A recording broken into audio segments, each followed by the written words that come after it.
So the last time that we left off, the party had some much-needed downtime within the city of MooNshade. Placing a number of orders, you guys took the time to shop and barter with a number of these other kind of interesting NPCs, especially the alchemist with the voice everybody absolutely loved. And ultimately celebrating their own previous victory against Yadav the Necromancer by enjoying a feast that the Academy and MooNshade as a city was putting on for them. Enjoying the feast, they had the opportunity to speak with a number of influential people within the city.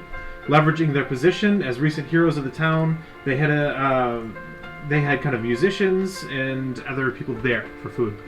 A number of these musicians, however, abandoned their posts, Lemba and Sudi taking notice and following these two out the back door of the tavern.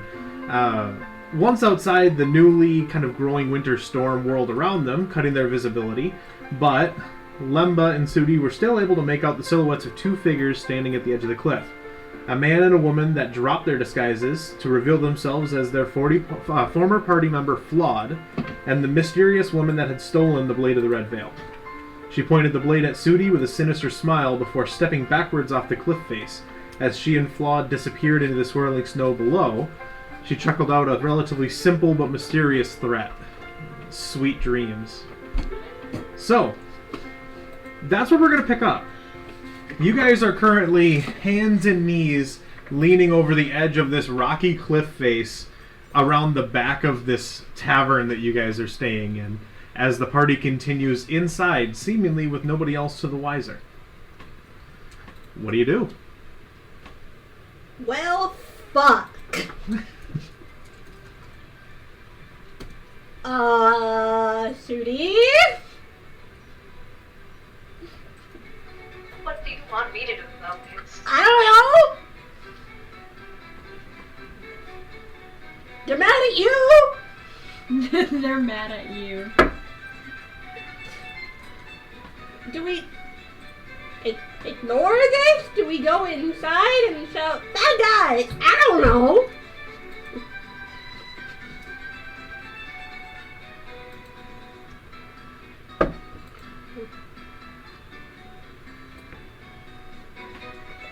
I don't know. Do you want to plunge down off the cliff? I mean... I don't know, should I? I would not recommend it. I mean, Sudi, I can fly. For 1 minute. Well, yeah.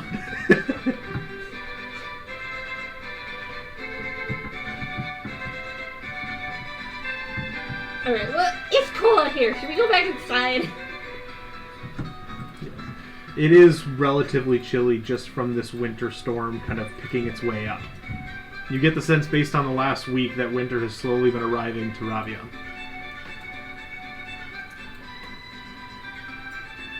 Well, it would be stupid to pursue.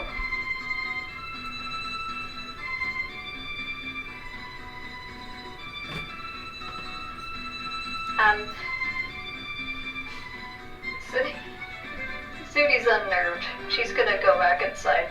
I will follow. Kind of make your way back inside.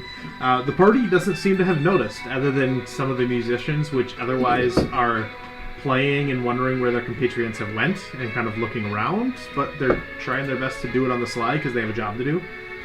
So they're still playing music as best they can. They just kind of adapted their routine to kind of get rid of those parts. Damn. So you would be able to find everybody else fairly easily and talk to whoever else you might like, but the evenings is your guys'. It's up to you. Do you want to tell people what just happened now, or should we wait till after the party? If they come back, we don't want everybody to be caught unawares. Okay. I'm gonna look around for my fellow party members. Yeah. They're easy enough to see with your passive perception. They're kind of split around some of the different group. X was upstairs a little bit, and she just made her way back down. And shortly after, a few other people kind of make their way around. There's just people milling around this area and talking. You see the two ladies that were yelling at each other and trying to talk to you guys being dragged out by the guards after Lothric had a word with one of the guards. That's right. They're not struggling, but very displeased with having to be forced to leave the party and trying to figure out what to do now. But easily enough, you're all able kind of to just meet up and reconvene kind of over the course of the evening. We do like a come over here. Do I see her motioning? Yeah, to yeah. You would all end up seeing it. Lothric at this point is taking a slow sip of this deep, deep red wine when he sees you and goes, I go up to Lothric and I just like grab him and pull him over.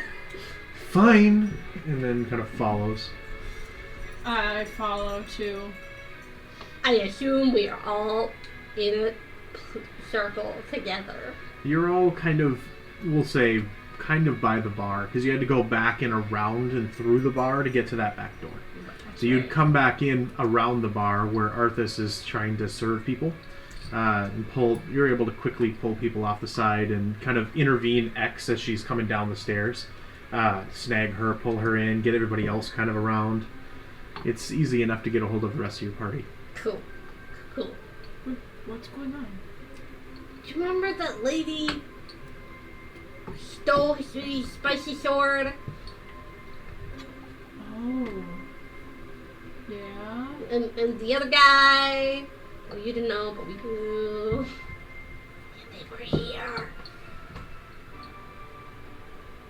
Oh. That's not good. Where? They were pretending to be some of the musicians. And then they just kind of jumped off the side of the cliff. What? They just jumped off the cliff? Yeah, they just like straight up jumped off the cliff. You've lived here for your entire life, Celeste. That cliff is no fucking joke. Yeah, I know, that's what I'm like. It is, What? at a rough estimate, at some of its lowest elevations, roughly 300 to 500 feet tall. Leads down to the rest of the forest. So, like, jumping off the cliff is not something that people do unless they don't want to be alive anymore. Part of me wants to, like, go and run to the cliff just to look down to see if they're still there. You guys could try. But I don't think I'm gonna do it. Okay, let's see here. Did you guys make sure they were okay? I mean, that cliff is like a sheer drop. Yeah, it was like a magic swirl or something. I think they like magicked away. Oh. Okay. Then maybe they're probably still alive?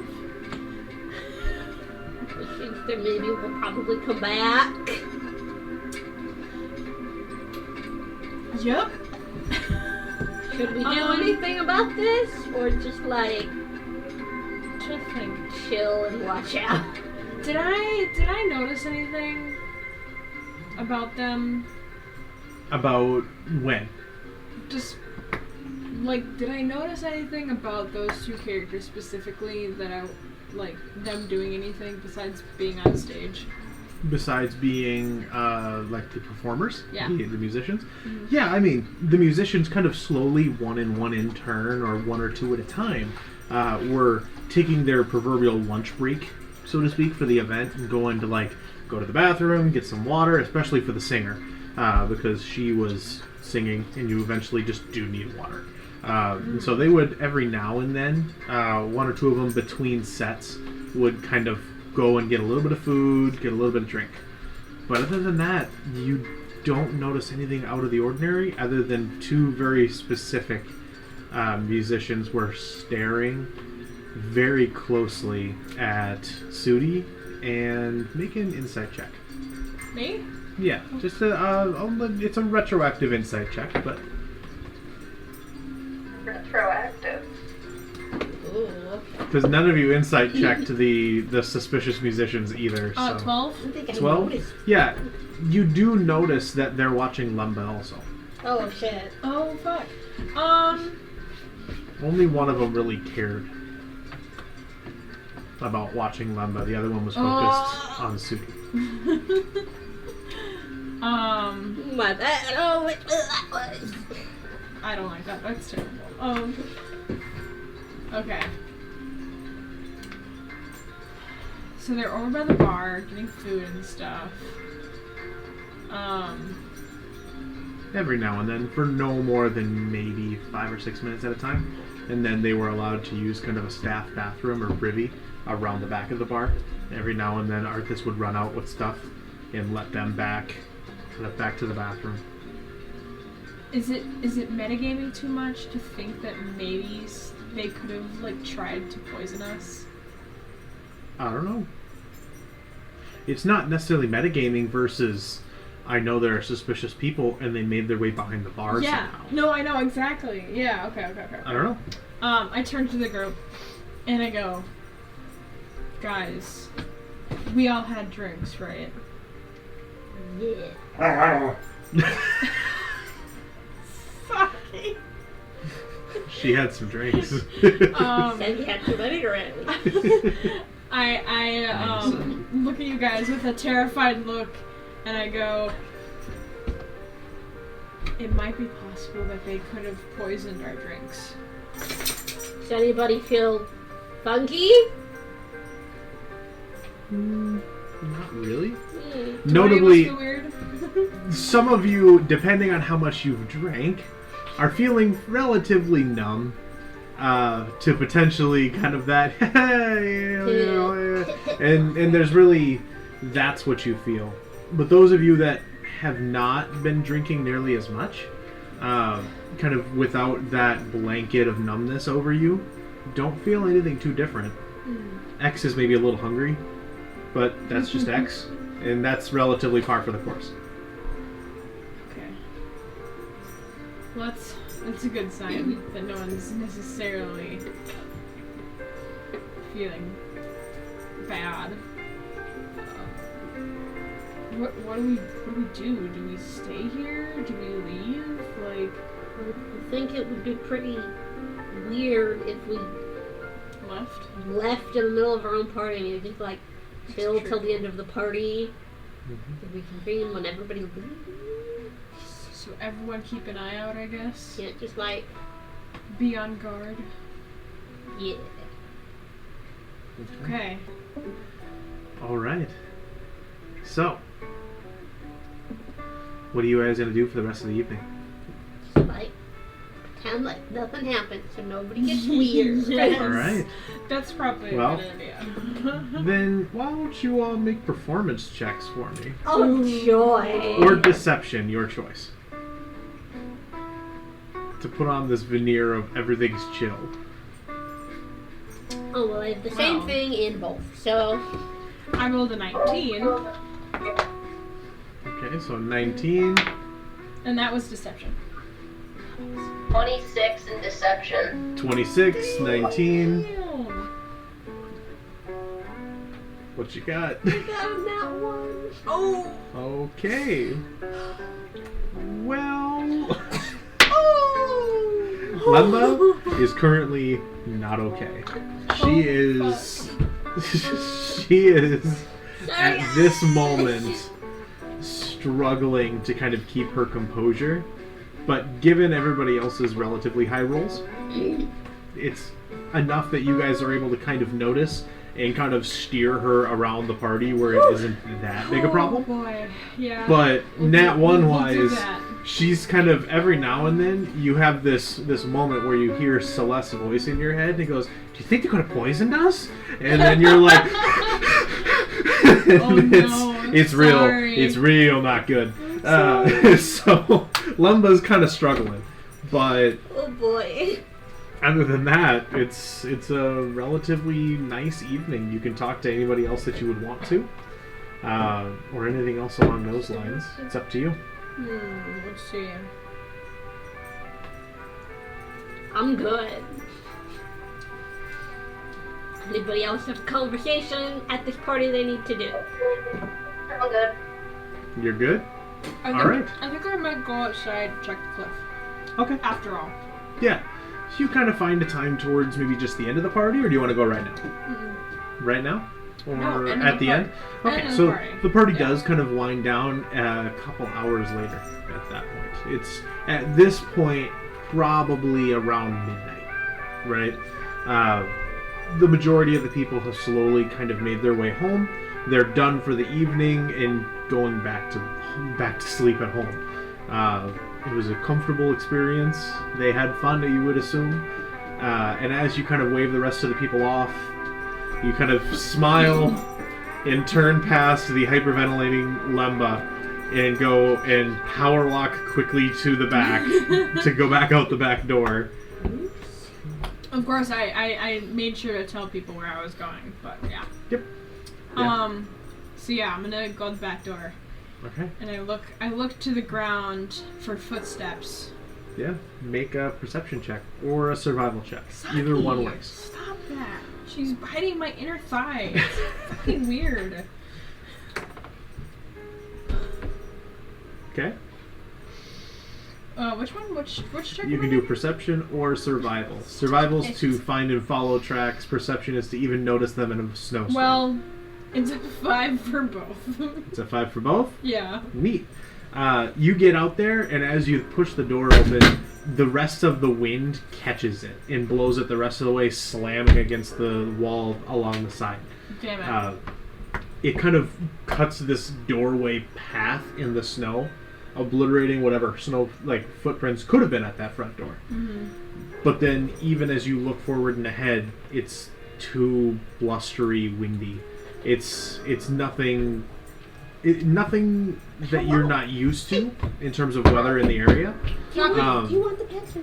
But at the same time, you can't really see much. Like, you see where there were footprints, and you can see that they end maybe 2 or 3 feet past the door. And you see that there's way more footprints than just 2, and they're going both Saki. directions. Hey! Saki! Come here! She got sass today. I know. Come here. So, Sorry, I have to No, deal I with know. my dog. so while she's out there looking, kind of standing in the doorway, anything else you guys want to do, or are you just kind of heading to bed? Yeah, I think probably just going to bed and then trying to get out the next day is probably the best idea. All right. Yeah, leaving as soon as possible might be a good idea. Okay. But yeah, I like, after seeing the blistering winds, I'm like, yeah, no. And I turn around and I... Yeah. You kind of think to Head back. yourself about how hopeless it would be to try to follow these tracks regardless in a snowstorm like this. So you move on. Yep. Okay. Exactly. So you all are able to kind of make your way to your bed chambers. Do you all stay in your own separate bed chambers? Do you pair up for safety? What do you want to do? I would assume I just went back to whatever room I've been staying in all week. Yeah. Yeah. So everyone's alone? Yeah. Should we just do that?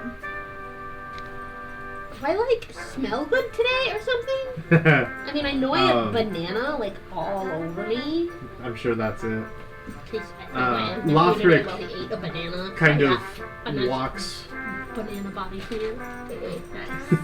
Lothric kind of walks by the bar past you, Celeste, as you're making your way back in, kind of wobbling yourself back up as much as possible, and shaking off the cold and snow.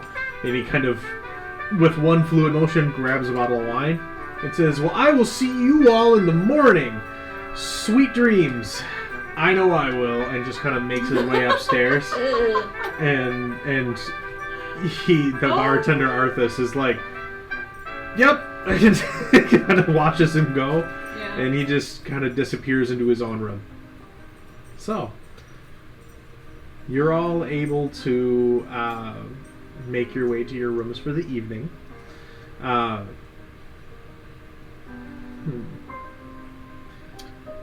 Everybody, just roll a d20 for me. Oh, I hate boy. that. I'm gonna roll it. No, I'm gonna roll a virtual d20. Thank God. I rolled an 18. You got a 9? Yes. Okay. Oh, she got a 9. I got an 18. An 18? Hey, that's better. Thank you, 13. Okay. Better than a 1. Good job. So much better. Good job. Okay, good to know. I hate that. Lothric will auto-fail, Ooh. and Sudi will auto-fail. Ooh. Oh, fuck. Those are like the worst two people that we want on At an the right now. 11? Alright. By the way, Jeremiah, what D20 was this? No, Is it just a d20. I just need to keep track from my math on this side. Don't worry about it. I'm sure it's nothing. So, Sorry, Jeremiah, like, no, you're fine. Don't worry. okay. You're all able to find kind of a nice evening sleep. It's not, uncomfortable, but you do get kind of the chill from the winter to some degree. Just kind of, you're like, yeah, I'll pull that extra blanket tonight, and Man, kind of. but they even got the heat on. What's going on? So I'm it's just kidding. a tavern. I know. But yes, so they kind of, have you stocked with plenty of blankets. So you grab your spare and kind of bundle up for the evening, knowing that it'll be relatively cold, but nothing too uncomfortable. It doesn't take much before the rest of you are pretty much sound asleep. You're all able to fall asleep. It's midnight at this point, so for a full long rest, you'll be up at like 8 in the morning. Plenty of time to get up and out of town. Kind of as you guys discuss right away, you're like, yep, that's really all we'll need. But for the most part, you all have no issues whatsoever. Except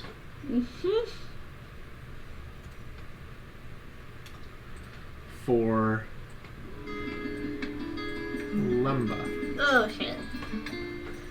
Because Lemba? Sudi is not here right now. We will deal with hers later. Oh, great. Oh, fuck the duck. Lemba, Yes. you find your sleep, and as your eyes close and darkness kind of takes over you, you find yourself in this kind of dark void. You see this light in front of you. Cool. Yeah, it's a light, kind of a warm, reddish flame light. Mm. What do you do? Go to the light. Okay. You make your way, stepping through. You didn't realize, but it feels cold in here as well. So this kind of warm light is comforting. It makes you feel safer. And as you make your way, over, you see what's effectively a room. You see this room, but the wall that would be facing you is gone, and there seems to be a figure sitting at a desk. Just kind of busily writing something. And as you make your way forward, there's a chair opposite him at the desk. Do I recognize this figure? How close do you get? I'm gonna walk close enough to, like, get a good look at him. Okay.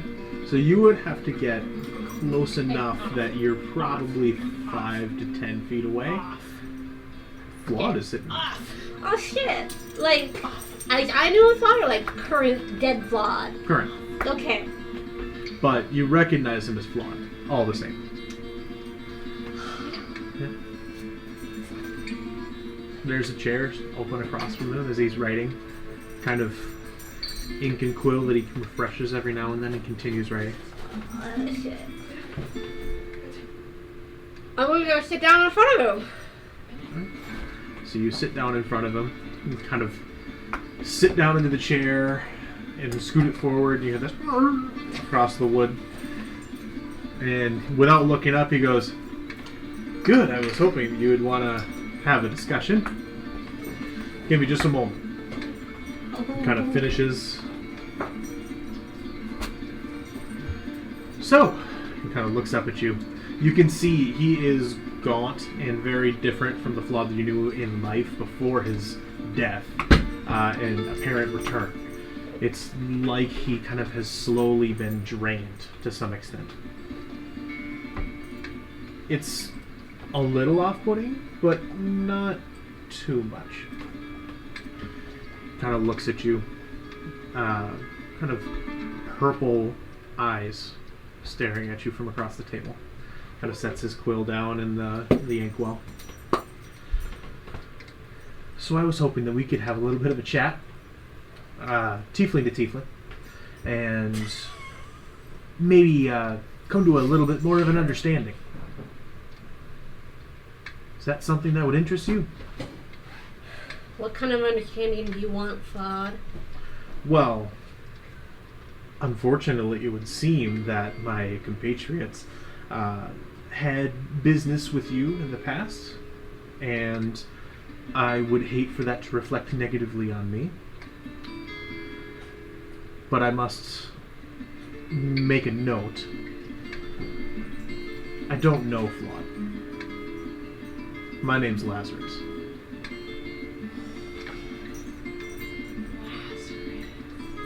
You sure about that? It is. Picked it myself. When? As soon as I could remember. What's the matter to you?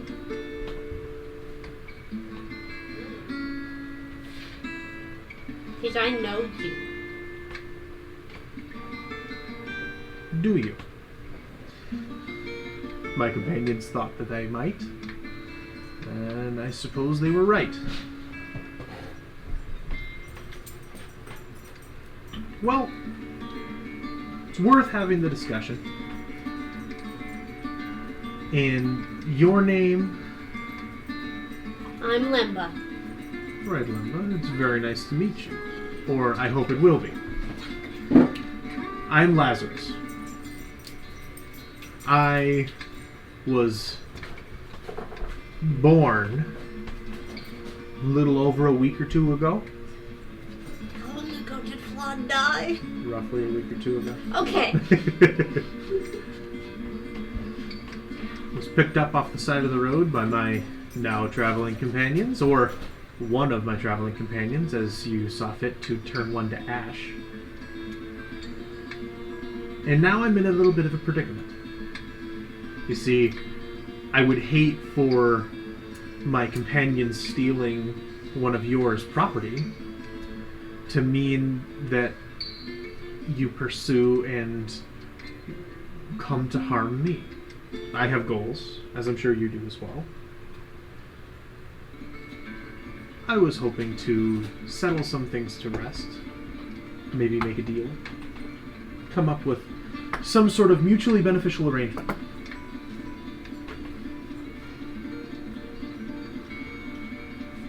Okay.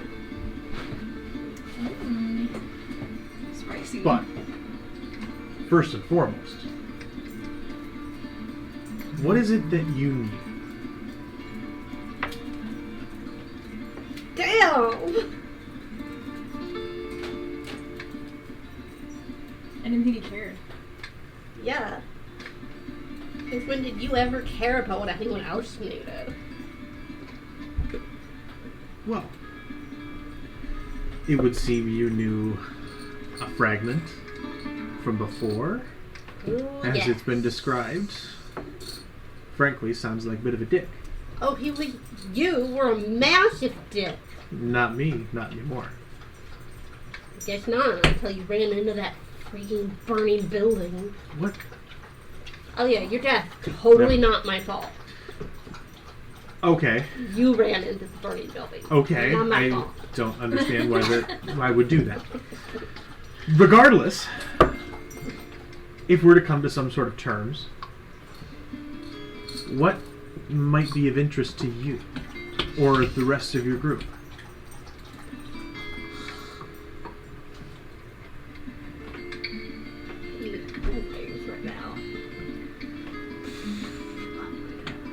Surely something must come to mind. I suppose I am looking for something.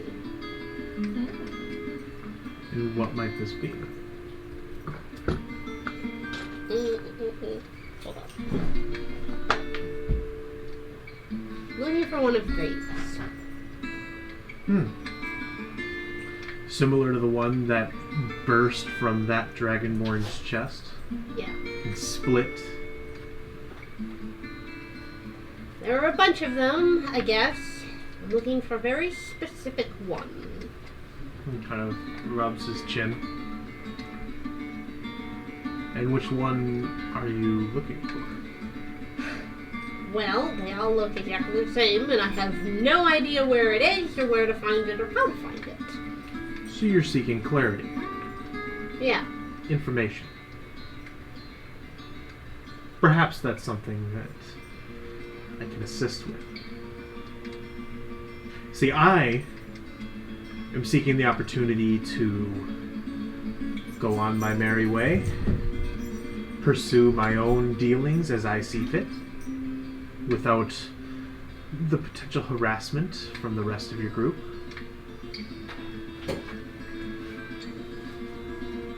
Maybe we can come to terms. What do you say? Depends upon what you want from me. Well, let's discuss that piece, shall we? I would desire to be left to my own devices. Should we cross paths in the future, I would hope that it would not come to blows. I'm not sure I can promise that.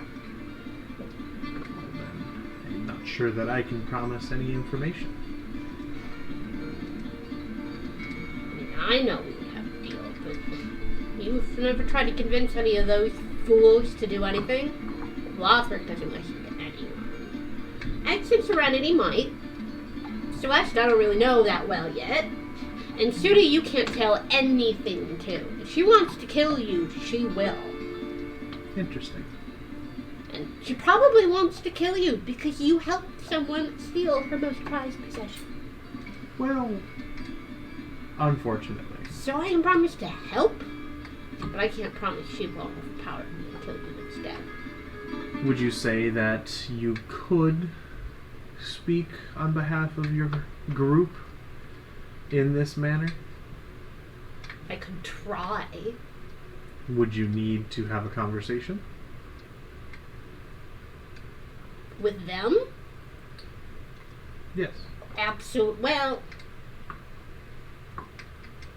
I would need to tell them something to convince them not to stab you the first chance they got, but for most of them, I don't think that would be too difficult. I see. And he kind of picks up the quill and crosses something out and then writes. Sets the quill back. Then perhaps I can offer you something of a contract. Oh boy. A contract between the two of us. Oh boy.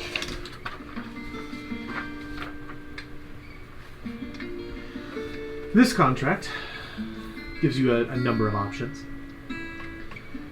The first and foremost of which here is listed as our first pact, would give you information on a degree completely up to you. In short, this pact would give you the opportunity to reach out to and ask questions of this mistress. She would answer to the best of her abilities, and in return, for each question asked and answer received, one member of your group would be unable to take up arms against me. Magically unable, or I have to stop them? There are ways to ensure that this contract would hold.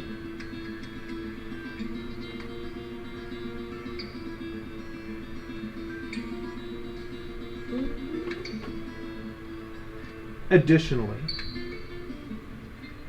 additional recipients, should they choose to be willingly bound as a recipient within the contract, can add their name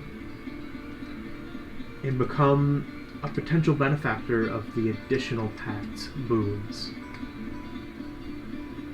These boons could offer a number of you, either you yourself or one of your compatriots, increased fortune, resilience, vitality, or even a small portion of arcana.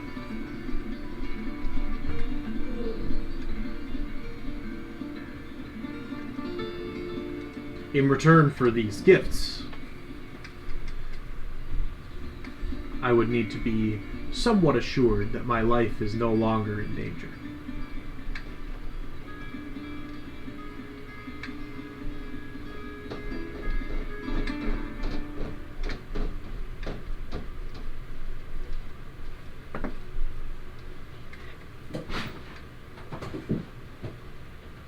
So, you say you would need time to discuss with the rest of your group. This can be done. If I have not heard from you in a day, this contract will be void. Okay. But you will have the opportunity to speak with them and determine who may be interested in this additional insight and potential benefits of a deal such as this. Okay. Thanks, everybody. So, I do hope you look it over and put due consideration to this. I would also request, consider I am not flawed.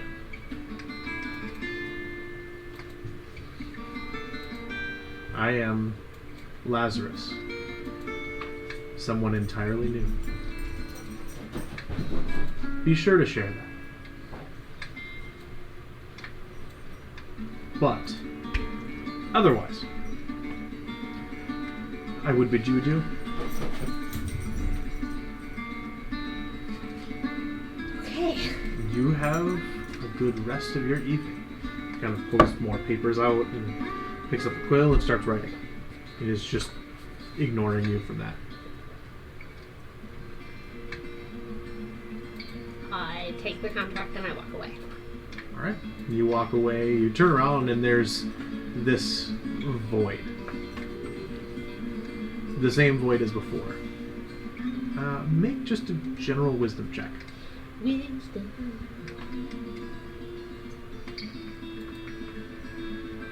That's right, it's up here.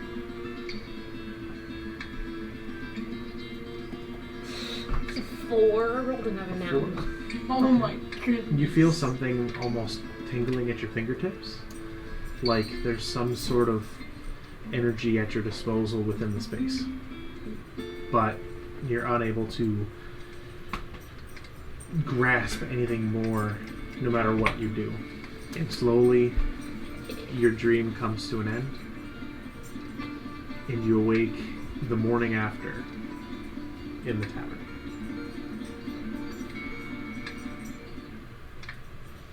Alright. These complicated things. So, Sudi sleeps in, but otherwise the rest of you guys slowly come to consciousness. Kind of awake on a frosty morning with a fresh pile of snow at the base. Remember, the contract is in your hand when you wake up. Super. So, just for the benefit of everyone here, do you want to read it? Give people the option? Or do you I wanna haven't Or do even you read wanna- the whole thing yet. Or do you want to just tell us? I want to read it first to see if I'm even going to tell them about it. Okay. Oh, I don't know if I'm gonna tell them about any of this. That sounds good. So, otherwise, what are you all doing? Like, I snuck out early. Yep. Yeah, X is gone already when you guys wake up. what? She kind of comes back slowly as you guys get some breakfast. Yeah, I go down and get some breakfast too. All my stuff is already packed and ready to go. So, Yep. Easy enough. I'm wearing some winter clothes though. You're wearing winter clothes? Okay. Which is good. You know the winters around here, as they start to pick up, can get to be a little bit harsh. Hirsch? Yeah. Yeah. Hence why I'm wearing winter clothes. Yep. Can't tell you what kind of winter clothes I'm wearing, but I'm wearing some thicker clothes. That's all you They're need to know. warmer clothes, so it's Yeah. worthy enough. But X kind of gets back as the rest of you are all having your breakfast. Lothric comes back and kind of sets the empty bottle on the bar and says, "Thank you, good sir. It has served me well." And sets it down. Kind of slowly makes his way back over to the table with as much of this kind of expensive looking loaves of bread and other meats that he could get at the bar at relatively short notice. It is just enjoying himself. Of course he And is. kind of is like, shame I don't have a lounging chair. He kind of takes this bundle of grapes and starts popping piece by piece off and into his mouth. My goodness. Sleight of hand, steal some of its food. Alright, roll sleight of hand. 16. 16? Oh my goodness. He notices you as you start to reach forward and kind of slaps your hand and says, "No, Wait, is this Lothric's food? this is Lothric's food." Absolutely. I continue to aggressively take. I said no. Well, I give him puppy dog eyes. promise you'll be nice to me. Nope. Wow. And kind of pulls the plate over further away from you. Go get some chicken. Okay. Alright. So, you guys end up kind of I mean breakfast. eating breakfast as you go. Eventually, Sudi joins you and just kind of quietly sits down at the table and kind of gets some food and starts half-heartedly eating.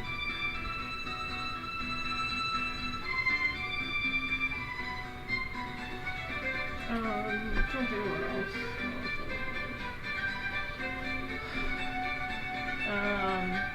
I turn to the group and I say, is everyone ready to go? Yeah, I'm saying ready to get my shit. Alright. Alright. Do you have anything you guys want to do on the way out of town?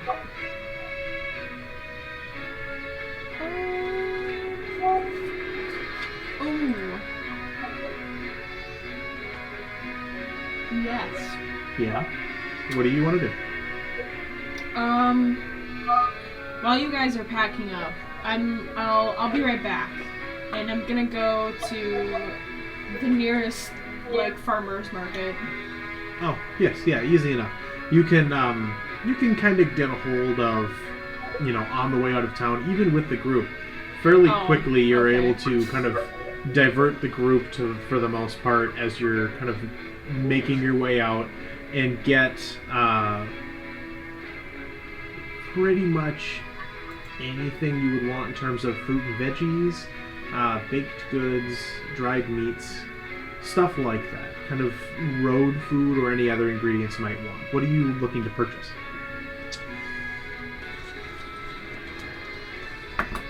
Just the basic ingredients for just making kind of whatever. Okay, so what kinds of ingredients? What kinds of food?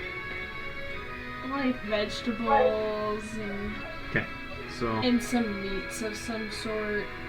So I can make some stew while we're on the road or something so like like stew that. materials. Yep. veggies, stuff like that. Okay. Yeah, easily enough you're able to get, depending on how much you would want, how many different kind of ingredients would you want to buy? I need at least... Oh, I'd have to do at least, like, more than 6 because You would need 6 for one. For one meal.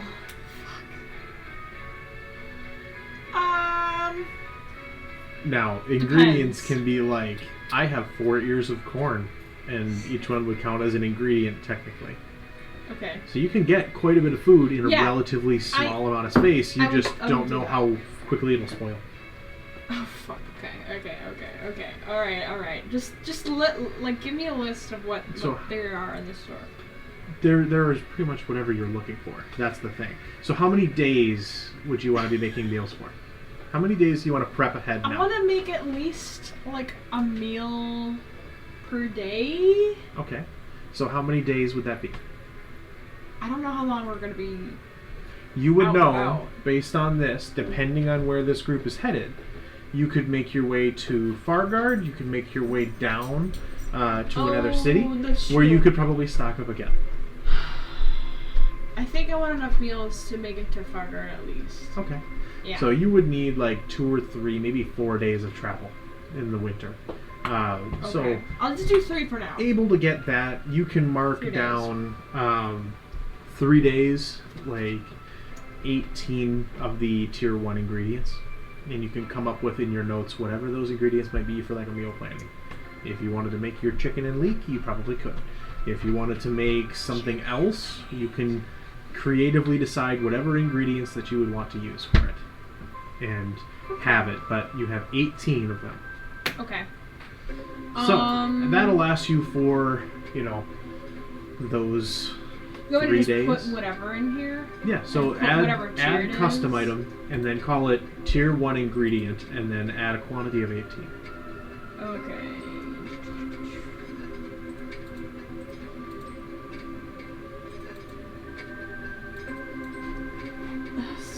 Stop that. Ow! And this is for your cook's utensils proficiency. Yeah. You're able to make high quality meals that get some benefits for people.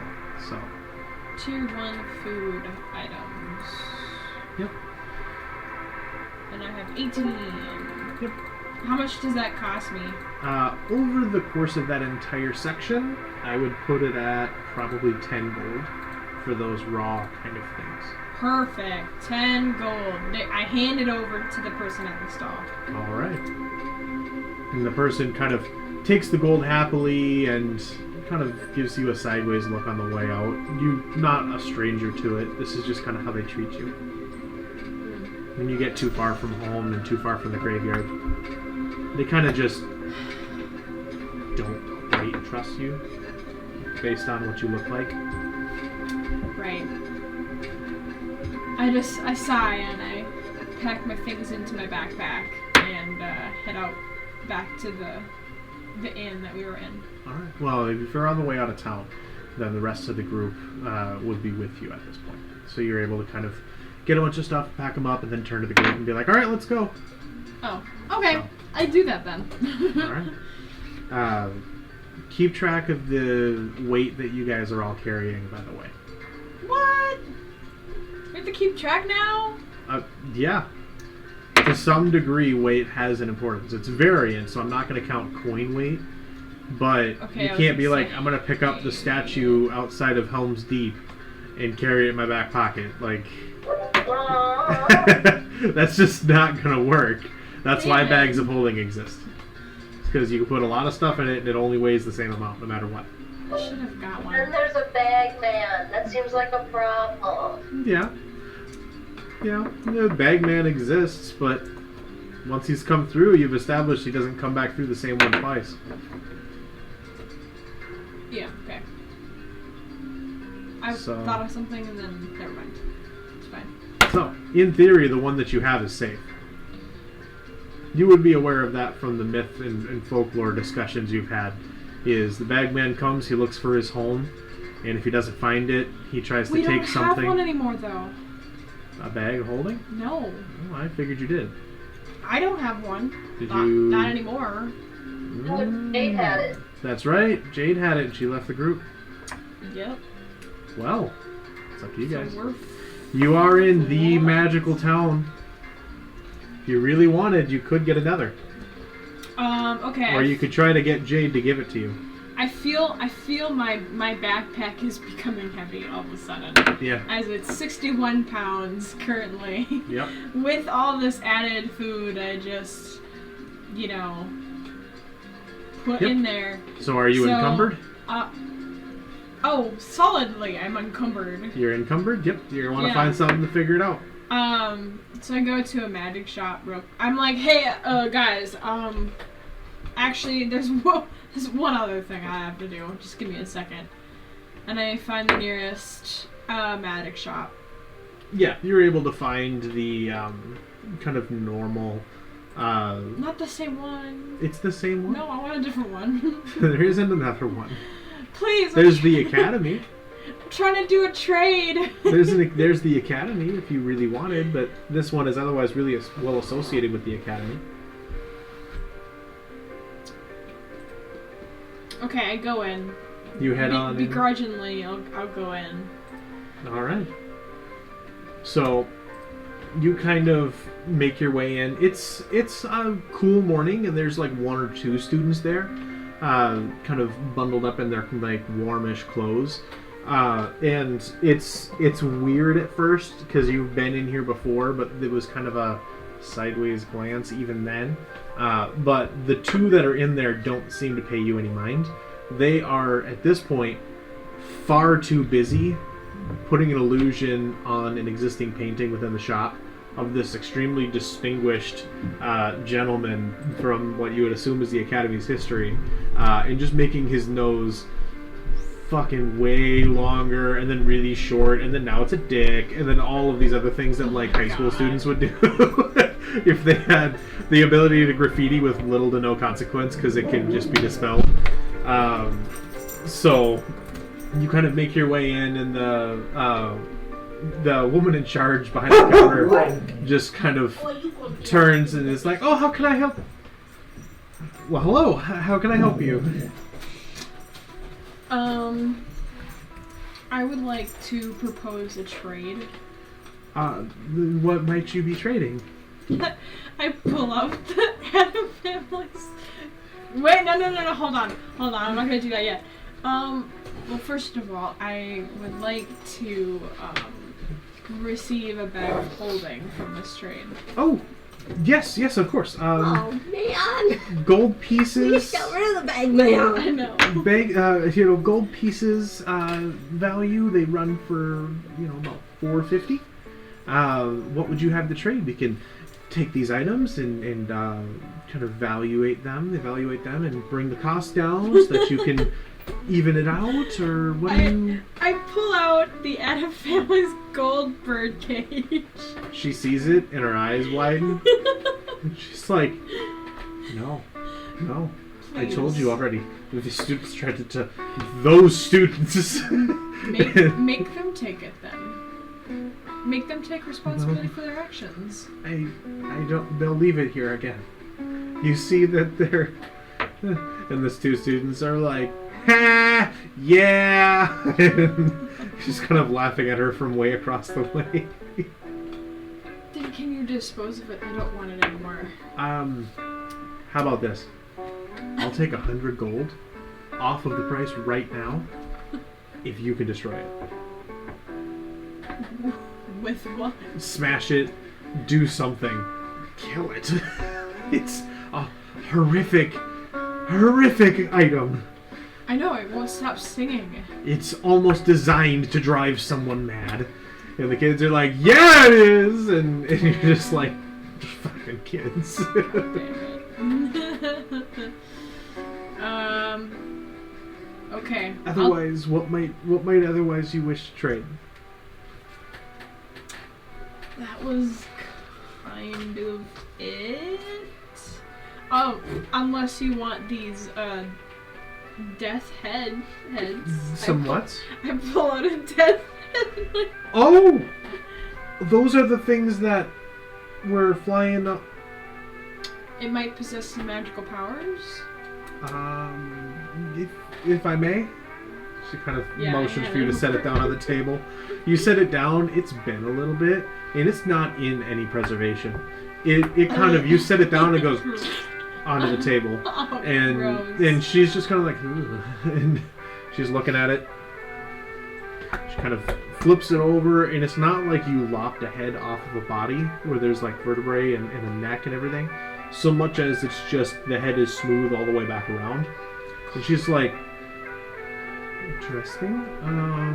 And the two kids make a persuasion check. The two kids to the side kind of notice this all happen. Oh, shit. I didn't roll good at all, I'm just gonna say. Okay. Persuasion... Yeah, it's gonna be 5. 5? Yeah. She's like, and the kids are like, "Did you kill someone?" No. Ah, I thought you were cool for a second. Alright. And kind of go back to just horrifically, magically defacing this thing. this painting that exists there. I turn to the kids and I'm like, okay, do you want this head? Well, what do you think? And the other one kind of turns back and was like, "Fuck no, man, we'll get in trouble more than we are." He's like, "Yeah, no, we're gonna have to pass."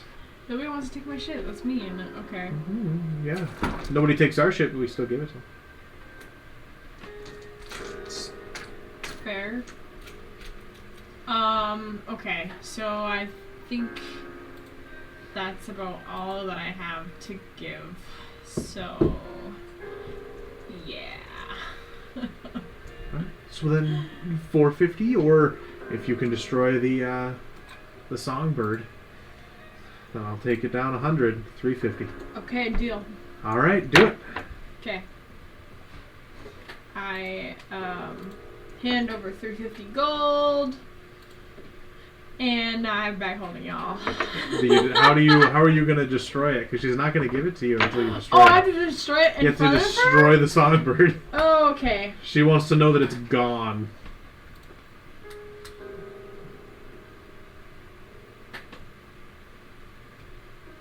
Okay.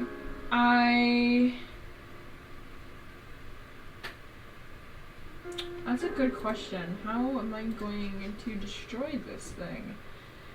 Can I just do, like, an unarmed strike at it? You could try. And then like roll an attack. A flurry of blows or something? Roll an attack. Okay.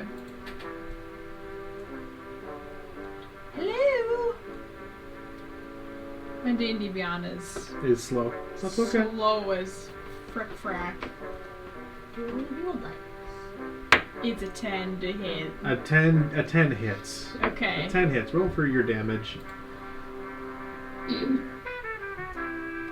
slow. It's very slow. It's slow. That was a 6. A 6 damage? Okay. You kind of set it slowly on the ground, just, right down below the counter. And she's kind of leaning to kind of see it, and you take a step back and go, "Alright!" And then just immediately go, wham! And stomp on it, and the metal dents, and kind of down, and is crushed like a soda can. But the bird is still inside, and it's still, like, stuttering as an illusion, just going... You're like, "Oh fuck, I killed it." She's Okay, like, so- she's like, "Well, that's better than nothing." I mean, Can I...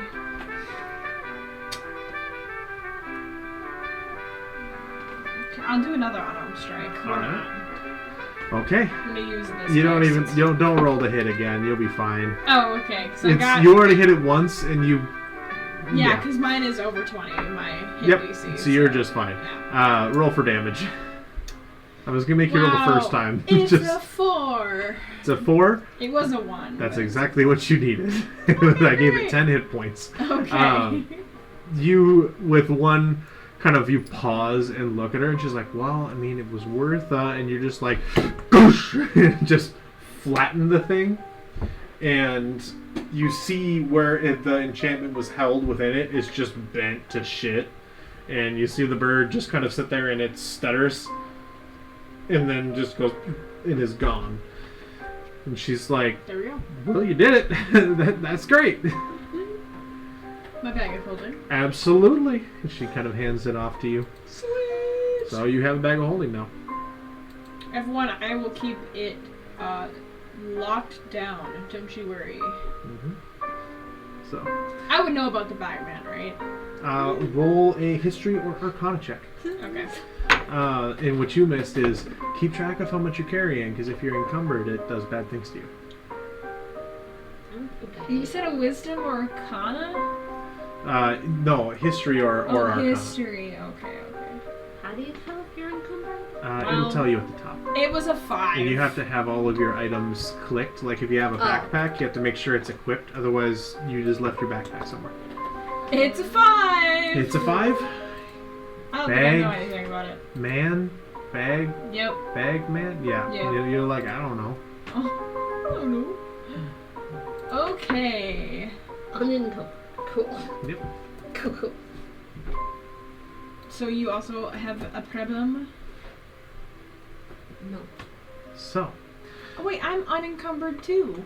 well, if you put stuff in the bag of holding, yeah. Then you're super unencumbered. I was before unencumbered. Okay.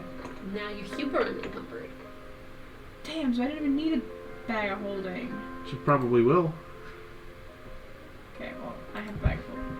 So, either way, I'm gonna put my unencumbered You're- stuff in there. Celeste comes back out of the magic shop after going grocery shopping and is like, alright, set to go. Yes. I'm putting my dead heads in the bag of holding. Okay. Oh, sorry. Team Trust Jeez. is a place for your heads. Right next to Yes. the groceries. No, I'm not putting the groceries in the bag of holding. That's just Okay. weird. Okay. I'll put like everything else in there though, like the tinder box and shit. Okay. Yeah, so I come out and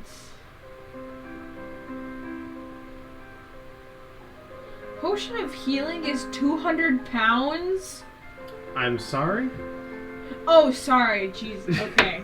I'm not sure how you got that. It was 200 gold pieces. Yeah. Holy He's like- crap. Okay. You're I was like, thinking of the wrong huh? one. I was like, whoa. Now that you have the props too, you're like 200 pounds? Yeah. Like No. a pound. What? Maybe.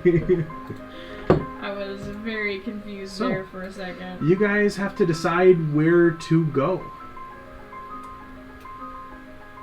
You guys are currently in MooNshade. Well, I have this our is map. going to be difficult considering the two people who have visions they need to go are not here. Yeah, that is true. Well, and so Sudi would pipe up and say, well, I would prefer to slowly make our way back to my homeland. We're here. Yep. And Lothric needs to go, like, over here somewhere, right? Somewhere? Well, he It'll hasn't, depend. he hasn't He fucking needs told to us get though. Yeah, he here. also hasn't said anything. He hasn't about said shit to us. it. Sudi wants to slowly make her way back to the Serac Wastes. So if she wants can to help go east. it. Yeah. Yeah, she does. I'll pep and be like, I could get behind going east. I got some areas to check up on the east of the Empire. Wait. I'm fine with either the Mist Keep or the Serac Waste. Either or, potentially, but I'm sure that there is a superior option. Do you have a particular place you want to get to? Or different people tell her to be? I'm somewhere for now. Why not head east? For now. For Do you now. want to go straight east or like east and down? East, southeast. east, and to one of the major ports along the southeast, perhaps. So like Pine Hall? Potentially, if you would like to head to the capital. I would. Let's check it out. If that is of interest to you. We're gonna crash fish and I'd like to stop by the capital first. Who knows? Perhaps we can commandeer a skyship. So southeast. So do we want to go east Ooh. and then southeast, or do we want to go south and then east? That is entirely up to you.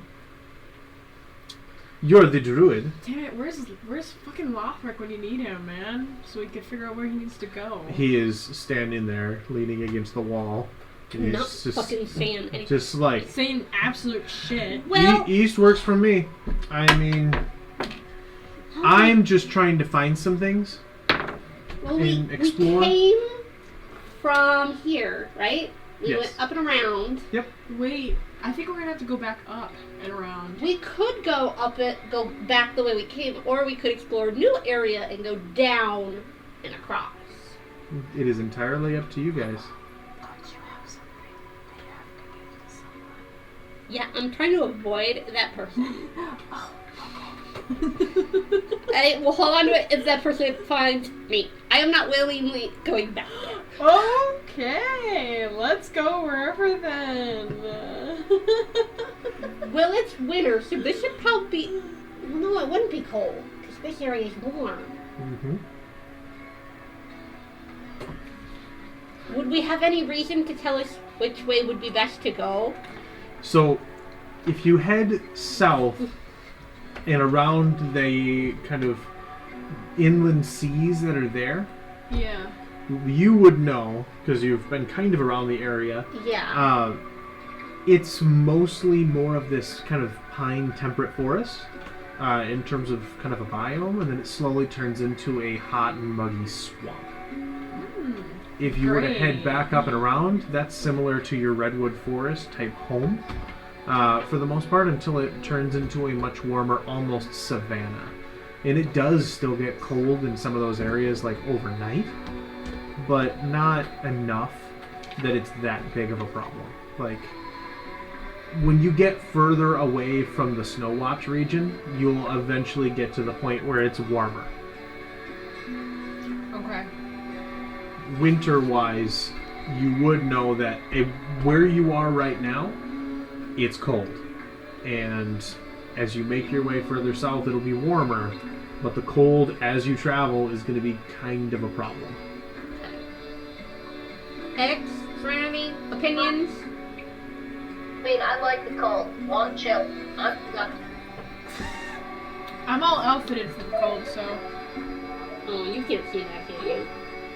We can come back the way we came, or explore a new area. You want to go south? Do we want to retrace our steps and go back to Fargard, or do we want to go south? I feel like we should say fuck explore new areas. Alright. As much as I want to go north and stay cold, I feel like we should explore new areas.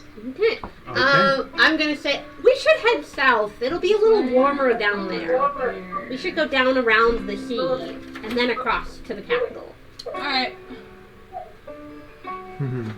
Slush So- is here for the ride, so. Wherever y'all want to go, Slush is able. and So we ready. should probably head to the nearest town, which I guess would be Silverdenn. That would be what, like a day away? You would head east and then down. So you would pass the cave of that deep dragon. So yeah, still. Really? Yep. Oh. The cave of the deep dragon is weirdly close to MooNshade. Let's just go straight down. There's like a path here. Yep, Yeah? there's another road. And then you can either hook north to go to Silverdenn She and just then doesn't wanna backtrack, go or you to- can make your way to Mutespire. Yeah, let's just go straight south to Mutespire. Or what you have heard of is just past dry grass, but there's a gemstone crater. Ooh! You would know that, being kind of tuned into some of the different elements around there. That would be cool. Should we want to go straight south here and then up and around between the seas? Yeah. Okay, so we're gonna go straight south to Drygrass, then up and around to Mutespire, and then slowly make our way east to Pinehole. Okay. Yep. So heading down that way, you'll end up coming to We have a a direction. fork in the road where you can then head either west to Drygrasp, or you can head east to Mutespire. You're going to be backtracking from Drygrass. We're heading Drygrass south and- first. No. What I'm saying is, are we going to dry grass and heading slightly south of that to the Jugstone areas, and then have a map open in front of you? Well, you're kind of, yeah.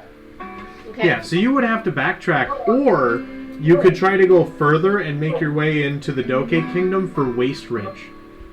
Yeah, but then we still have to go up and around if we want to get to Pine Hall. And the Doke Kingdom is sort of an enigma at this point for pretty much all of you.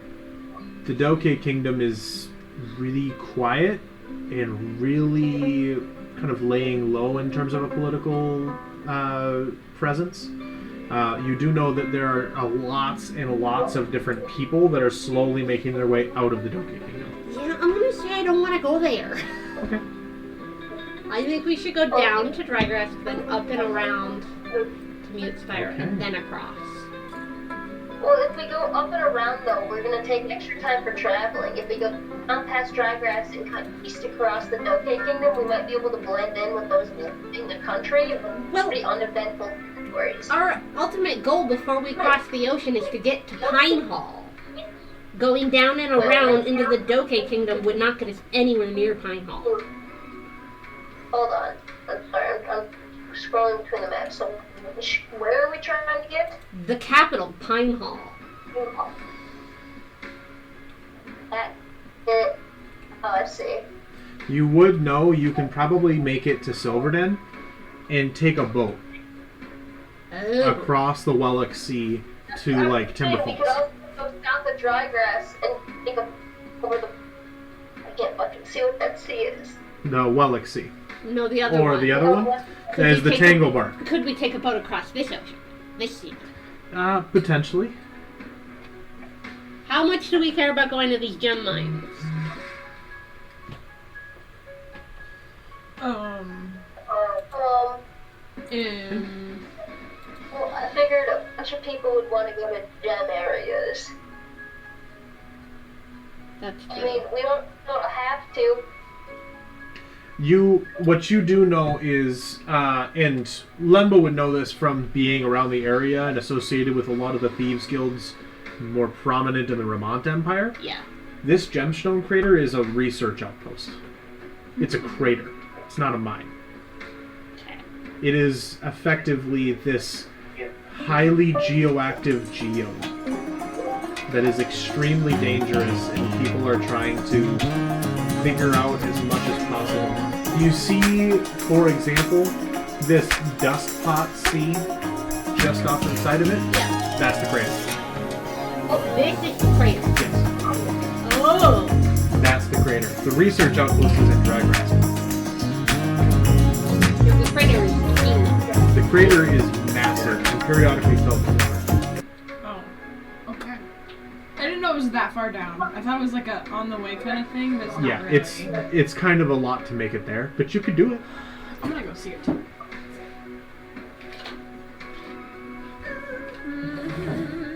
Also, Heading south, we could go Sudi will here. join us in a little bit, so we'll do her dream sequence in a moment.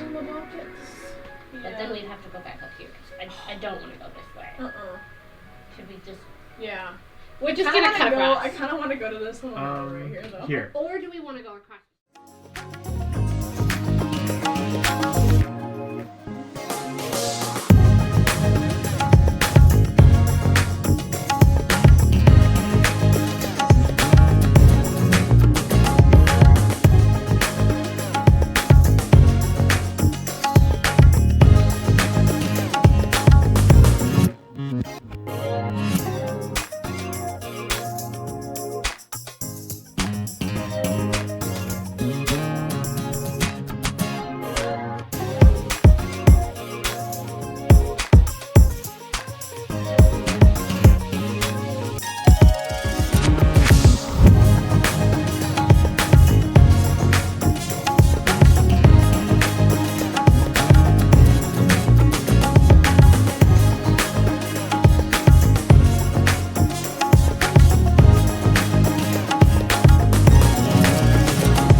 As you find your night's sleep, you can't help but think back to the words that that woman spoke as she jumped backwards off the cliff. She kept saying, "sweet dreams." And you're not sure what that means, but it's freaking you out. Because you've had some pretty bad dreams before. Some pretty... Yeah, I'm not exactly jazzed. Yeah, some pretty horrific and frankly terrifying dreams. You kind of almost every night try to stay up as long as you can until you collapse from exhaustion. It's not good. You're struggling really, really hard. She's going through it. Yep, you're working, you're living your best life, but your best life is not as good as you wish. So, in the meantime, what you end up kind of running into as you lay there is kind of this darkness slowly overtaking your vision as your eyelids droop and fall and you fall asleep. And then slowly that darkness kind of grows and changes color and turns this deep shade of red. This is familiar. I don't want to be here. This is familiar and it's terrifying as you start to push these red silken cloths out of your face, but they're wrapping around you, almost smothering you. It's uncomfortable. What's your passive perception? It's 16. You can see. Access to my D&D Beyond sheet. Yes. By the way, you're level 6. I don't know if you fully leveled up yet, but you're level 6. It's when am I level 6? You guys leveled up after a previous session. I think it was last session, or it was after the other one. It was a while back. I got XP last session, but I didn't level up. Last session. Was it last? Okay. Mm-hmm. Yeah. So you guys leveled up to level 6. So I gave you the XP for it, but I think you have to assign it to a class still. It should be everyone but me because I have a new character. So Yeah. Well, in either way, as you are pushing your way through these silks, you see a figure standing before you. It's odd. It looks like the Crimson Tactician at first, but it's not. And as you kind of see it, it stands from its otherwise sitting position. And it's the woman from before. Oh, I see Sword Stealer. Yep. She's holding it right now. no. She has this sick smile on her face as she sees you. What do Is you... this the part where you had me a cup of sugar? She kind of chuckles a little bit. A cup of something. And I think you'll be giving it to me. She kind of takes a step forward and one of the silks blows in front of your face. And as you push it back out of the way, she's gone. Just as you kind of start to look around to find her, she grabs you by the shoulder off to like your left-hand side and just spins you forward. And she has this creepy smile. Oddly enough, she has what look like elven features to some extent. You would assume half-elf, but she seems to have these large tusks that come up from kind of her lower jaw as like almost like a brace, like a mouth guard or a brace, that the tusks, as opposed to coming and spiking up, spike down, almost like a vampire, but they're very clearly artificial. And she kind of... She has to make herself look spooky. She kind of made these what look like half-orc or full-orc tusks into something that she can just utilize, potentially. You don't know necessarily how powerful it would be to get bit by one of them, but you don't really want to find out. She kind of smiles and grabs you by the shoulder, and you can feel her nails sharp kind of as she digs them into your shoulder. I guess you should be the first one to help me test this out. And she reaches back with it and is about to stab you and run you completely through. For a moment, in your head, you're like, I guess this is it. I knew that I would never make it. Who was I kidding? Right? I should never have slept in the first place. You know, all of these kinds of thoughts. And then you hear something in the background.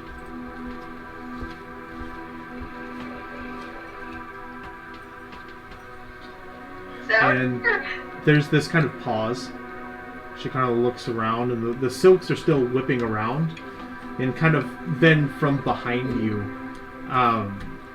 you feel this breeze pick up. You kind of hear it again. The breeze picks up even further, and the silks start to get blown forward and up.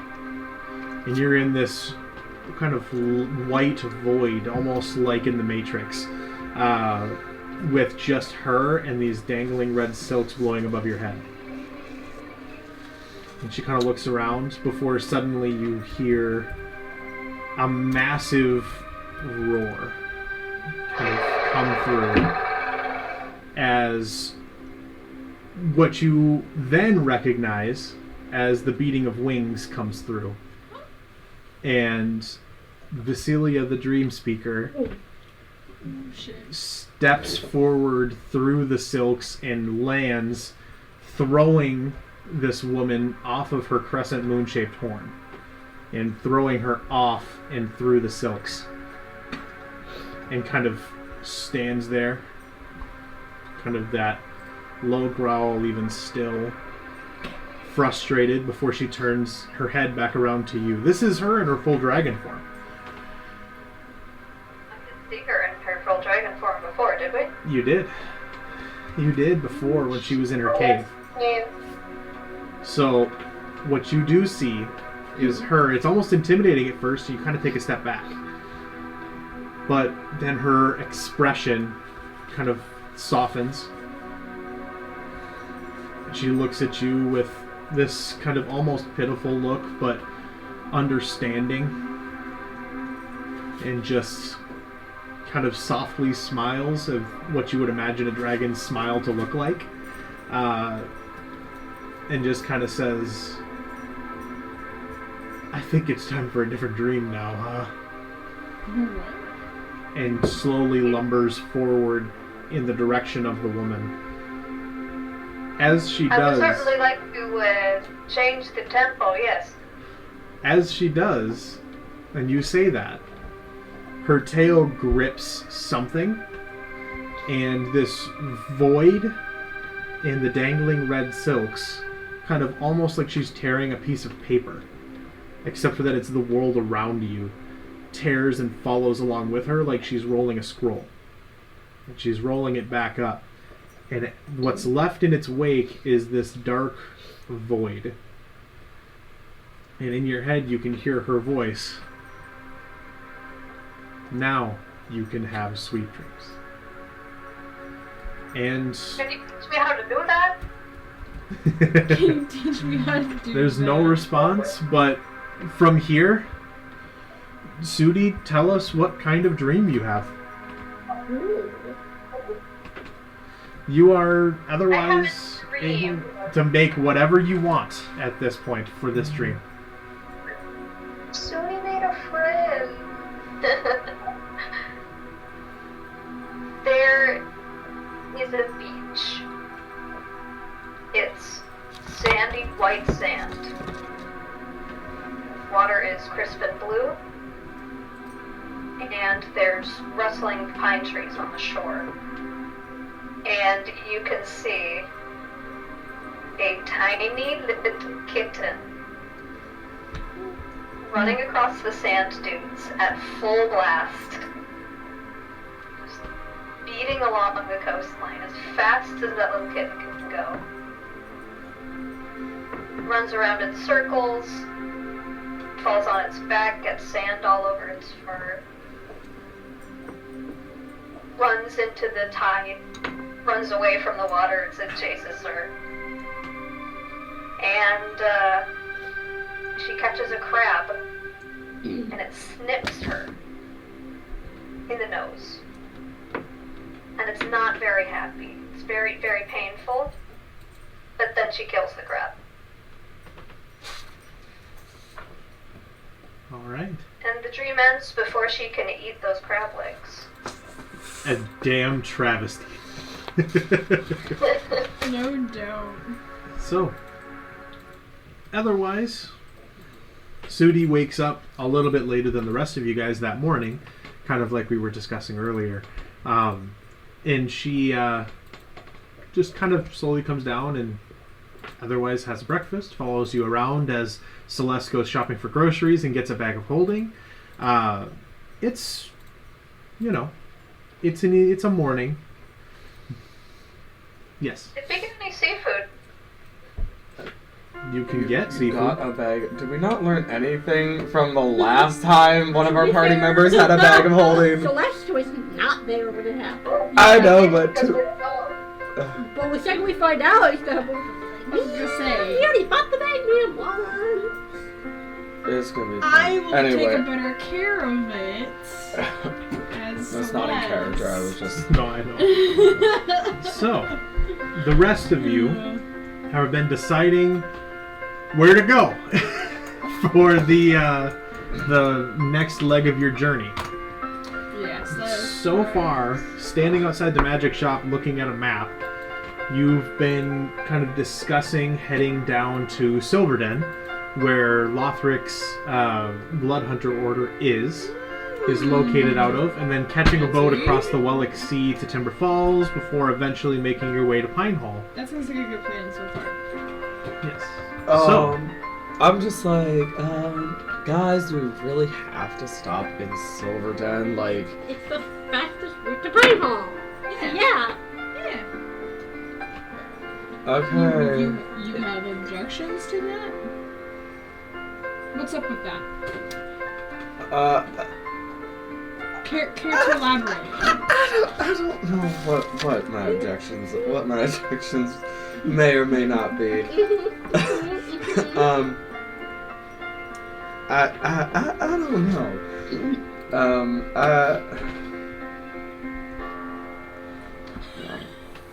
I guess I know. I'm putting you on the spot. no. You would know that your brother and sister that otherwise tend to run the order for the most part are out on a mission. And so if you were to head back there, there's really not much to be there. It would just be kind of your home base for a little bit, and then maybe one or two of the hunters when they're not on a mission. Great. That I say that I am. Okay. So then, why not go? Sure. Let's go. All right. Sounds great. Let's go. So, you guys all kind of make your way out of town at this point. It's not a short journey, let's put it that way. And trekking through the wilds is going to be a little bit interesting. So you'll have to be a little bit careful to make sure. Yeah, we decided to cut straight through. We're not taking We're not taking the road. We're just gonna go straight through the wilderness. because we smart. I'm sorry. What? Shut. I'm sorry, but I know what you saw. I don't need to see it again. So instead of going on the road, we just go whoop, right through the wilderness. All right. So you're willing to face a lot of dangerous things in the woods, I grew up in the woods, yeah. including heffalumps and woozles? I love a good heffalump. Like elephants. Heffalumps, which you know are absolutely terrifying creatures that your order has to clear out on a regular basis. Basically carnivorous elephants. Great! I just brought that into being. They also go by packy knots. Great! You're so cute. We don't have heffalumps. This is why we don't speak unless we have to. You be quiet. You need to rest your vocal actual cords. Winnie the Pooh heffalumps are really cute. Okay. Okay. I guess we're traveling through the woods. May we stop before we go? May we go to the apothecary?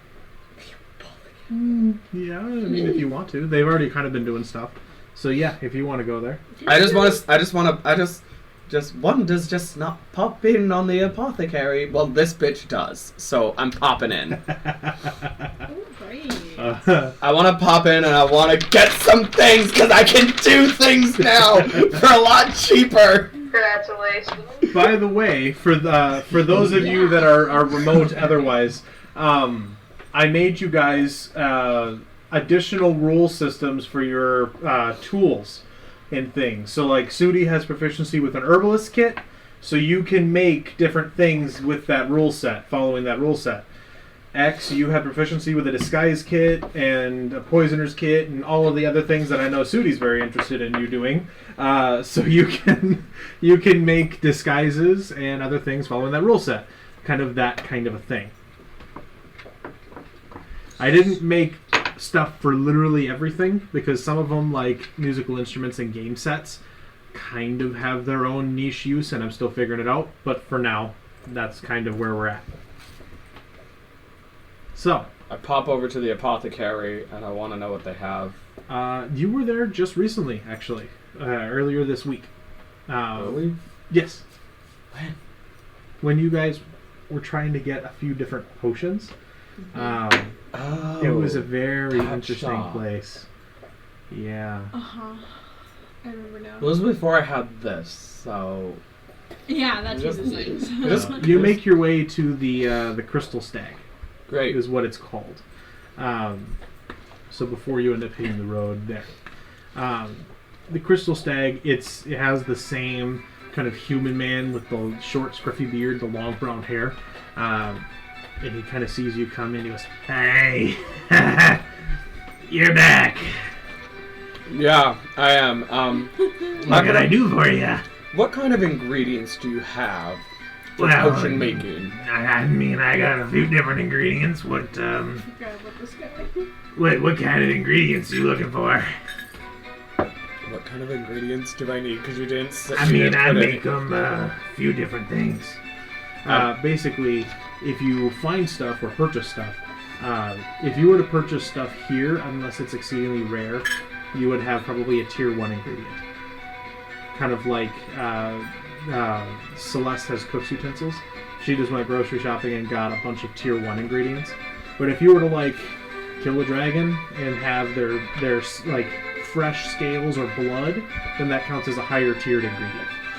Got it. Yes. Is there a list of some kind that's already pre-generated? No. So no, I just have to find kind them. of, if you want to pull something completely out of your ass and be like, I want thistleweed will just be a thing from now on, and it'll be somewhere, and it would be some sort of an ingredient. If we want to, like, make a specific potion, is there specific ingredients we need, or can we just be like, I'm going to use these 4 ingredients to make this potion? You have to meet a certain gold piece threshold in terms of value. But if we meet that threshold, it doesn't matter what the fuck ingredients we have? Yeah. Oh, and cool. There's a different valuation of them, like I have in the, I think it's on the second page. Yeah. If you want to make a potion of frost giant strength, frost giant toenails, for example, are a way more valuable item for making that. So you can shove a bunch of random shit together and kind of figure out how to make it work because you're skilled enough. But if you have ingredients that would otherwise make sense, then yes, it would be easier to do. Perfect. Would you be at all offended if I went in and just made a whole bunch of different potions that would be... I mean... If I ran it by you first? Yeah, I would have to look over them and approve them, but yeah. You can come up with a few. I made the system so that we can make them kind of wherever. So if in-game you're like, I want to make a potion that does this, then I'll figure something out. Could it be kind of how the potion class system is in Skyrim, where it's a max of 4 ingredients to make the most powerful version? No, because that's what this system is. So if you have a bunch of tier 1 ingredients, you can use a bunch of them. You just have to make more checks.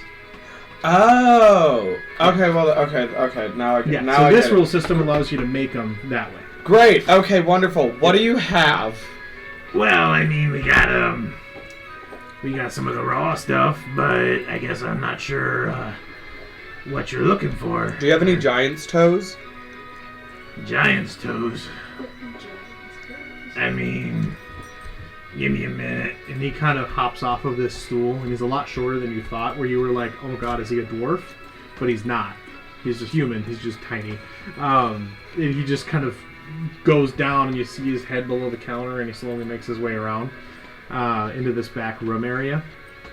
And you hear kind of shuffling and things moving around, and something falls, and he just kind of slowly comes back, and he's like, don't really have any giant's toes, but I mean, I've got plenty of herbs. I got a few different mushrooms. I got Any blisterwort mushrooms? I mean, I could give it another look. Give me another minute. And he kind of goes and takes another look in the back.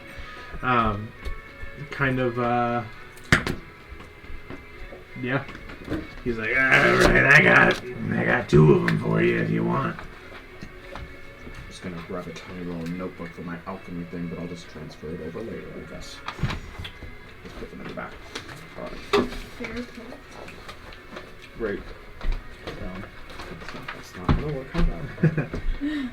With your herbalism kit, you could also potentially get stuff here. I know, I am looking at some herbs.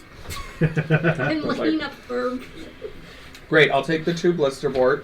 Alright, 2 blisterwort, that'll cost you 100 gold in total. Do you have any blue dragonfly wings? I mean, I got a bunch of different kinds of wings. And he kind of goes to the back and comes back with this box. It's almost like a shoebox, if shoeboxes were a thing in this world. And he kind of sets it down and pulls out some of this kind of wrapping around it to keep the soft cloth so that things don't break. And you see there's like a whole raven wing. There's a few different insect wings. There's a whole like what looks like a stag beetle, but kind of a bright iridescent yellow-blue color. He's like, well, I mean, this thing's got wings, but if you just want the wings, I can cut them off. I mean... How much for the whole box? For this whole box? Yeah. I'll put it at $250. Well, I'm already paying 100 for the blisterwort, so that'd be $350. Could you take the 50 off and do an even 300? Make a persuasion check. Should do it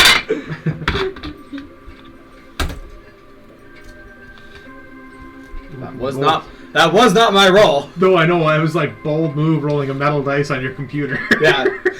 It's like that was not the roll. Although it was a pretty decent roll, but we will actually roll. Alright. That was persuasion? Yep. That is a 21. 21? Yeah, I'll take the 50 off. Just the 300 for that lot. Perfect. I will take the box of stuff and the 2 blisterwort for 300 gold. All right. So you can add in the 2 blisterwort, full raven's wing, a pen. I got it. I was just like... All right. You can add in the raven's wing, the 2 blisterwort, the chromatic stag beetle, and probably 5 dragonfly wings, and then another 2 kind of butterfly wings. There's some sort of butterfly or moth, you're not quite sure. I'm looking for herbs. Oh, you need herbs? Herbs and root spices. Herbs, my darling. Herbs. Herbs. You need herbs. There's an H. Herbs. There's an H there, darling. Silent. Okay, well, I mean, what kind of herbs you looking for? What do you got? Chamomile, rosemary, feverfew, hyssop. You got any turmeric, ginger? Parsley, sage, rosemary, and thyme. Yeah, any of that stuff. Okay, hold on. And he kind of, this time he goes around to the back and makes his way, which you hear him like he's headed upstairs. This is a 2 kind of floor building. So you gather the sense that he's going upstairs to his kitchen. Oh my God. I should have just shopped at the fucking grocery He store. comes back down and he's like, I need to get herbs. Right there. Let me go to the... I got some parsley. I got some lavender. I've got some. I don't know what this is, but it tastes good. I mean, Is there any death bell? I mean, not my. not in my storehouse. He kind of leans into that. Passive insight, it's bullshit. He got it from his kitchen, so he doesn't have it in his kitchen. He's like, but if you give me another look, I'll go find some more. And kind of takes everything back with him and heads to the back and comes back with like a book. And he's like, I got a few other interesting herbs in here. More alchemical and potion making stuff. I think I do have one of those death flower thingies in here. So... In, like, the book? Yeah, like pressed. Press between the pages. Oh! Okay. What's in that book there? Yeah, So shit, I why can don't get we, at the grocery store. why don't we leaf through it? He kind of pulls the thing over and just kind of pulls the thing open, and it's I look kind of unamused stinks. at that joke, and Lemba is just... No, I'm laughing. It's funny. I'm just deadpan, just like... He's like, oh, tough crowd, but I like you. So we got here's that death flower thingy. It looks like this withered.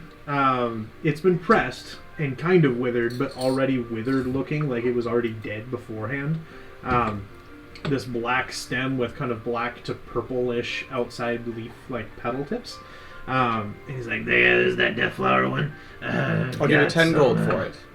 10 Excuse me, wow. It's a pressed dead flower. is a death flower. 15. I'll give you 25. 20. Make a persuasion check. Damn. That's a little bit less. 11.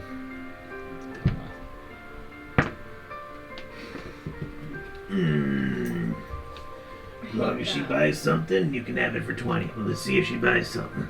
What do you got? Well, I mean, I got some iron leaf, and he kind of pulls it open. It's another plant, kind of silverish tipped leaves, almost like if you were to like spray paint something and then accidentally catch a plant.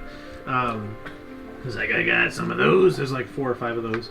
He kind of closes it over again, and he's like, this is called miner's brush, and it's this kind of little flower. It almost looks like it would grow really short to the ground, and then it comes up into kind of a almost like a bristlehead brown top.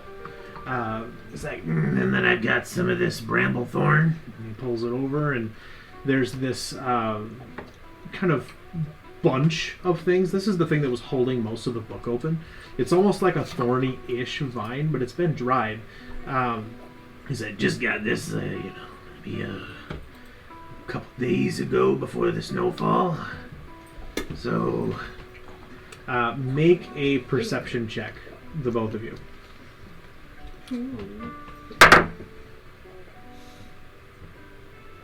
16. 16? 12. 12? You would notice Lemba very easily for it. Lothric doesn't at first because you're kind of busy thinking about the flowers and other things that you could purchase. My passive perception's I higher. know, but this was an active check. Damn. So, what you notice is there's something moving on the inside of this bundle. In the book. Yeah. What is moving in this book? I mean, there shouldn't be anything moving. I don't really know what he's talking about. What you're talking about there is not moving. He kind of takes a deeper look.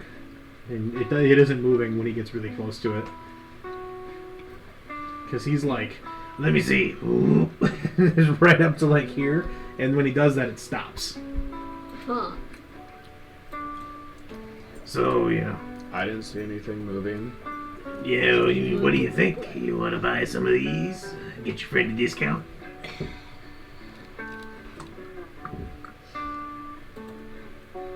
Take the silver ones. You want the iron leaves? Yeah. Alright, how many you want? There's like 4 or 5 in there. I'll take 3. You'll take 3 of them? Alright, I'll give you those for 20 gold apiece because you laughed at my joke.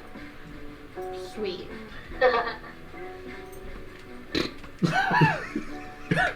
I pay him. You pay him, and you're able to get the other one for just the 20 gold now. No, I snorted. And then I walk out. I go back to the fucking grocery store. You go back to the grocery Because store? we're gonna buy his dirty pantry herbs. Oh my god! I can find all fresh herbs probably for cheaper than his stupid prices. Yep. Perfect. How many death bone am I adding? Just one? There's just the one. Okay, great. Yep. But hey, you guys are headed through the wilds. You could probably forage quite a bit on the way. I don't know. I'm just gonna buy a couple real basic. Oh, it's worth trying. But yeah, so basically what you guys will have to do for making potions and stuff is take the raw form of this thing and refine it using like a refinement skill challenge during any amount of downtime you want to use. And then refine it into a usable tiered ingredient. And then depending on what you want to make it into, if you want to make a specific potion, you tell me what potion you want to make and then what ingredients you want to use, and I'll help you assign the tier value for what those things apply to for each potion. I'd like to make a potion of invincibility infinity. That'll be very I can never die. I'm gonna just store by herbs I know are harder to find, like root herbs, like some ginger and turmeric and like lavender, things that don't grow, that are hard to find. Plus, it's winter, so you're like, I'll get what I can now. Yeah. Yep. All right. Oh, we lost Easily Caroline. enough, you can spend probably 10 gold and get a bunch of different ingredients. Cool. I would say is for 10 gold, you could pick any 6 herbs. Sweet. So, the rest of you kind of move along with this trip, walking around, kind of dealing with it. You know, Celeste, you kind of are like, all right, grocery store time again. Okay, I guess. You just kind of peruse while Limba's buying some herbs. Yep. Kind of make your way through. Then, once you're all done, is there anything else you want to do before you leave the city? Nope, we're leaving. All right. No, we better go. Oh, she's back. I stop by the temple while they're doing the herbs thing and drop off something for the Raven Lady people. All right. What do you drop off? Drop off the package or stuff. Clear thought maybe in it. All right. Sounds good then. To give it first. Package? Wait, what did The I... what? Wait, what? Like, the film of thought. Yeah. I clicked the wrong button. Since I used it, it's no use to me, so I think it just safely up. Yeah. So you drop off the book. Yep. Okay. Okay. So easily enough, the matron there kind of takes it and. Well, I appreciate this gift. You know, I wonder, has it served you well? It has. Please ensure Vasilia gets it. Then, absolutely, that will be done. And you're leaving with Celeste, right? Yes. Be good to her. She's a good girl. She's just a little bit intimidating for a lot of people. You know what? At this point, as long as she doesn't stab one of us, we'll be cool. I It don't was believe she one time. Would you let it go? will. And it wasn't even to you, X. I'm aware. So, you guys kind of start making your way out of the town. Now, there are a number of different things along the way as you leave. It'll depend on if you leave the city from the northern or southern end of the city's crescent. It's up to you. The northern end is where you came in. So you could backtrack a little bit and go over that northern section, or make your way down and across. I feel like we're heading south anyway, so we would go out the southern exit. Alright. Yeah. So you all make your way, you actually head past the graveyard on the way out and past your mother's house. Do you wanna Go stop? to the graveyard? I just said not to Oh, stop. is there? Okay. I feel like I've said my goodbyes I already. want to go for stuff. Do you want to go and look? I feel want like to go I and just look heard and see if her. there's any death spell in the thing, since we're just passing by. Okay. Okay. Alright. This is how you forage. Yep, it is. I stop in there. Survival check. I'm gonna go with Ooh, Flopper. my survival is high. I have a good chance of finding things. I am going to go with Lothric. That's a 19. 19. That's a 17. What the majority of kind of herbs and flowers that you find are like placed on graves as ornamental gifts and things. But you're able to, should you choose, loot the burial flowers that people have left for their dead family members for a variety of different colored roses and a variety of other kind of interesting flowers. There's some lilies, there's some other general flowers, but there is a section of this kind of bramble material that was at the store. I take the flowers. Yeah, I took some flowers. I'm taking as many. Oh my God. I think are we just gonna split the flowers evenly? We just take all the flowers off all the graves. I just wrote down like I took 5 of this, 2 of them. I just put some random numbers in a flower. It's mostly roses, so do like 5 roses, kind of variety of colors. Yeah. I'm putting down 5 roses, 2 lilies, and 1 death bell. Is that good? Can I do that? There are notably no death bell. It was bramble. There are no death bell, but there are the brambles. There's brambles. I'll take brambles. All right. 2 You brambles. notice, What the hell does a I'll do that. bramble even as look you like? collect them, these things also have things moving in them. Whoa. Brambles? The brambles or the flowers? The brambles. Oh shit, I'm gonna take a bramble then. It's a bramble. I took 2 I'm gonna brambles. take 1 bramble. Make a investigation check for whoever's Like a taking it. bramble bush? No, it's a bramble weed. 17. A bramble weed? Okay, 17. What was I doing? Investigation? Investigation, yes. That's a 16. All right, it's fine if you, as long as you beat the 15. That's what you needed. You do notice that there are a number of pockets of like twisted and kind of encompassed vine of this thorny vine within it, and those kind of pockets every now and then rustle just a little bit, like there's something on the inside. I just look away. Yeah. So, yeah, you can add, probably up to 8 between the both of you of this bramble material. Up to 8 brambles? Yeah, and so if you wanted all 8, you could take all 8, or if she wanted to take some of it, then you just have to split the 8 between you. How do you want to split it? How many you want, Lothric? I mean, I would like a more majority, so I would like 6 if you want to. You can have 6. Yay. Yay. I can actually do alchemy stuff! Yes. I'm actually doing things I want to do! Yay! So- This is gonna backfire so bad in the future, I can already tell, but I'm so excited. Oh, yeah. So, you're able to kind of collect all of those things as Celeste turns away. Did you want to see your mom on the way out? I'm gonna say no because I feel like the more I go and see her, the more she'll hurt. You know? Okay. So I'm going to not go see her. Alright. I said my goodbyes already, so that's kind of what it is. Alright. So, as you stand at the edge of MooNshade on the way out of town, you know that if you're going to take the road, it would be a few days' travel to Mutespire. But you're not taking the road. You're going to head straight off.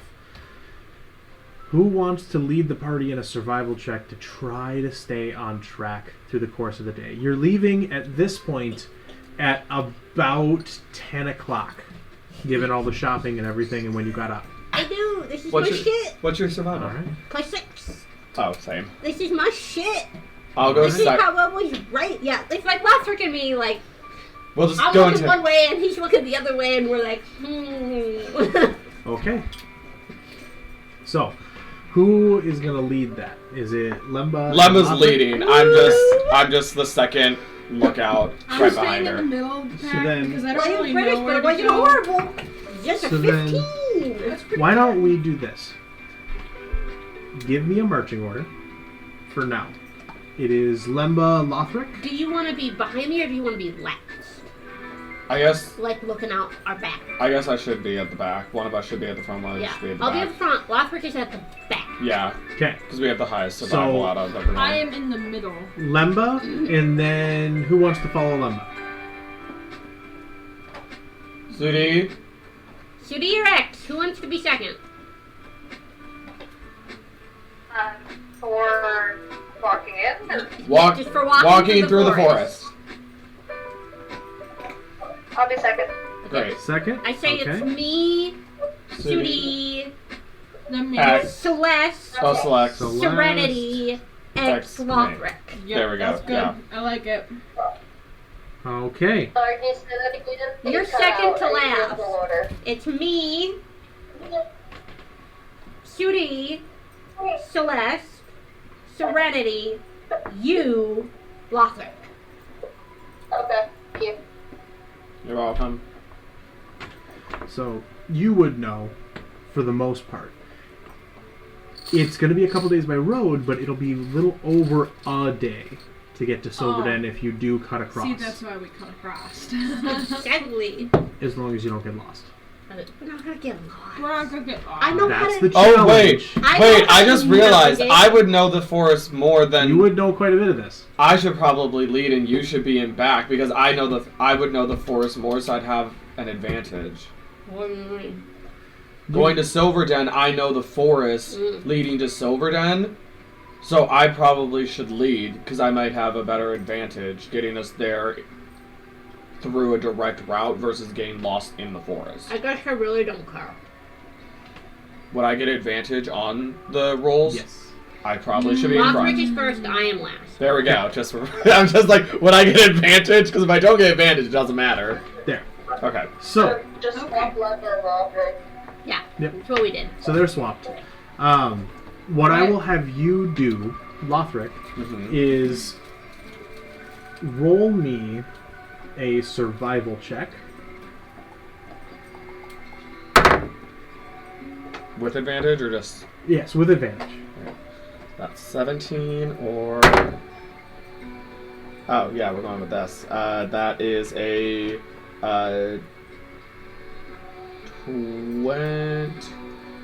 15 and 6 is 21, yes? That is right? Yes, 21. So, alright, and then roll me a d8. Spicy indeed.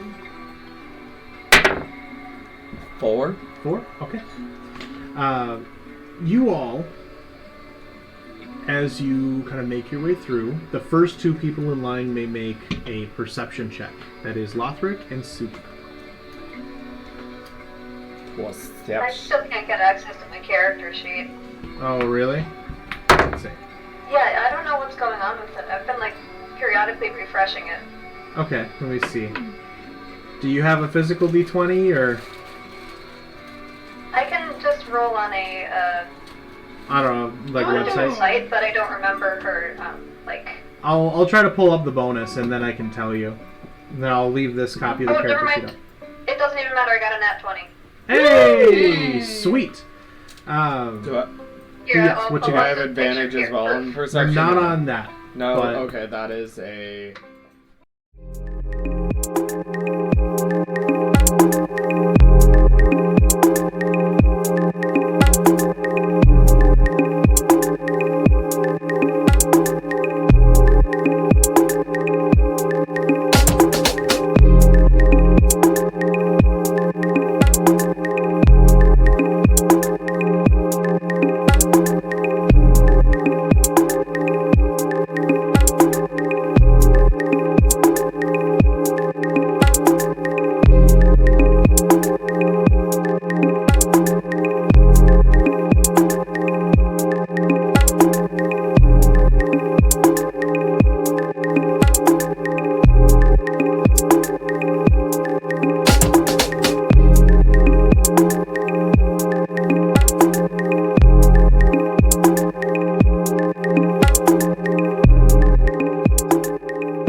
Here you go. Okay. Can you hear me?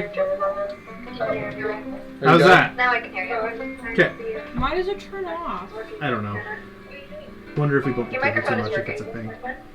So, alright. You guys are slowly making your way through the woods. It's snowy with a fresh layer of snow, but not enough to really impede your travel, so to speak. Do you want to be going a fast pace, normal pace, slow pace? Are you trying to be stealthy, or are you just kind of walking, or are you trying to rush to the next town?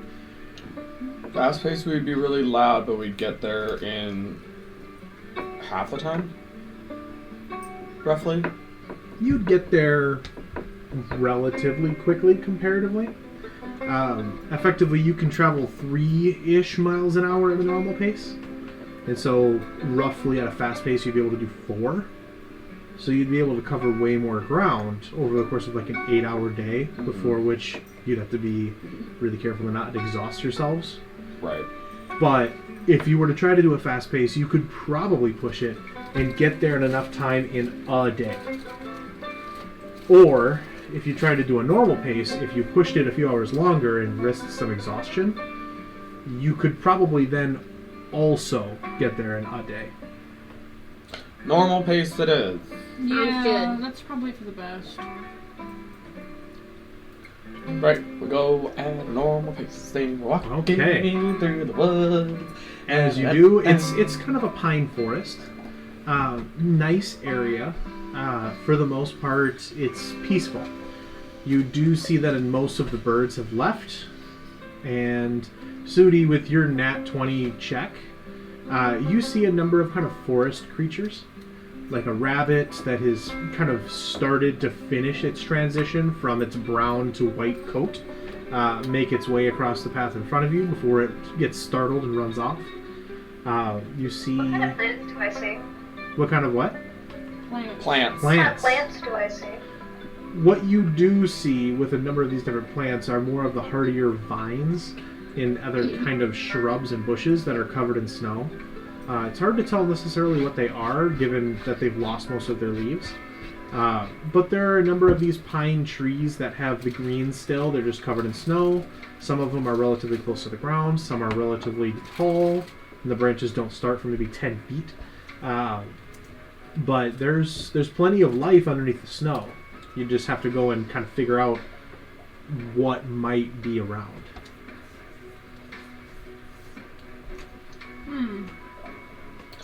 I'm assuming with mine, I'd be just like, guys, this is nature, and these are the trees. Yeah, you're looking around, and you for Leva's the most not part, enthused at all. Oh shit! you see most of the same kinds of things.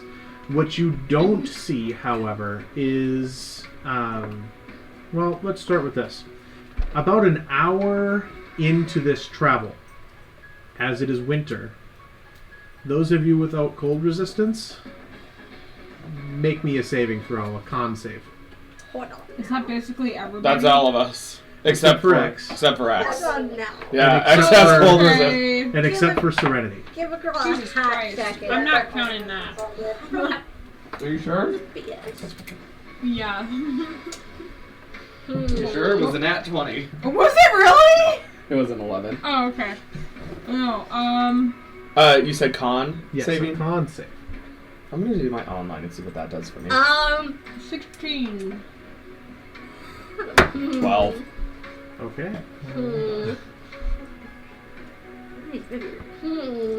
Are you figuring out which die to roll? No, that is not what is happening right now. You're looking at it and it's just not changing and you're not sure why. The contract? No, it's Nope. just trying to figure out what animal to turn into. So, Oh, so she doesn't have to just worry. Patrick, what have you got? A 12. A I don't 12? have any Arctic animals yet, which is stupid. I think I rolled a 16. 16? Okay. Sudi, what did you roll? I don't have access to my character sheet. I can't roll anything. Oh, roll a yes, D20. yes. Let's see, because I have your sheet up. Oh, I didn't If do you it. want to roll a d20, add +1. Okay.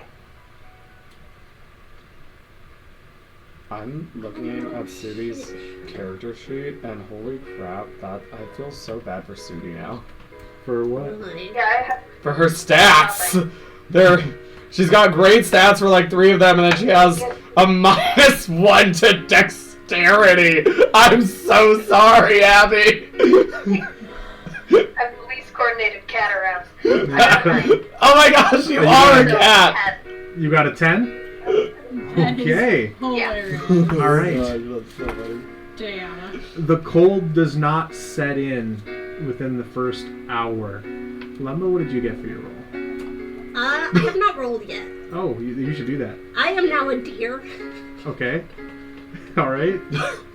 Does it have cold resistance? Probably not. Nope. So roll. I don't have any Arctic animals. So you should roll and add the constitution of the deer.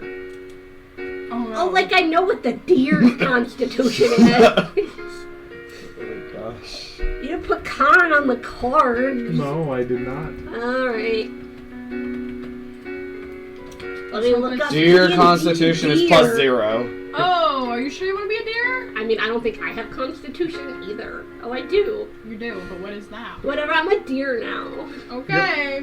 You watch Now you're sleeping in Lemba. this. Lemba at the It's back of easier the to group. walk in the forest as a deer. At first, it's a little unsettling I have a because much- X turns around and sees this deer, and you see this salivation start, and Oh, then she realizes it is like. I'm like, But the rest of you were like, "There's a deer following it." Oh, okay, all right. And you more than anything, because you have no idea. What's yeah, I happening. have no idea. That You have shit's no going. idea what's happening. oh, that's right, you don't. Funny Oh, the- joke. Uh-huh. All of a sudden you're like, wait, I don't Whoa, know. Oh, wait, wait. I Where just did- think we should put this out. Where did I got Lemba a go? 10. You got a 10? Mm-hmm. Okay. Where did Lemba go? What do you mean? She's not here anymore? Yes, she is. I just poke them out for a round extra. I'm like, What I know about druids, I try to make like a deer noise. I don't know what- roll what a history. Set. or Roll am a I too history sheltered? That's the thing. Roll a general like history check for it, or an intelligence, either one. I'm not gonna roll intelligence because my intelligence. History tends to not give you the good. bonus, but if it was a penalty, then I literally could just Wow. tell her. you could. So it's a 15. A 15. You know that there are some spells like polymorph that people can use to like change form into beasts. So not what this Is she is. that deer? Yeah, she can turn into animals. Deer knives. She's a druid. She can do that. I'm like, that deer just nodded at me. What the fuck? Yeah, that's Lumba. She'll do that from time to time. Don't worry about it. Don't worry about it. Can I still use my telepathy in an animal form? Yeah. I think to. Okay, no. I think to Celeste, it is easier to walk in the forest as a deer. Okay. I'm just like, oh my god. Dude, talk to me in my brain. Alright. Don't think about it. Let's go! Did you get Don't don't think about it. Problem is all I can picture is the deer from Adventure Time.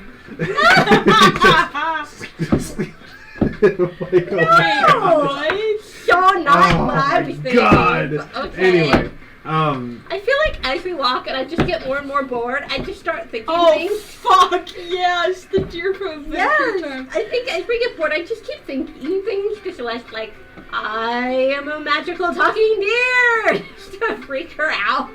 Every so often, I'm just like, deer. Yes, it's a weird looking deer. Oh yes. Okay, now I remember. We for takes off that, his I'll give hose, you so a then he's d6 inspiration die. with his metal You can add fingers. 1d6 to a roll. Because that's totally Fuck, what that is roll uncomfy. is just kind of fuck with people. Why is that so uncomfortable? Exactly. You should hear the sound that goes with it. Anyway, we'll do that later. But, Sudi, what you do notice as you travel is, within the first hour or so, it's fucking cold. Like, it's winter, and only one of you is really dressed for it. Damn it, it's just a picture. So it's a little bit more of a challenge to make your way through, especially as you're used to the Serac Waste, which is a warm area. It's uncomfortable just how cold it is. At the same time, you kind of hear something in the background and hear what sounds like a scream. As the rest of you would hear, and you would know, this was a rabbit being killed. A rabbit being killed? Cool. Right. So rabbits scream when they die. You know that.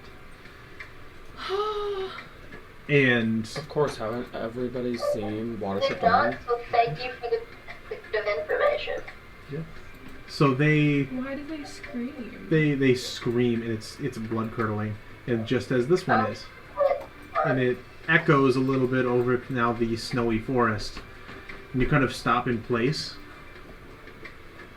and then you hear this in the background, kind of a distance away. I swear, if this is another goddamn Wendigo, I'm killing somebody. I I don't think that's what this is. I swear. What do we... I mean, I wouldn't expect anything other than it to be like a wolf or a fox. Maybe. Do we just keep walking? Do we try to find out where this noise is coming from? I turn back to the party and I say to them, watch out, there might be a pack of wolves. Good to know. Okay. Alright. Thank you, Sudi. Or maybe something cute like a fox. Can I roll a Just keep your eyes perception open. check with my excellent deer hearing? Yes, you can. My dear hearing. Deering. 22. My dearing. 22. There are wolves around. I think 2. And you can kind of catch the scent, and it kind of almost instinctually spooks you for a second, because you're like, Oh, because you're I'm a not deer. rabbit, I'm a You're deer. a deer. I think with too, that 22, you hear howls from the direction that you heard it at first, and then from that way, and then from kind of loosely behind you. Shit. There's a few of these things, There was a few deers. and they're all around. I think too, probably Celeste, just because I've been thinking in her head bugging her for like the last hour or two. Yeah, there be wolves kind of all around us right now. I hear them with my really good deer hearing. Deering. Deering. Like, if you target me, Yeah. reality, Uh-huh. I would think so. cool. You would see videos of that going like, Yep. Okay, Yeah. so that's great. For an animal based off of catching the signs of danger early, deer are pretty good at doing that. Okay, now I So- didn't think of it like that. I'm stupid. So, good. do you want to continue walking? Yes. Alright. I think I we have no lead other on. choice but to continue walking, so yeah. Do you want to go at a normal pace still? Yeah, just to not cause suspicion, I guess. Okay. There's From- also the from slow pace, which lets I you use. lead on. No, I don't think we need to go slow though. Okay. I think we'll be okay. All right. If anything does happen, I have my throwing darts. Okay. I can always try to kill them. As you make your way into this next hour of travel, you continue through the woods, and as you reach this second hour mark, everybody make another con save, except for you, Celeste, because you have winter gear. Totally forgot. All you people. Oh god. Yep. Everybody has to make a con save unless you're resistant. So Serenity and X don't have to, neither does Celeste. I got a 10. A 10, okay. That's pretty good. 15! 15, Hey, okay. that's better than a 1. So. What you got, Sudi? Look at this. Fine. I can't roll anything, my friend. Yeah, it's the con save again, so it's just +1 to whatever you do. Just roll like an online dice. That's Okay. fine. We trust you. It is +1. Yeah. 7? Okay. 7. As you reach this second hour's mark, you do make it further in along your journey, but towards the front, you see Sudi starting to kind of droop and huddle in on herself, kind of shivering and more cold compared to the rest of you, you gain 1 point of exhaustion. Very pitiful. So Oh, great. it's unfortunate there, but it's winter, and you're traveling through the snow woods. So, do you make another hour's worth of travel? Onward we press. All right. As you make your way through this next hour, make another con save for me, guys. Oh my god. Lothric, Lemba, Sudi. Oh, not me? Are you kidding me? It was gonna land on a 16. I hate online dice sometimes. Oh boy. Painful. That's a 3. That's a 7. 7? Okay. All right. Bye, cruel world. What you got, Sudi, for another con save?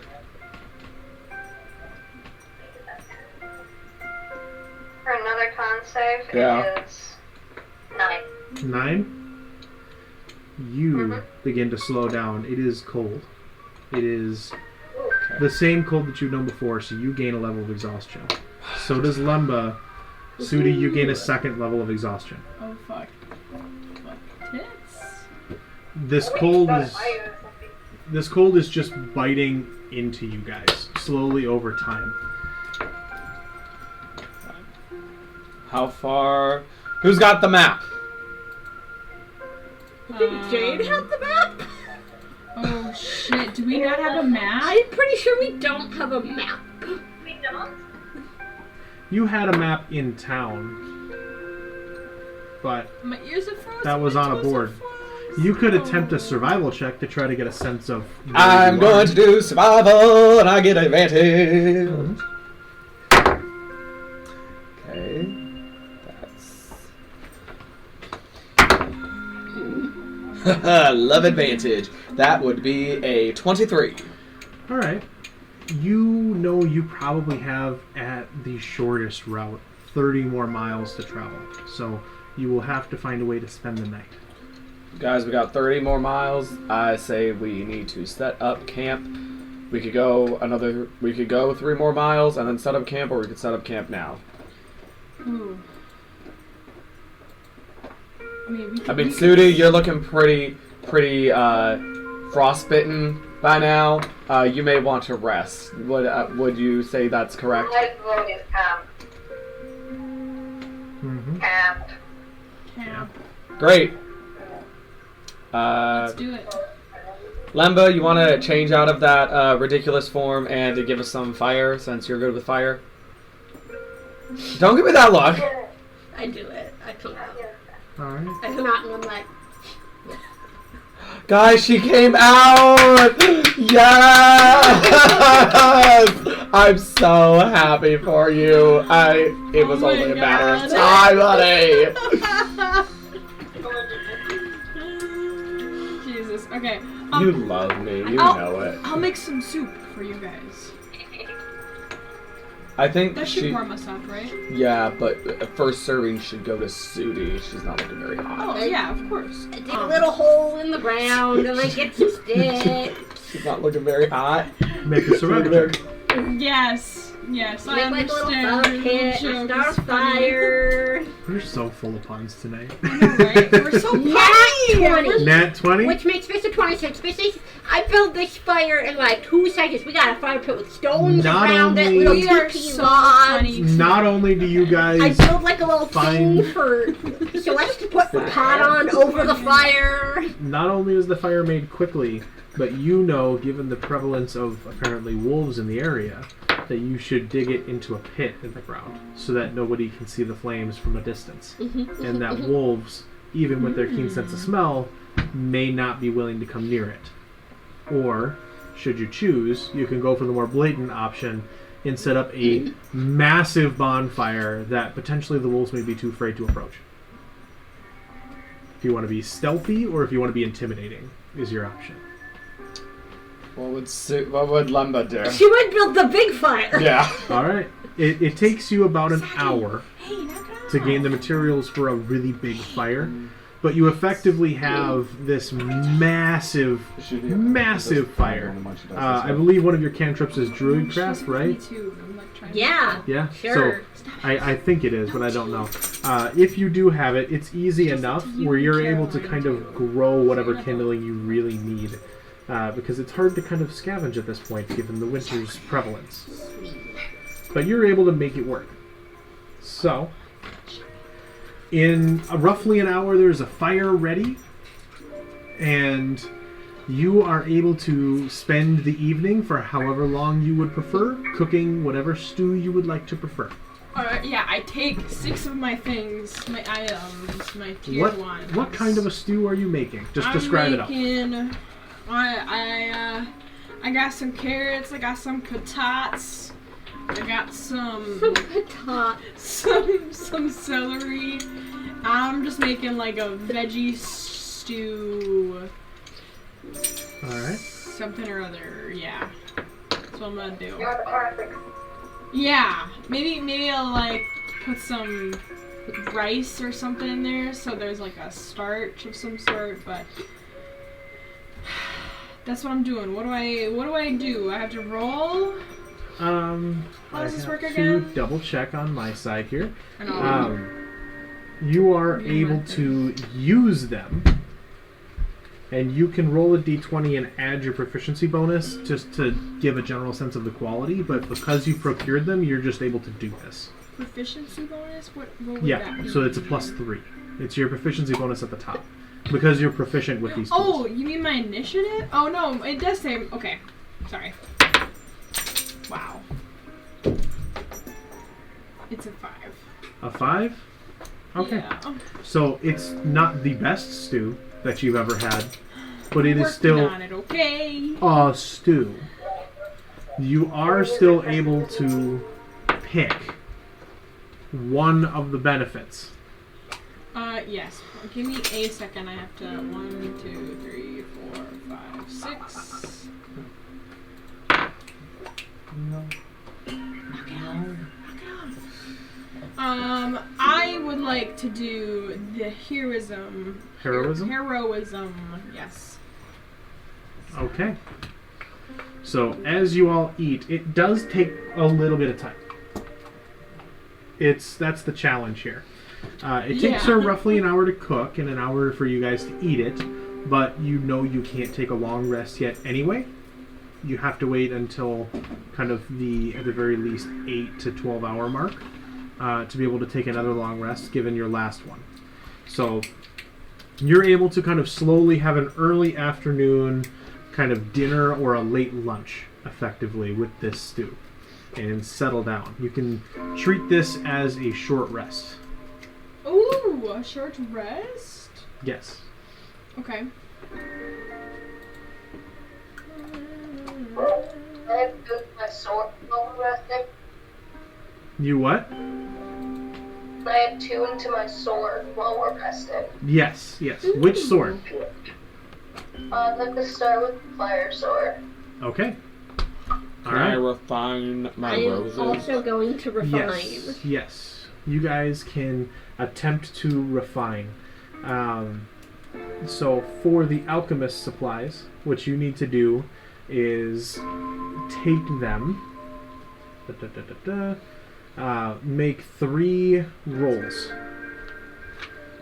320, not 3. Yep, 3 d20 rolls. You can choose any skill that you would see as applicable, but if you use the same skill over and over, the DC gets higher. So, for the first one, what skill would you want to use to try to refine it?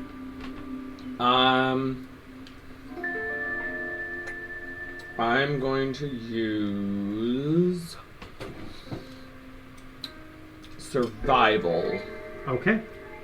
That I'll set at a DC of 10. So just beat a 10. And you can add your proficiency bonus.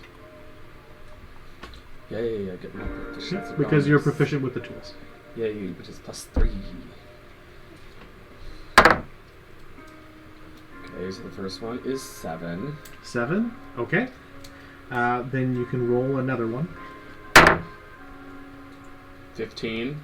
15? Well, roll another one, but are you using survival again? Or do you want to use another skill? Oh wait, Think I had my survival number plus my proficiency bonus. Yep. Oh, then my first one would have been 13. Okay, yeah. So that's good. That's a success. So then your second one, what skill would you want to use? I mean, I was just gonna use survival for all three this first time. Then this next one is 15 for a DC. Alright, well, I rolled a 17 on that one, so it would have Okay. been 20. So that'll work. All right. So then the third one, the DC is 20. Well, Unless then you want to use a different skill. I'm gonna use my nature for the third one. Okay. Is the DC on that one 10 then? The DC for the nature would be, it would be 10. Damn, that was so close. That's 24. 24 will work. So your refinement is successful. You can mark in rows, tiered rose ingredients, and you can add a note that says plus 10 gold pieces to it in terms of like a value. So whatever it gets evaluated at, you can add 10 to. Great. So the idea is you can say is that for all my roses? that would be for the one ingredient. So just for the one. So you can add one refined rose. One So you have refined to set of refine roses. each rose So- separately. Yep. And I do it 3 times?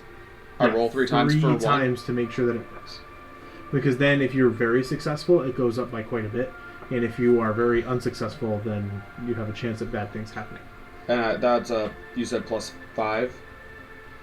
Plus 10 to gold pieces. So just call it refined rose petals. And then you can make a note that it's worth plus 10 gold pieces. You were hoping to refine some stuff as well, right? Yes. Okay. What are you hoping to refine? I am gonna start with the ginger root I bought. Okay.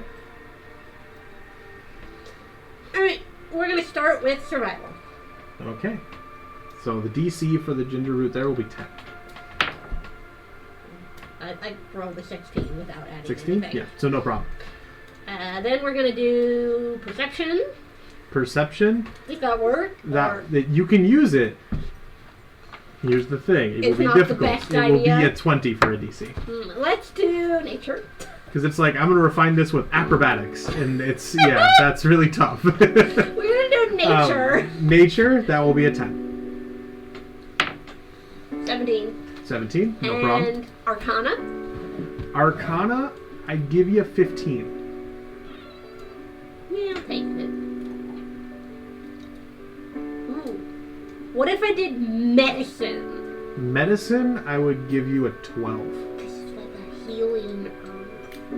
It's not necessarily a healing, but it's ginger, and you could try to be using it that way. Okay, I'll take medicine. Yep. So it would be the 12. It's a 10, but then I add.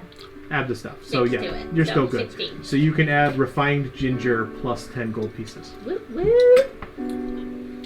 Hooray. I'd like to do another rose. Another rose? Alright, do it again. I'm gonna do. I would like to do Arcana for the first one. For the rose, I'll put that at 15. Oof.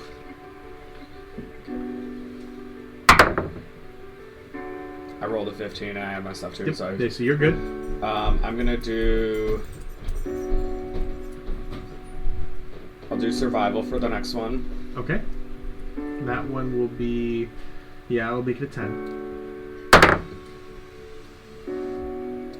That's over a 10. 11 Okay. plus 3, so 14. So that's good. And then my last one, I'll do nature. Nature. Oh, wait. What would it be for medicine? Medicine, I would put it at a 12. I'll do medicine this time. Because it's harder to pull stuff out, but it still works. No! No! What did you get? I What did you get? You gotta tell me. don't want to say it. I know. I don't want to say it out loud. I mean, I guess it'll give me XP in that one. Nat 1, and that's fine. So, Nat 1 will give you the XP, and your refinement was successful anyway. Yay. You do In the process of the nat 1, however, you do take roll 2d4 for me. 2d4. 4. Great. So 8 in total. You take 8 points of fire damage as you burn yourself in the refinery process. Lovely. Okay, that's fine. Okay. I'm still got a lot of hit points and lots of stuff. So, all right. Anything else that you guys want to do for while you're taking this break? You can spend hit dice because it's a short rest. If I have 2 levels of exhaustion, I don't know if I can go out and do things, can I? You can. What 2 levels of exhaustion does to you is give you disadvantage on ability checks, and your speed is halved. Okay, so if I take a short rest, does that help any of my levels of exhaustion? I don't actually know that. No, you need a long rest. You need to successfully finish a long rest to get rid of a level of exhaustion. So if you were to sleep right now, which you couldn't benefit from a long rest yet, but if you were to go to sleep for a long rest, in the morning you would only have 1 level of exhaustion, as opposed to 2. I see. I go to sleep. You all right? So right now, you guys haven't been awake for long enough to benefit from another long rest yet. So you can go to sleep and just sleep the entirety of that time. But Why not, right? it's like currently 3 p.m. Okay. That's alright. All right. So you guys are just gonna stay here, make camp for the night. Yeah. All right. Yeah, I think so. So do people want to take watches? Probably. That would probably be a good idea. All right, up to you. Okay, so who's gonna do the first watch then? You have to make a number of them because it's for longer. I can do the first watch. Okay. I don't need any sleep, or well, I don't need any like hungry exhaustion. I'm cold resistant. Like I have all my health. I can take the first watch. So then you're good. So you guys will need to take like 5 watches over the course of the day. You can't benefit from a long rest until like 8 o'clock at night at the very least, and it's currently 3. So we're just kind of chilling. You're just kind of stuck out here and tending to the fire. So anyone that wants to keep watch, you have to, in 2-hour stints, take watches. So you can do it. I can watch with X. All right. So you guys can make a perception check, either both of you or one of you with advantage. I have shitty perception. Oh, actually, that's a lie. I have a +4. That's weird. What do you have? Let me see. Perception. I have a +3, so it's the same. Alright, we want to take a roll or? How about I give you advantage? Okay. If that works for you. Or. Oh, fuck. Alright, that's the best. Okay. Sorry, I got fucked. Okay. So what have you got for your roll? She said 10. 10? Okay. So no big deal. You're able to kind of keep an eye. You don't notice anything weird. So for the next 2 hours, as long as you guys are staying by the fire, you avoid the need for a con save. Good. Good deal. Now for the next shift, who's taking over? I have a question. I'm sorry. How Yes. long are we planning on going for tonight? For tonight, I was gonna try to go till roughly midnight. and then leave off, but we can go a little later or we can go a little shorter if you would prefer. Okay. All right. I'm just an hour later than you guys. So. No, I know. I'm trying to keep that in mind. So, but yeah. Like, So, are you good, Caroline? Yeah, I'm fine. so who wants?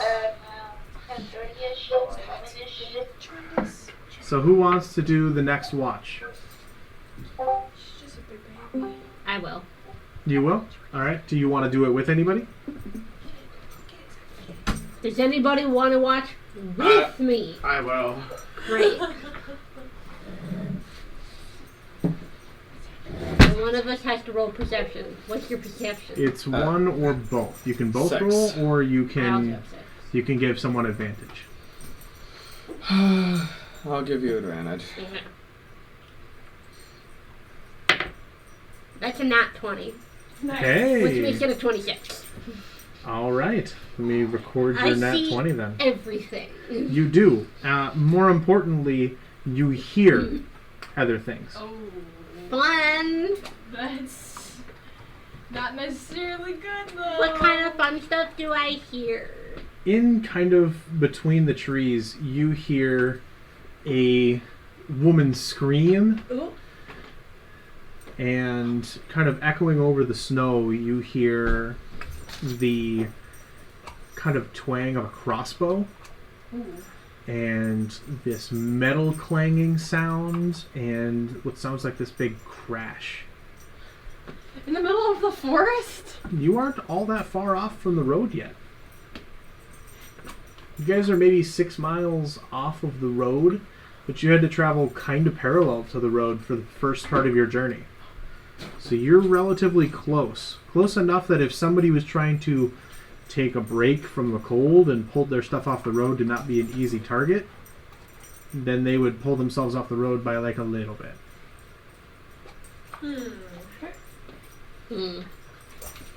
Stuff is going on out there today. Yeah, and Be aware. okay. With a nat 20, you hear it all. But do you do anything about it? Why are you telling me this? I'm making conversation, Maverick. I'm sorry. We're You here in don't- the middle of the woods doing nothing. And you don't make conversation just to make conversation, so you obviously know something, so what? There's a woman screaming and an arrow. Looks like, shit is happening out on the road. Should we go take it?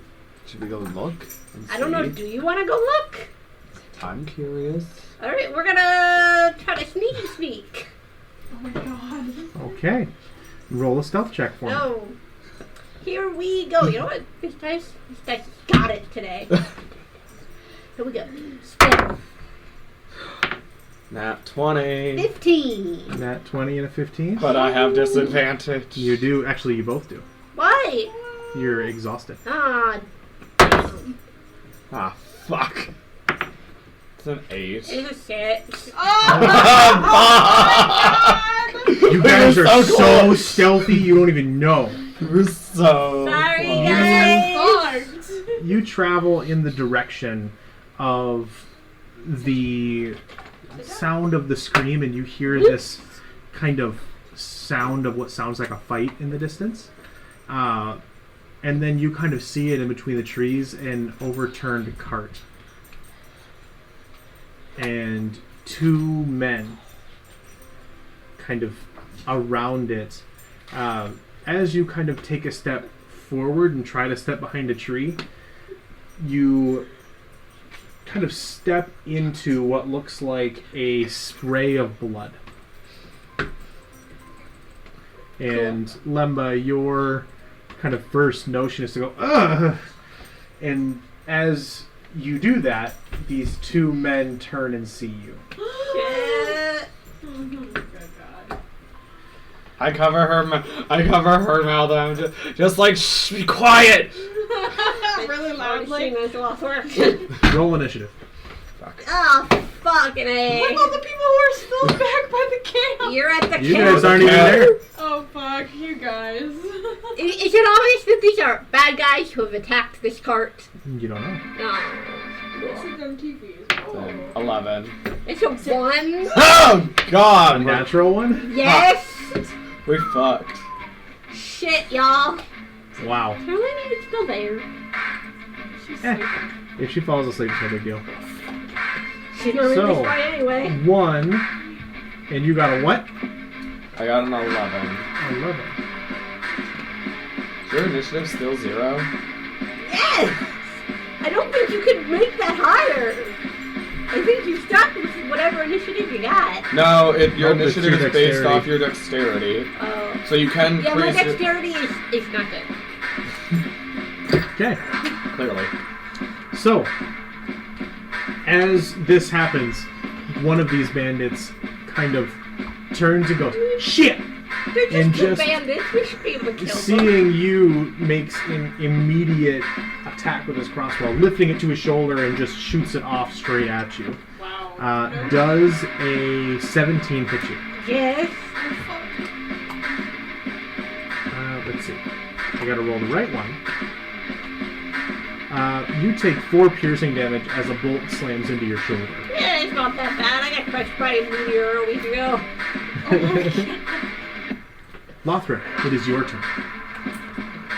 Great. Oh, we don't have anything to see where they're at. Okay. No, I'm sorry. No, that's fine. This is really... There's only 2 of them? There's only 2 of them.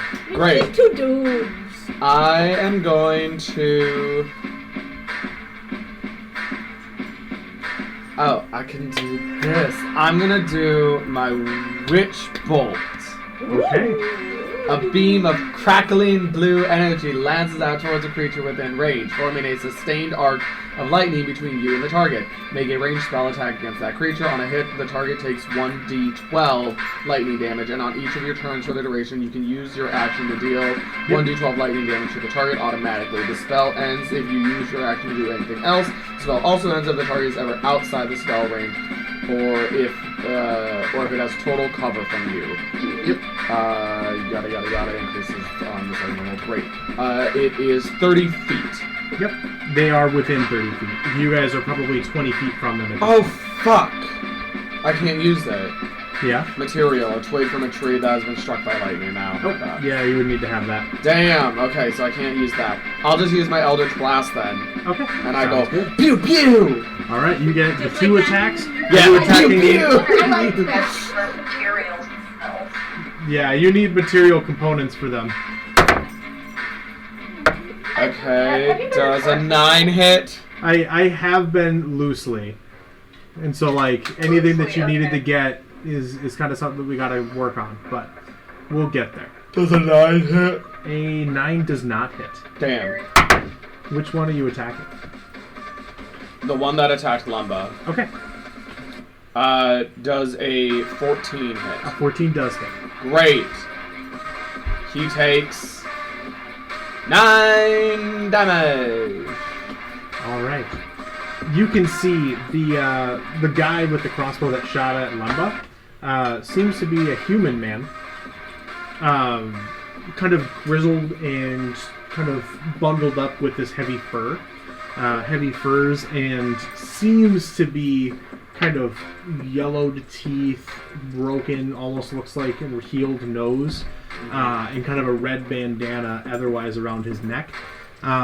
He kind of takes this straight to the shoulder, and it sends him spinning for a second. As he looses the bolt, you hit straight over where the crossbow is. He ends up kind of spinning and finally gets back to his feet. But he is hurt and charred from this force that the Eldritch Blast did, but he seems to be standing still. Is that your turn?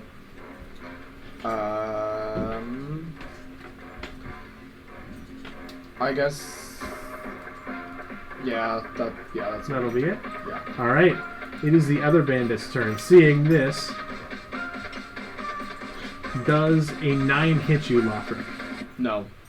Alright, so he pulls up his crossbow and tries to take a shot at you, seeing the damage you just dealt, and completely whiffs it, and it hits the tree next to your head. He's this heavy iron bolt. Lumba, it's your turn now. Alright, cool. First thing I'm going to do is I'm going to use a wild shape to summon my wildfire spirit. Alright. Then I'm going to cast Burning Hands. Okay.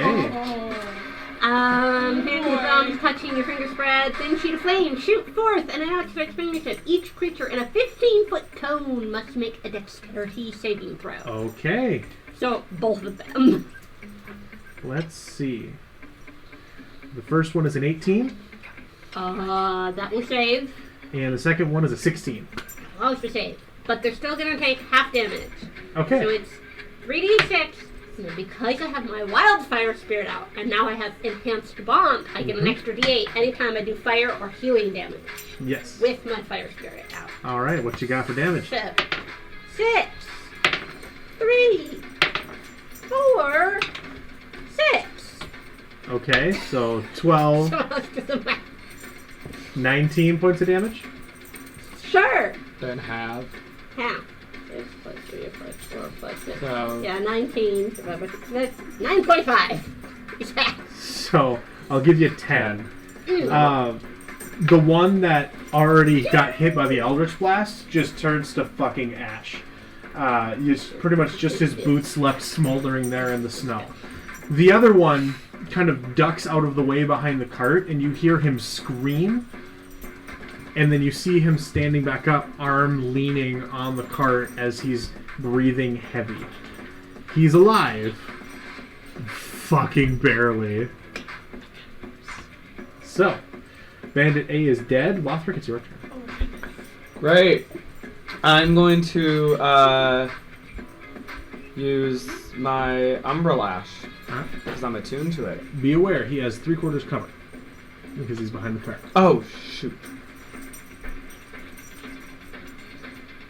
You just walk closer to him. Yeah, I'm just gonna walk. I'm just gonna walk up to him. You can pretty much walk, given where you guys were at, right next to him. Yeah, I'm just gonna walk right next to him and stab with my short sword. Alright, roll an attack. Does 13 hit? 13 will hit. Perfect. 4 points of piercing damage. Alright. As you kind of walk slowly around this cart, kind of nonchalantly, he kind of sees you come and he looks up at you and you see this blistered face. He just barely got out of the way of the flames, but he is fucked. And he sees you come and he puts his hands up, drops whatever weapons he has, and he's like, wait! And you just stab him straight through and then up kind of into the rib cage. And just kind of, just like, it's okay. Your friend died. You're dying too. It's okay. It's okay. He's face wide. Oh, while you're doing that, while I can have you. Can you get your blood into this vial? Oh my god! I hold it up to his cheek, and I'm just like, just like that. As he's dying, you're taking the blood from his cheek, and he goes and spits the blood all over your face, and then slumps down. And now both of you hear sobbing, crying. He is dead. Why are we killing things? That's a good question. That's a good question. Can I roll a perception check to see where that sobbing Your is passive coming from? perception is high enough that you can tell. And Lothric, you can definitely tell because it's coming from the overturned cart. I'm gonna go over to the cart and look in it. Lothric, you're standing right there, and probably a couple feet from you, just inside the cart, hiding in a blanket, is a very small little tiefling girl. I put it in the Discord. Oh my God. The picture of her. But she is currently sitting in the cart, staring at you, terrified. How small is this child? She's, at your assumption, maybe 6 years old. Okay. Like 5 old or enough 6. to walk and talk. Yeah. And so she's pretty little, and you guess you're not quite sure. But it's somewhere maybe around that range. If we look around, can we see You see... Family member? Yes, you can. In pieces. Cool. One of them, a tiefling woman of similar resemblance, at least from what you can tell for the back of the head, has been crushed by the cart. Maybe 2 or 3 feet from the little girl, who is seeing it. And her father, it would seem, another red-skinned tiefling man, is off to the side, seemingly where he tried to get the cart back and over, like stable, and his throat is cut. He has a bolt in his shoulder. He is dead on the snow. God. Glad we killed these fucking bandits. Yeah. This Same. little girl is just crying and just staring at Lothric. I am very... Is she staring at me for what? For what So you you just fucking walked up did. and we're like, shh, shh, shh, you're dying now. Get me this blood in this vial, please. And she's just like... Yeah, Lothric. How was I supposed to know? The whole fucking thing. Just like, how was I supposed to know? As calmly and, nicely looking as I can, I'm gonna, crouch down and, we kind of, try to get her to come to me. Be like, Make- it's okay, we're gonna take care of you, No. the Make bad guys a- are gone. Make a persuasion check. I almost wanted to make it animal handling, because at some point, small children are, dealing with wild animals. Not I'm quite. better at animal handling. I know, but persuasion. It's an 8. It's not It's an very 8? good. She kind of retreats into the No, blanket a because little there are bit. things that I would do, but I can't. Make a... Yes. What's your passive insight? Your passive insight's 13. Mm-hmm. You can get the sense, you're, at this point from where you are, she would have to crawl past Lothric, and she's not doing that.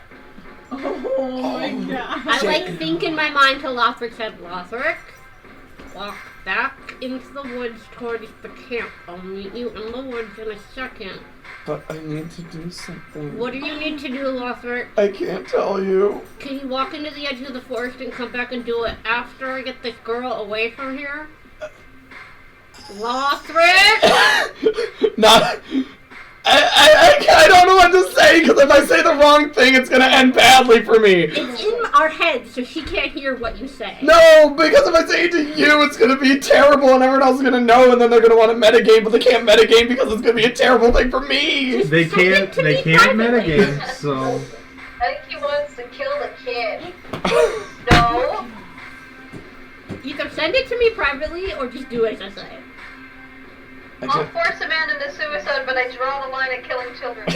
I just need to get one thing from one of the things that are on the ground. Okay, I understand that, but Lothric, I swear to God, if you don't go hide in those woods until I get this girl out of here before you do your thing, I will tell everyone your secrets. What secrets are you really going to tell? All the ones you told me. This little girl, by the way, is staring at the two of you, staring at each other back and forth, with this silent conversation going on in your heads, and just going... Fine. I go and I hide behind a bush. Make a stealth check. Fuck, I have disadvantage. Yeah. It's an 11. At 11? Okay. I can try again to be like, Scary Man is gone. The bad guys are all gone too. Make a persuasion. I'm gonna take care of you, get you to the nearest city. You're okay now. You can do persuasion with disadvantage, because you have exhaustion.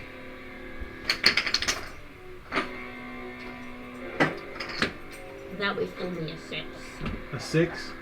She's afraid. You can tell. She's very afraid, and she can still see Lothric.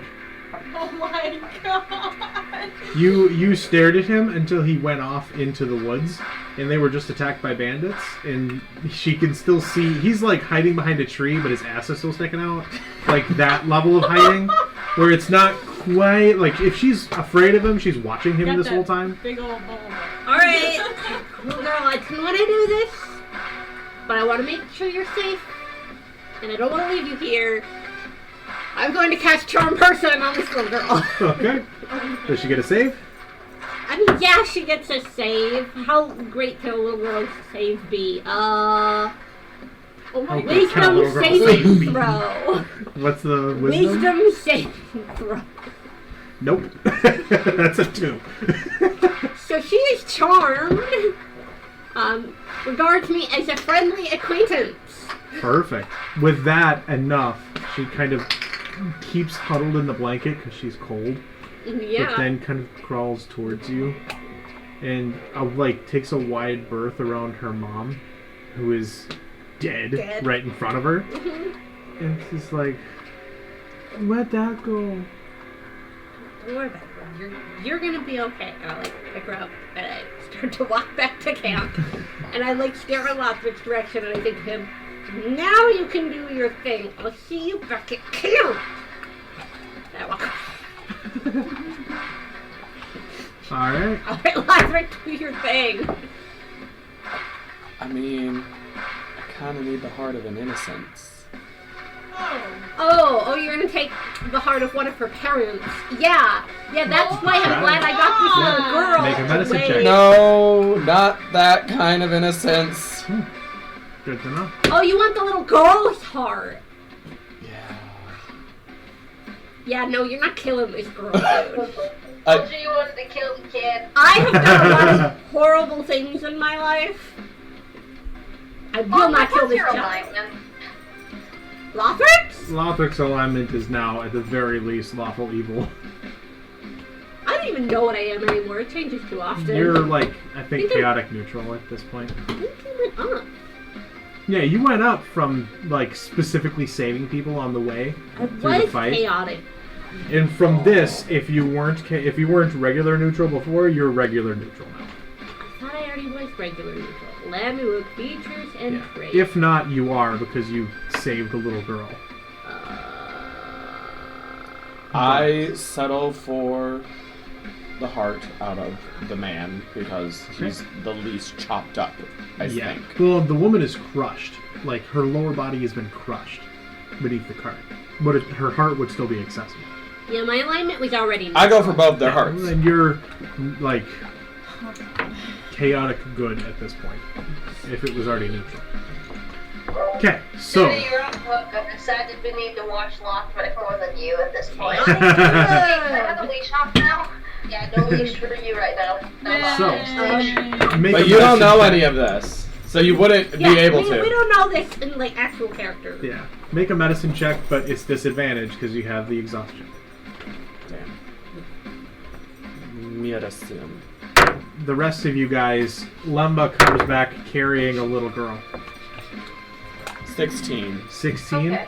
It's a little bit of a butchering process, but you're able to get it. You Great. can add 1 traveler's heart. Oh, he tells you I come back with a little girl and you're all just like, okay. Yeah. Nobody's yeah. off put by this small child I have just procured out of thin air. Okay, cool. I think I'm sleeping or napping, so. I don't think Yeah, a anybody- number of people are kind of napping. Mhm. You're actually just really lucky, you realize, that the 2 people that were awake and keeping watch after leaving camp didn't leave the rest of the party to the wolves. Literally. So... when we get back up, I put her by the fire. How much wrap would it her up. cost? What would be The heart? Yeah, how many gold pieces are we talking about? None at this point. If you want to use it as an ingredient, you'd have to refine it. Alright, great. So So 1 tiefling traveler's heart. Yeah. Great. I give her some leftover warmed up stew. Okay. Yay. I walked to the little girl and I crouched down to her and I looked at her and I very softly say, want to see a cute animal? Oh, you got animals?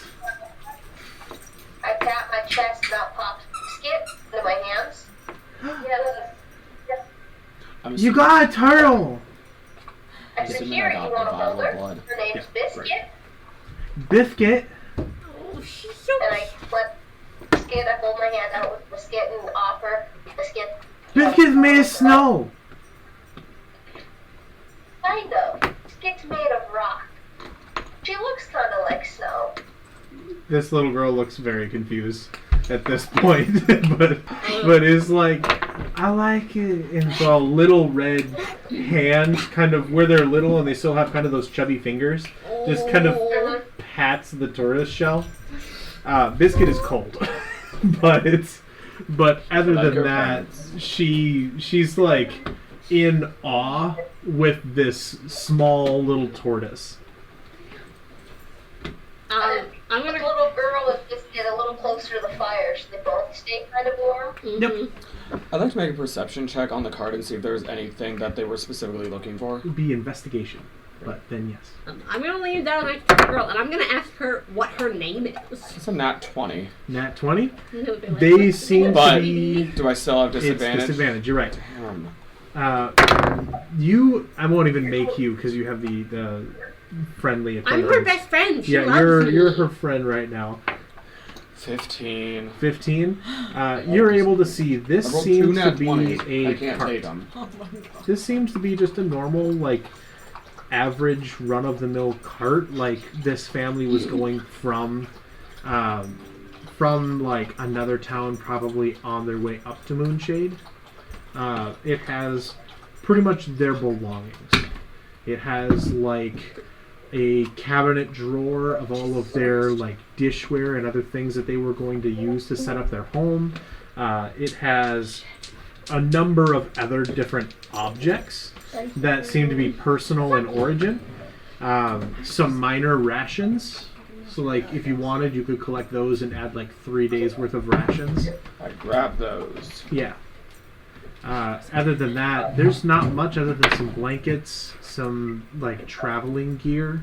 The man that you cut the heart out of is wearing warm winter clothes. Ooh. So is the woman. Great. I grab both sets of clothing. You can't get all of the woman's off because half of her is underneath the Oh. cart. I grab the man's clothing and immediately put it on. It's cold for a minute as you strip and then put all the warm clothes on, but it works, and now you're warmer. You feel like this is what I was missing. I wish I had this 3 hours ago, and then now you're fine. So you're otherwise unable to get the woman and like out from under the cart unless you had additional help moving the cart off of her. But if you could, you would ask him about it. You could ask the group for help moving the cart. Maybe get her stuff too. Oh no, I got what I needed. I'm done. Yeah. But Okay. I walk back to the thing. questions I walk for back my to the friend. thing. Yes. So little girl, you're like, what's your name? Want to know what her name is? I'm Judith. Judith? I'm Judith. Judith. Judith. My name's Judith. Okay. What's your name? I'm Limba. Halamba. Oh, I love these little girl eyes. Judith, where do you live? I lived in the cart for like a week. Do you know where you lived before the cart? A house? Do you know what city you lived in? No. Oh, do you know where the cart was gonna take you? And she's like totally racking her brain trying to figure it out. Yeah, she has no idea. Cool. I kinda She just figured. kind of points. She's like, that way. And it's like the direction the cart was. And you're like, So she's just kind of eating whatever little bits of the stew she can find and very noticeably picking out some of the potatoes. Like, and like picking eating them them or, out like, doesn't and like like them? throwing them in the fire. no, that's fine. That's fair. Yeah. She's a woman after my own heart. I don't know. I'm gonna be like, Judith, what's your favorite animal? I like biscuit, Biscuit is very good. You're right. but That was the right answer. I mean, I don't have animals. Is there an animal you want?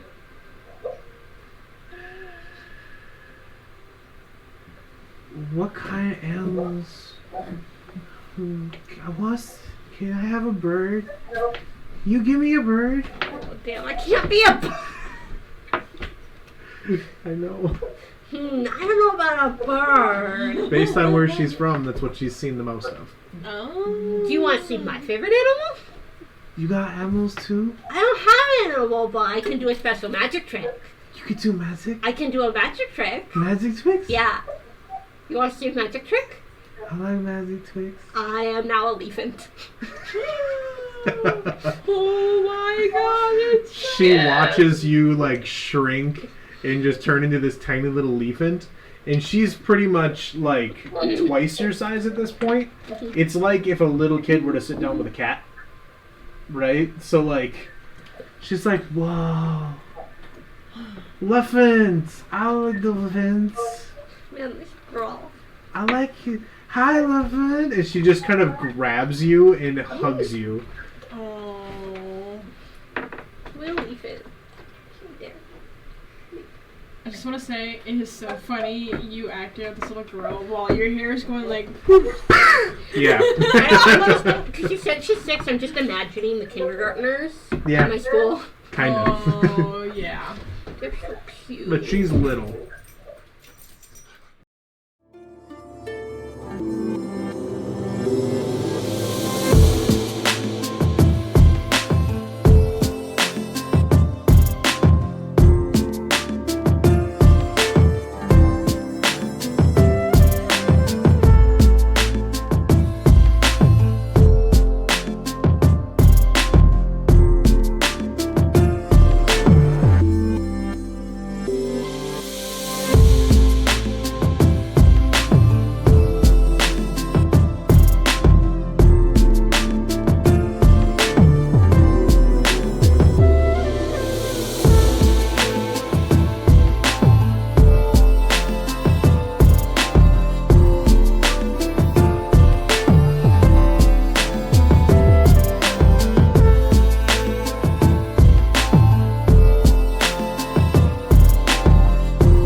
Okay.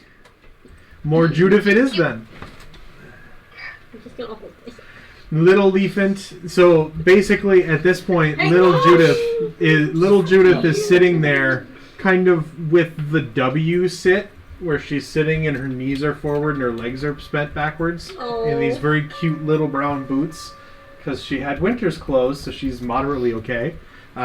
She's wrapped in a blanket, and she has this little elephant that is Lumba in her arms, effectively grappled. She's hugging and is not letting go. Has Shooty woken up at this point, or is this just Abby wanting to listen? Okay. So the only person who has seen Judith since we came back is X, who didn't even question it. He was just like, tortoise. Cool. Okay, if Judith is now holding Lemba as a elephant, I kind of stealthily skip back up at her and say thank you for being good and stick her inside my armor so she gets warm. Yeah.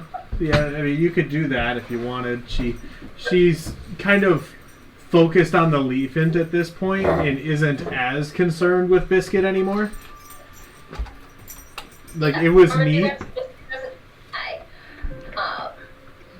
That said. Then, so roughly what time is it right now? At this point, it's like maybe 4 o'clock at the latest. Okay, so So it's it's- only like in the afternoon. Yeah, it's late in the afternoon. winter comes strong and it comes fast. And so that's part of the challenge is you kind of have to prep for it, and if you don't, it sucks.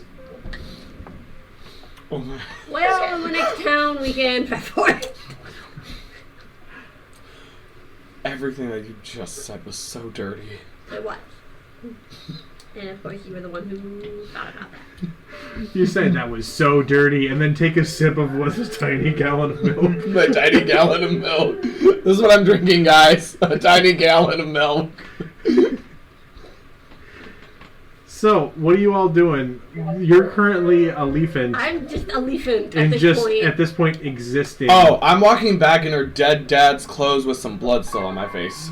Yeah, you've got blood on your face, and there's kind of this cut through them, where the bandits cut him, and it cut through his winter clothes, and there's blood streaks from the clothes, and you kind of make your way back to the group and see this little girl surrounded by what's effectively the rest of the party, holding this leafant and kind of sitting there holding it and rocking.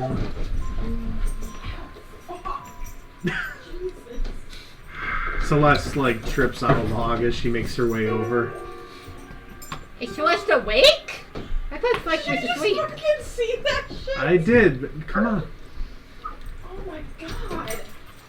Yeah, pretty much. You guys can't benefit from a long rest for a while yet. So, at this point, it's pretty much like Celeste, kind of on and off napping. Same with Sudi, it's kind of on and off napping. Yeah. Okay, I wake up. Sorry. Yeah. I'm like now. You kind of nod in and out, trying to stay warm. You have your winter clothes, so it's not that hard. You can kind of bundle yourself up and do it. And as you come to consciousness, there's this tiny little tiefling girl grabbing a leafant and just rocking back and forth in front of the fire. X is sitting there. Lothric comes walking up in winter clothes. That we did not have before. What? Hi, everybody. Am I still asleep? Oh, no, you're awake. Okay. Hi. Hi, my name's Judith. Who are you? My name's Celeste. Hi. I should get one of the headbands you have in that game. Oh, Yeah. There you go. The game that's called Headbands?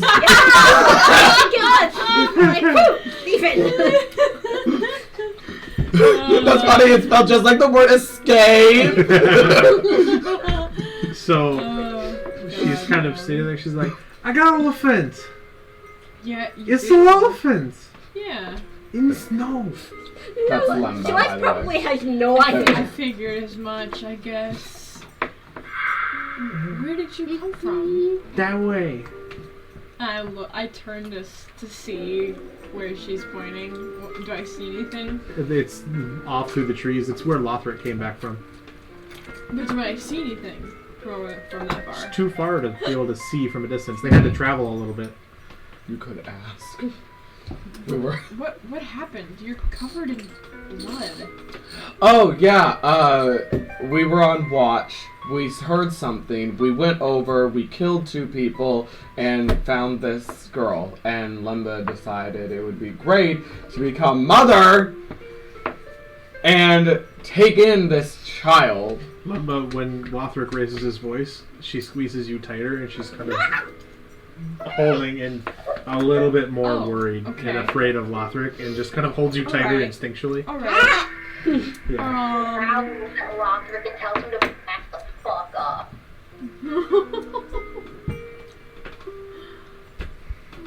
Just like, or what? What's gonna happen? She squeezes you tighter again. I done already killed the people that killed her parents. I'm wearing her dead dad's garments. I Say shout that. in Lothric's I head. gently Shut up! And I look at Celeste and I go, Celeste, hold her for a second. Go distract her. And I Okay. Yeah. Celeste, take her to the other side of the fire. I grab a... You pick her up, and she is Yeah. seeing Lothric. She's afraid of him, but she recognizes that he says, I'm wearing her dead dad's winter clothes. Yeah. She starts openly bawling. And as you go to pick her up, she doesn't let go of Lemba as the leaf end. I dab her tears, and I like keep her distracted. I stand up, whip around, and I grab Lothric by his lapels, and I pick him straight up off the ground. Lothric, how much do you weigh? Let me go back to my description. I weigh 135 pounds. Alright. Make a strength check. Am I doing a pose? If you want to try to not be grabbed by her. I mean, she's already coming over. I'm just gonna stand there. 18. 18. You're able to pick him up for a second. You eventually have to put him down relatively quickly because it is hard to just do it, but you're able to do it. I pick him up so that we are face to face, and I pin him against the nearest tree. Which is like probably 10 feet away at this point. So Okay, you like pick him up and then walk over there and slam him against the tree. How? Yes. Jeez. I very quietly in a deep growling voice say, "Do not talk like that in front of her. She's been through enough, but really give a fuck what you're doing right now. If you don't want me to take your literal head off, shut up." He is at And then I this set point. him down. Lothric is And at this walk back point to the still girl. covered in blood all over his face. Don't care what you did. Glad you had fun. Shut up. I set him down. I walk over back to Celeste and the little girl.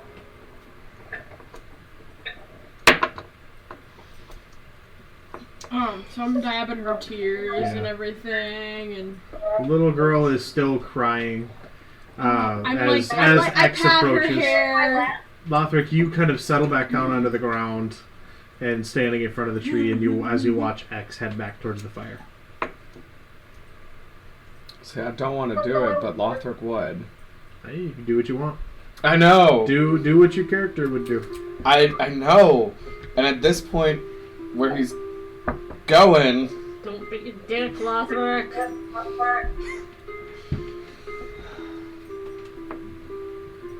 I don't know what to do because I don't want my party to kill me off, but Lothric would start doing stuff that Lothric would be calculating. yeah. He's not gonna do anything for now. He just goes back over and he just sits. Lothric, you're notably frustrated. Your hand clenches as you think about all the things that you wish you would do. And then you think better of it and settle off to the side, at least for now. I go back to deciphering things in my journal, Alright. which I still have not deciphered this. Oh, alright. So, Judith, I laugh and I say, "You want to see something fun?" I look around at Lemba's a leaf ender, so I look around at Sudi, Serenity, Celeste, go, "Does anyone have, a decent-sized piece of cloth or a blanket or something like that we can hang on the trees?" she's currently wrapped in a big blanket. I feel like we all have a blanket. Like, in our bedroom. I don't want her to lose that blanket. I don't either. Okay. I think I actually have a special red robe that I got from the, You have a very nice red robe. Yeah, I love how Cutie hasn't said anything about this keeping me fucking warm. little girl that just popped up. I feel like Cutie would be like, what the fuck? Sudi's fucking rolling with it. She's like, little girl in the woods. Good Makes sense. job, Cutie. It takes her cloak off, because she has kind of like a hooded cloak on her. He goes, "Here, can you two hang this up on the trees, like make it as you can without ripping it?" Are we putting on a shadow puppet show? Sudi does as X asks. And then X pulls Judith, wrapping the blanket into her lap, and starts telling her a story. And using my sleight of hand, I start making shapes with my hands to tell the story. Alright, We are doing. you can use either sleight of hand or dexterity. My dexterity is +2, my sleight of hand is +5, so I'm gonna go with sleight of hand. So, let me roll. I gotta find my d20 in the dark here. Hold on, found it. It is 19. It's a pretty good puppet show. What are your story are you telling her? I just started telling her a fairy tale from my homeland, from when I was a kid, about 2 baby dragons that were not good at coming up with stories. I'm sorry, I'm not as good as Sudi as this. I'm not as good as Abby is. Give us stories. It's a fairy Look up tale. with the story here. Now, Sudi starts telling a story, and I start doing shadow puppets with my hand. One day, a man was on a boat fishing in the ocean. And a beautiful woman appears out of the water. He asks her, "Are you lost? Do you need to come in the boat?" And she says, "No. All I need from you is a single fish." And the man says, "Well, you're the one in the ocean. Why can't you catch a fish yourself?" And she says, "Well, it always tastes better when it's the gift." So, confused, he gets the fish that he's from his boat, and he hands it to the woman. The woman grins, and her head morphs into a gigantic shark. The shark jaws snap on the fish, and the man is terrified. He runs back to the other side of his boat, and the shark transforms back into this beautiful woman. She blows him a kiss, and suddenly he sees a flotilla of shark fins pass harmlessly by his boat. But as he looks into the water, it's dozens and dozens of beautiful women waving at him from below the waves. Yeah. She kind of slowly over the course of the story Wait. starts to like, yeah, starts to kind of stop crying and is just listening and kind of audibly kind of gasps when she hears about the shark head, and then everything goes back and she's like, "That's a nice story. Do you like the part where the shark ate the fish? I like fish. I like fish. Me too. You tell me another story."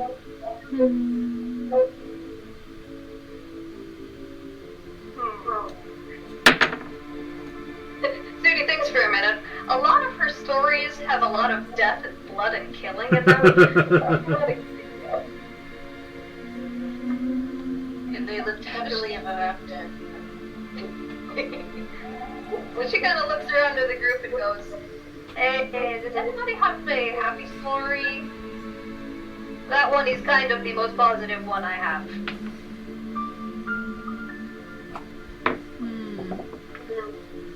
Feel like I would, because I grew up with elves, but like, I'm a elephant. Oh. I don't think She, I'm by the getting out of way, this has anytime not soon. let you go Yeah. at all. I'm not even gonna try. During the course of the story, she's been kind of playing with your ears. It's a little uncomfortable, but like she's enjoying it, so you're like, So, "Oh, like, whatever." I feel Tell her a like story. I have to be able to come up with one and tell it. But I tell her a story about 2 baby dragons who go off on an adventure and like collect all sorts of different like notes on different animals. And I make all the different hand puppets for like elephants and fish and tortoises and turtles and do a bunch of fun animal shapes and things like that, and make the noises they make and things like that. At this point, she's enjoying the story, and part of the way through, she interrupts. She's like, "Are you a dragon?" Yes, I am, Judith. See the way.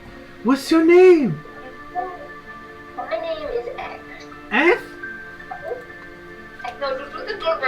I'm here to try to pronounce it. Come on, I can't even pronounce it.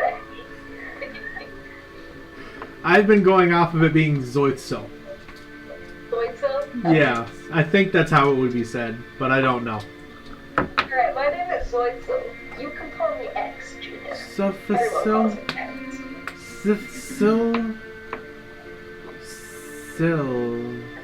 I'll call you X. Don't call me X. I'm gonna call you X. Okay. Hi X, I'm Judith. Nice to meet you, Judith. Enjoying the puppets? I love puppets. Let me try. And she kind of puts her hands out and tries, and it's just two hands fucking flailing against this thing. She's doing her best, but she's really not good at it. It's alright. X starts pointing out shapes. Oh, that looks like a bird. Oh, that Is- looks like a frog. I was trying to make a tiger. Oh, I've never seen a tiger before. They're How do you know big. that? They're really Are they? big. Yeah. And this one's a crocodile. And Oh. she's basically just doing this with her hands. I was a pretty good crocodile. I don't like crocodiles.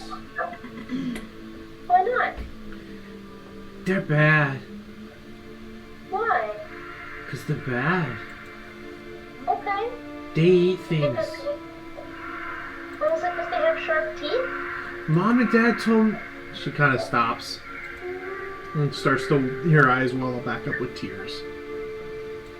Hey, it's okay. Okay, you're safe here. We got you. I want Mom and Dad.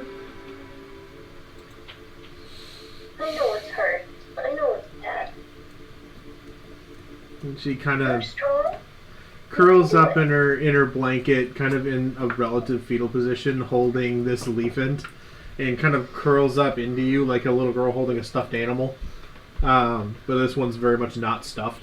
And just kind of softly cries until she falls asleep. I just hold her. The sun kind of starts to go down at this point.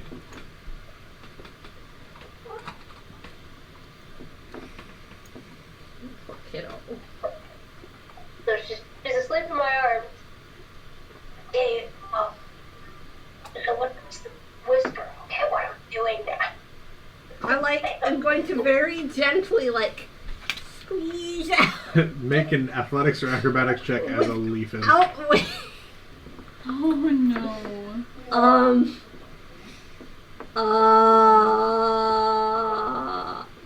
well, I don't have anything anyway. Okay.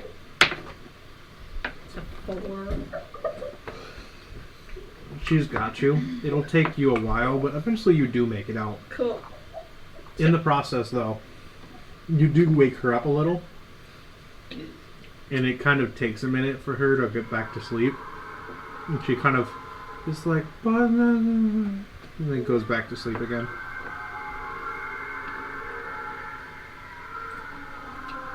Wait. So Is after it a while, the wolves in the background making noises?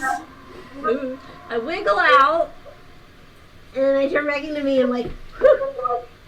Go put her down there in that comfy spot by the fire to sleep." Just kind of look at her in my arms and go, I'm okay. I'll hold her. It's fine. Come over here. I call most everybody Not over. you, Lothric. I leave Lothric alone, but I get You Serenity. can call people and- over, or you can use your telepathy. But I can only telepathize with one person. That's true. I don't want to tell everybody what fucking happened. So I tell them the story of we heard something, we went to go check it out. We found this carriage being ravaged by these bandits. We killed the bandits. We found her. Mom and Dad are dead. That's very sad. And I also tell them, and we didn't know she was there. Lothric did kind of some creepy things that she saw, so she's very afraid of Lothric right now. Okay. You're all kind of sitting around X with this little girl by the fire. So, I want to say this. The number corresponds with a letter of the alphabet. Yes? Yes. Okay, because you messed up by one letter. By one number. Okay. I'll have to see then. I'll have to look in a little bit. But we'll see. But yeah, so you're all kind of dealing with this all and having the discussion of what to do. So, sorry guys, but we got a little girl now. I'm not leaving her here to die. That's fair. I don't expect you to. We could bring her to the nearest town.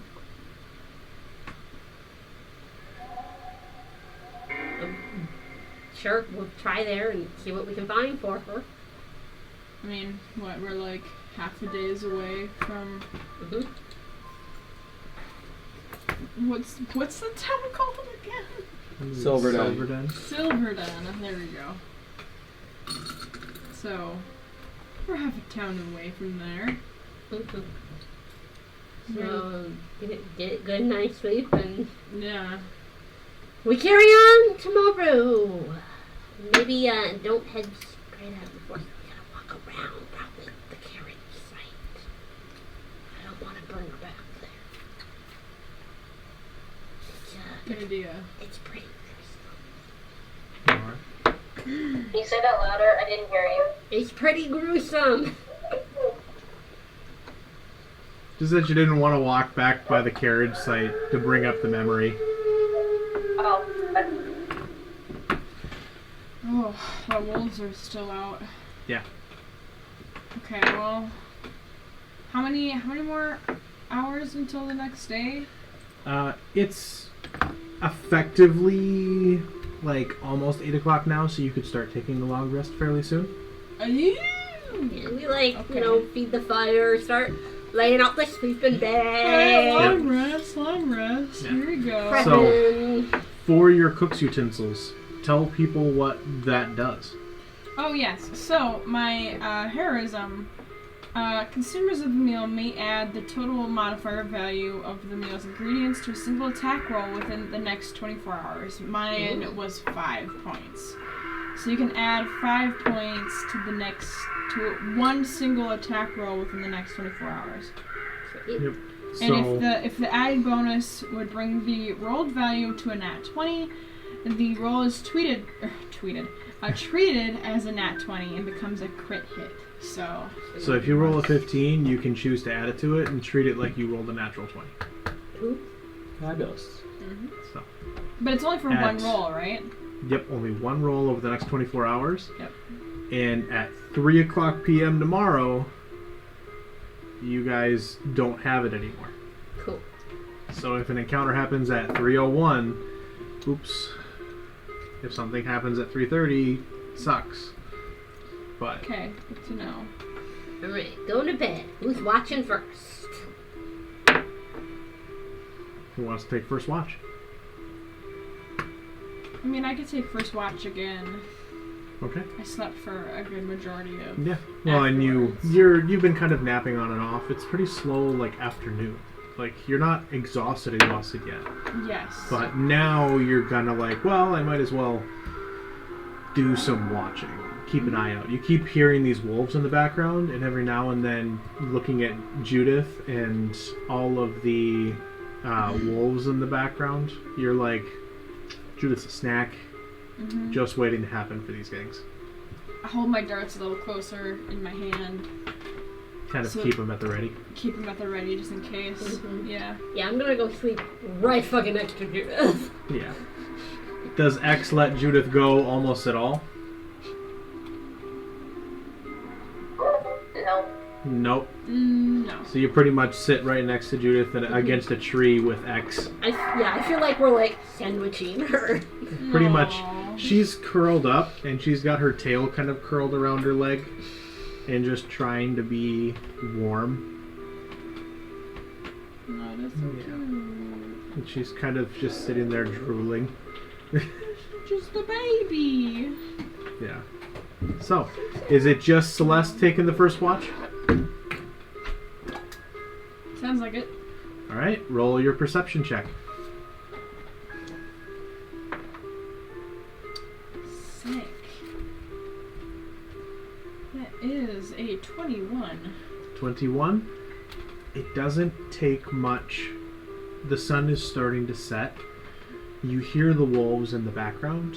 You hear the people kind of around you softly snoring. You hear Judith kind of as a soft whistle as she sleeps with her mouth kind of half open and her teeth kind of just whistling as she breathes through them. It's very cute and it's kind of distracting, but you're like, nope, I'm watching for a reason. And you kind of focus back up, and it's a long evening where you hear the wolves back and forth. They don't sound far off though. No, and there's nothing else that I can do. I just sit there and scan the edge of the trees, the tree line for anything. Alright. Your watch comes to a close. No serious dangers. But you do, as the sun begins to set, notice the clouds kind of rolling in. Yeah, it's not great either. You get the feeling it's going to be a little bit colder overnight. Fuck. I add another log or two onto the fire. Yep, you maintain the fire. Good. Alright. I start making another hole so we can make another fire. I see. Alright, so your watch comes to a close. Who's up next? I'll go. Depends upon who still wakes up. Whoever wants to wake up can wake up, and then I'll fall asleep. But I mean, I'm an elf, so I only need 4 hours. I only need 4 hours. I see that you wake up, and I'm like, all right, Peace out. I'm gonna go back to bed.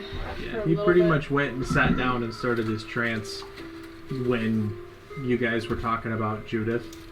And after X put him up against a tree, he's like, fuck it then, and went and took his rest. Yep. So, you can make a perception check, and you, because of the exhaustion, still have disadvantage. I'm wearing warm clothes now, though, and I took a short rest in a trance. Or a long It was rest. a long rest. Yes. So, okay, yeah. So then, wouldn't yeah, that be off you're now? fine then now, yeah. Okay. You can remove the level of exhaustion. Yay, no more exhaustion. Alright. I'm going to, because I now have a... Where is it? Come on. It's in my backpack.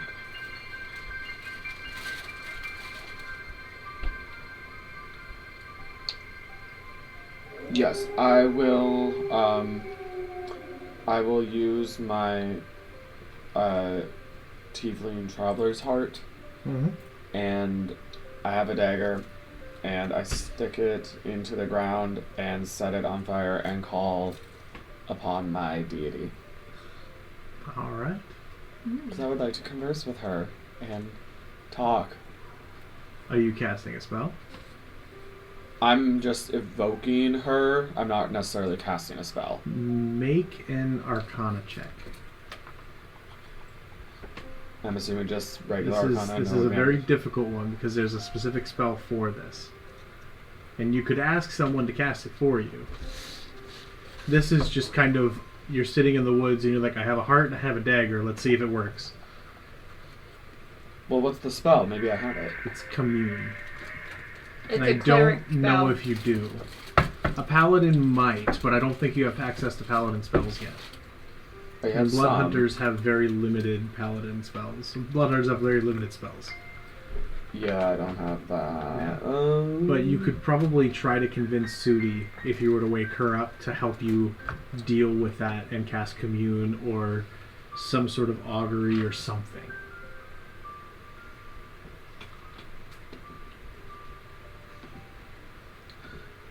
Yeah, I'll go. Well, I'll just do my thing first, and if I can't, then I'll ask Sudi. Alright. Okay. Arcana. Yep, Arcana. God damn it. I don't have frickin' advantage on this.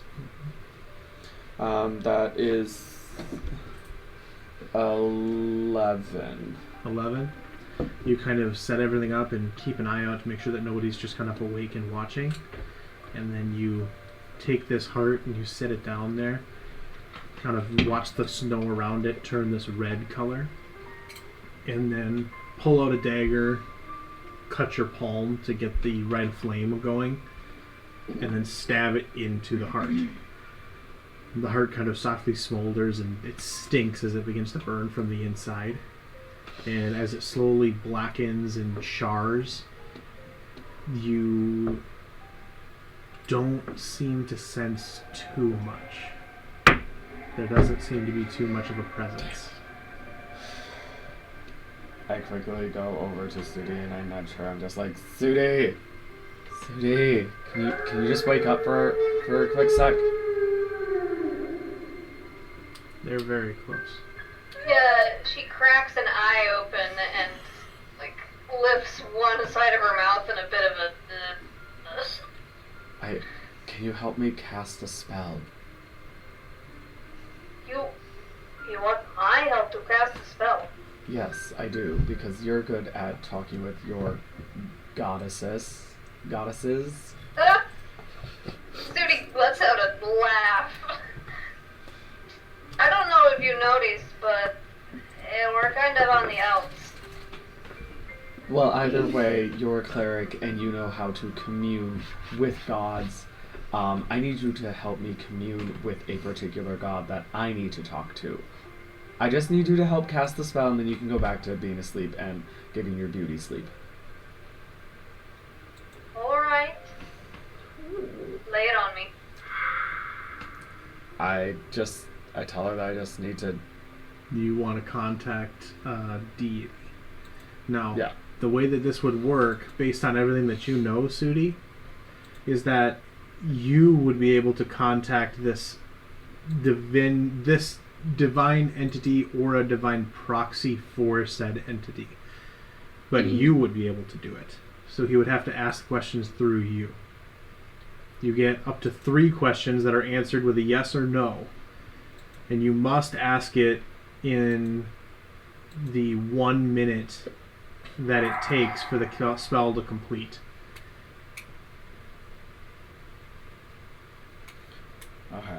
So I have to think of my questions first. You I have to do what for the 1 minute?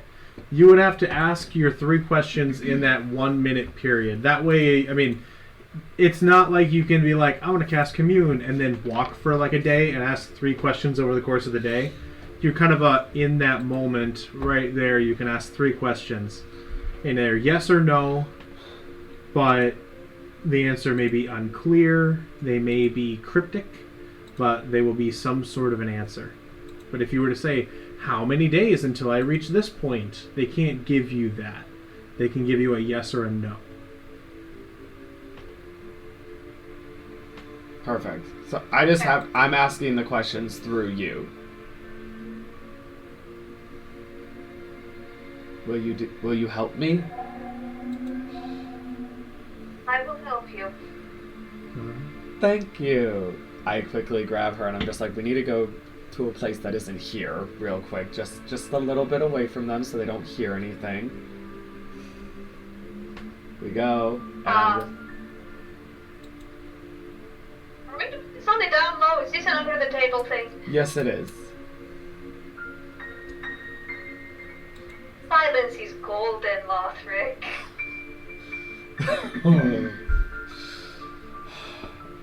Just how golden? How much to keep your trap shut after this? 50 gold. 50 gold? I know you're good for it.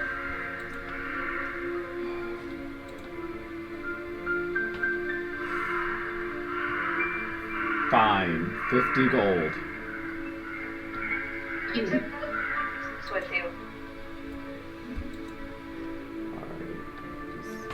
Alright, take this thing. Alright, there we go. Great. Now, can you please cast Commune with the goddess of decay?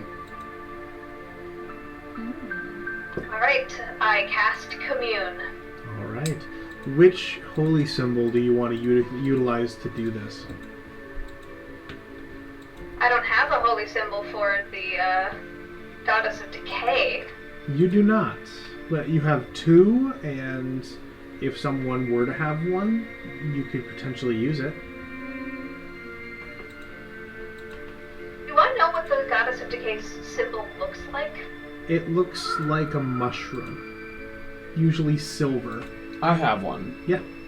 I have the thing that you'll need to help me with this. Because without a focus, you would need the material components, which are incense and holy or unholy water. Okay. So I point at Lothric and I say, do you have the holy symbol for this goddess? Yes, I do. I hand her my pendant that I had it on a chain. There it is. I need that back, too. When you're done. You'll get it back, don't worry. Silver really isn't my color. Alright. And I cast commune. Alright, so you settle down into the snow just on the edge of the firelight on the opposite side of the group. Not enough to become vulnerable to wolf attack, but just enough to finally cast this spell with hopefully nobody else noticing. As you cast commune, you feel the air around you get colder, if you can imagine that, because you're already freezing.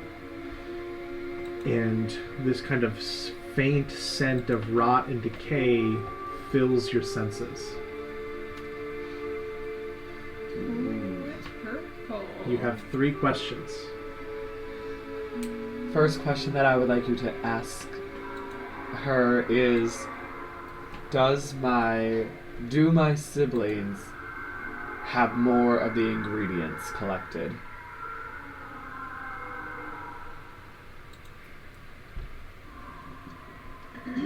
The ingredients. Are you sure you don't want to be a little more specific? She'll know what it means. Oh goddess, do Lothric siblings have the ingredients that he needs? You get this extremely acrid scent as before you, in your vision, Sudi, this cluster of mushrooms kind of slowly creeps out from beneath the snow between you and Lothric, where the incense and stuff that you would have been using would be. Kind of, I'm not going to make you use it as a material component because you have the symbol, but for flavor. This mushroom cluster kind of slowly grows up, and this webbing of mycelia makes its way out and down like stringy hair as a face is formed. And this raspy voice, as it stares at you with these kind of deep purple eyes, just kind of goes, "No." Well, that's creepy. You can't see this, Lothric, the Lothric. answer is no. Okay. That helps. Second one that I would like you to ask on my behalf is, has a vessel been sourced? Oh goddess of decay, has a vessel been sourced? No. That's in negatory on this one to Lothric. Damn it.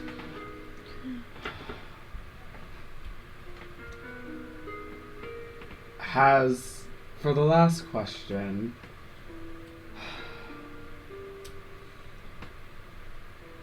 how do I want to put this?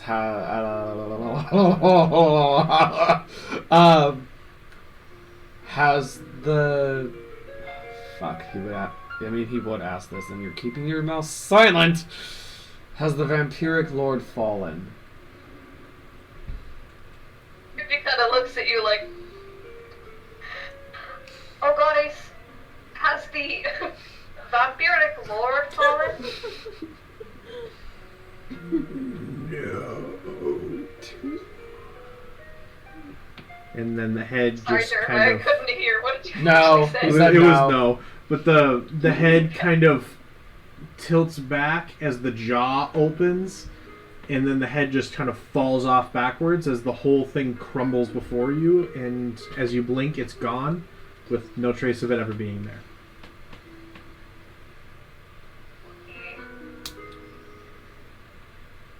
I come out of my little commune trance. I look at Lothric and go, well, sounds like nothing was very much of a success there.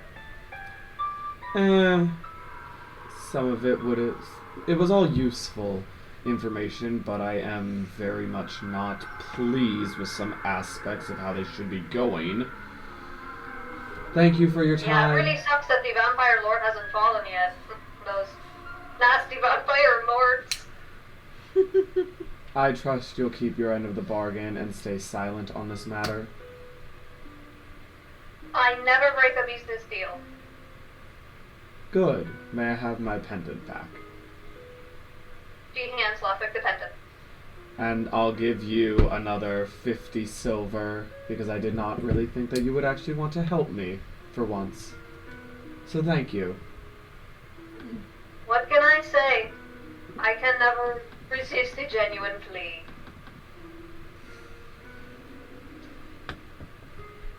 Alright. Anything else you want to do before the end of that watch? I mean, I can continue watching because I'm fully rested and everything now, so, Do you want to take the next watch, or do you want to wake somebody up, have them join you? I'll wake somebody up because I'm gonna continue working on decoding some stuff. I go over to X and nudge X awake. X. Hey. X is currently holding the little girl, too. I thought Lemba was. X is holding her and has not let her go. Lemba is trying to help kind of protect her from the elements and everything. They're basically her. made her a basket out of themselves. Yeah. Well, I would not have known this because I was on the outskirts for the longest time. You come by and you see Just this. like, hey, Lemba or X. Lemba or X. How do we decide who ranks up first? I start poking Lemba and still Oh. saying X. X. Hey. You're like SWAT at a can. Hey. Someone needs to take the next watch, and I really don't want to because I don't want to be bothered anymore. Go wake up QD. Fine. X. Hey, X.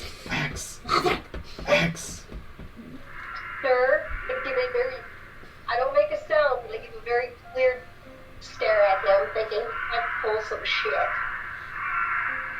What? Someone needs to take the next watch.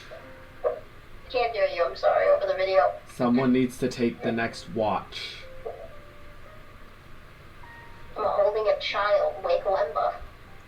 I already did. She said to wake you. I like Papa Julio said, I am also holding a child. I told him to wake QD. As the conversation continues, Judith kind of stirs. She's like, I start to slowly, I pull her in close and rock slightly from side to side and put her back to sleep. She eventually kind of goes back to sleep. She was kind of that half asleep, upset, and then goes back to sleep the rest of the way because fuck it. You guys are useless. I'll just let people sleep. Go Want wake something done? QD. She's No, been no. asleep this whole time and No. doesn't have a child. No. If you want something done right, you gotta do it your damn self. I'll do it again. I go back over, and I wander a little bit further off and see if I can hear anything other than wolves. Make a perception check. With, you have the... no exhaustion anymore, so just normal. That is going to be a 23. 23. You see, just outside the firelight, some yellow eyes catch the glint of the fire, but they won't get close with the fire existing there. Seems like the wolves have become very close to at least check out what's going on. And due to this large, very well constructed fire, They're not going to mess with you for the night. At least that's what it would seem. But it's, at this point, you know, maybe a couple hours from dawn, and they're around. You don't know, because after a while, maybe an hour, the eyes disappear and don't come back. And you hear howls back off in the distance again. Woo! Lovely. Because, man, all the nights to be attacked by wolves, this would not be it. I mean... No, we got this girl. She just watched her family die, and you, like, creepily murder a person and take their blood. And you are all sleeping without anyone tending the fire but me. So? I could easily extinguish. I'll just light it again, dude. Not in time before the wolves come. Fireball! I can make big fire all the time. No problem. Don't you tell me we don't have big fire. I'm not going to. 'Cause I need the fire. Next thing you know, you're going to be in that big fire. So, Anyway. your watch comes to an end as dawn begins to break. It is probably... It's probably like 4 in the morning at this point. Sun is just barely up. We should probably get going, right? Yeah, slowly you all come to consciousness. Judith is awake Judith she should be probably and asleep. making handprints in the snow between the two of them as they wake up. Just kind of like, and she's trying to make it look like a little elephant. Kind of like one of those hand turkeys. And so Lemma, you wake up and you see her doing this. It's just, it's an elephant. It's a very good elephant. I like an elephant. Where is the elephant? I'm an elephant. You're an elephant? I can become animals. It's magic. Right. I'm hungry. We can go get food. You want to go get food? I want to eat some. I don't want potatoes. Okay, we'll go get you something with no potatoes. Okay. We walk over. Who's making breakfast? X has a magic bag, doesn't she? I got this. What do we want for breakfast for my bag of bounty? What do you want for breakfast? I want waffles, and I want bacon with waffles. Waffles and bacon, please. Waffles and bacon. Anybody else any requests? Waffles and bacon. No. Not just waffles and bacon. Waffles and bacon. I mean, I would, but I feel like mine isn't going to be taken into consideration now, is it? Oh yeah, does anyone want anything to eat? What do you I can want? ask for whatever I want. Pheasant, please. Alright, anyone else? Brad. Waffles. Alright. Anyone else? Waffles and bacon is delicious sounding. What? Alright, Jeremiah, what do I need to roll? It should say on your horn of bounty or bag of bounty. I have to double check what that would be. It should I'm say. looking at it. So do I just have to choose a level that I want to try and roll for, or do I just roll and that's the level I get? You say what you want, you roll, and that's what you get. Okay, so I just roll and that's what I fucking get. So it could be amazing bacon and waffles, or it could be absolutely horrible ones. What is that? I can't fucking see in the dark. Hold on. Let me just turn this down on my dice. Day 19. Bitches are getting an aristocratic breakfast. This is the most amazing bacon and waffles you have ever had in your entire Bacon, lives. waffles, and crab I've ever had. And pheasant. This is something like Lothric. This is something that you would be used to in the Feywild at home. Something that they very routinely would make an effort to make this good food. And you're used to this. You're like, finally, this is finally like a taste of home. But otherwise, for the rest of you, this is like, fuck, this is amazing. Celeste, you're kind of like, if you just pull a meal out of this, I spent this long making stew. Damn. Clearly. Yeah. Oh yeah, this is the first meal Celeste has had with us, isn't it? Yeah. Yep. That hasn't otherwise already been prepared. Whoops. Hey, you know what? That's fine. Sometimes it doesn't work. Sometimes it gives up the worst food imaginable that you can't even eat. So Sometimes really, it's not good. It's not. So,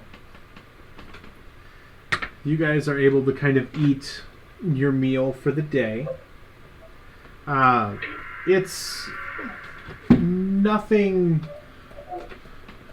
It's nothing that stands out in terms of like where the wolves were. Like you do see some tracks and other things, and see just how close they got. But there's no other real big concerning threats while you have this meal. You eat the meal, and the day is yours. Lemba, you can get rid of a level of exhaustion. Same with you, Sudi. Yay. All right. What do you want to do for the day? Keep walking. Yeah, keep walking, Yeah. honestly. You guys have quite a bit left to travel. You didn't make it all that far. You pretty much stopped halfway through a day of travel. Fair. So you know you have roughly 30-ish miles to get there. As long as you don't get lost. But 30-ish miles is further than you can really travel in one day. Really? It's more? I thought it was like half a day's travel. It's a day and a half, but you guys only went for maybe a half a day. So we could get there if we Went faster. travel faster. Yeah. Okay. If you were to travel at a fast pace, you'd get there. But if you were to travel at a normal pace, we'd only get another half. Yeah. Why don't we travel at a fast pace? Fast pace. We're getting there. All right. Is that me? Yeah, you entered the chat again. So. Why does it assume that I have my thing on? Well, that's Not nice. mute. Anyways. So, Sorry, guys. give me your marching order again. I'm first. I would like to be in the middle this time. So, Lothric. Who's next? I can go next. Celeste. Yeah. And then Lemba. Mm-hmm. Who has Judith? I do. Because Because I imagine a 6-year-old cannot walk 30 miles. Well, she's probably strapped on my front or on my back. Nope. She is riding on me. I am a horse. Oh, you are a horse. Well, you didn't say that. Well, I am a horse. You didn't say that. I'm with Lothric on that one. You didn't say that. I am a horse. She is on me. Okay. All right. Which then I would imagine Can I is just my point name. out, Caroline just called me by my D&D name instead of my actual name? She did. Yep. It happens. Deal with it. So, Lothric, Celeste, Lemba, Judith. X, do you want to be at the very back or second to back? Sudi, what do you want to do? I'm keeping an eye on Lothric. All right. So you want to be kind of number Doing 5? some shady shit. I want to be next to Lothric if I can. All right. So you want to be second. Well, I'll just put So her just- next to you in the order. Like, you can be doubled up if you really wanted to. Mm-hmm. Sounds good. And I'll be last. Judith and Lemba. Mm-hmm. All right. So, Serenity and X. Okay. So, Lothric, are you leading the charge again for not getting lost? Yes, I am, and I assume I'm going to have to make a survival check. Yes. With advantage. You can do it with advantage. Yeah, that could be a good one to do advantage on. I'm not much better on this one this time, though. Stuff, and it absolutely refuses to work. I'm so mad. No. 14. 14. Survival for 14. You're able to kind of keep loosely on track. Roll me a d8. 4. 4? Alright. You're able to make it relatively easily throughout the day. It is kind of still moderately cloudy over the course of the day. And those of you that have warm clothes are very well protected, but it is still very cold. Slowly the clouds begin to kind of coalesce just a little bit darker, and you get the sense that it's either going to rain or snow or something. But you continue for your first hour. Those of you without warm clothes or resistance, which I believe is just Sudi and Lemba at this point, make a con save. Sudi, yours is the +1. Alright. I gotta go look up horse. How long are you able to be in wild shape, by the way? That's a really good question. It's like a certain number of hours. 3 hours. Yeah, so okay. And I have 2, so I assume 6. My con save is 16. 16? Alright. Baby. What? +1. Oh, +1! Ooh! Better than a deer. It's better than a negative. 13. 13? You guys are able to hold it together relatively. You don't gain any exhaustion, but you are cold. So, second hour's worth of travel, the clouds begin to coalesce just a little bit darker. You're on the very verge of something kind of making its way down towards you. Another con save for you two. So excited. It's great to decide, oh yeah, later, let's just leave town. Can I make a perception check on Some our surroundings? instincts we You were can. on. Just to make sure we're safe. 15. 15? Fucking Alright. duck. Sudi, what you got?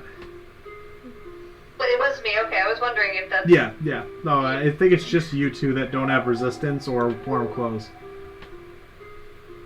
I got a 4. A 4?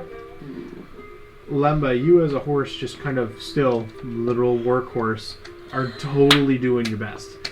Sudi, though, you can see ahead of you for the rest of you there, is starting to slow back down. She's freezing again. You gain one more level of exhaustion. Your speed is halved. Can we put Sudi on the back of a horse with Judith? You can if you want. Judith, by the way, is sitting there like, Or we do not "Horsey!" appreciate and that. kind of jumping and like doing that like half jump, half sit thing, and just kind of patting. And every now and then she kind of tugs your mane, and it hurts a little bit, and then you're like, it's a little kid. I'm gonna be fine, you know. Oh my god. But it's a little kid trying to keep herself entertained on like a busy thing. Like it's rough, but it's one step better than are we there yet every 20 minutes. So so you're like, I'll take it. I turn to Lemba and I go, hey, do you think we could have Sudi back up on with Judith? She's looking pretty bad. I know you probably can't understand me, but I'll try. I mean, I can, yeah. You can. I'm still me, it just look like a horse. I turn back and I go, hey Sudi, do you want to ride on Lemba? Do I want to, you know what? So Sudi kind of turns around and hops up, and Judith's like, you gonna ride a horsey with me? So cute. It's a horsey is Bamba? Bamba. Oh. I look over at Sudi as she's climbing on the horse. I say, it may not help much, but I toss her my cloak and see if it'll help keep her a little bit warmer. Oh. Judy chatters out a thank you. Yeah, she is shivering, and little Judith is like, Are you cold?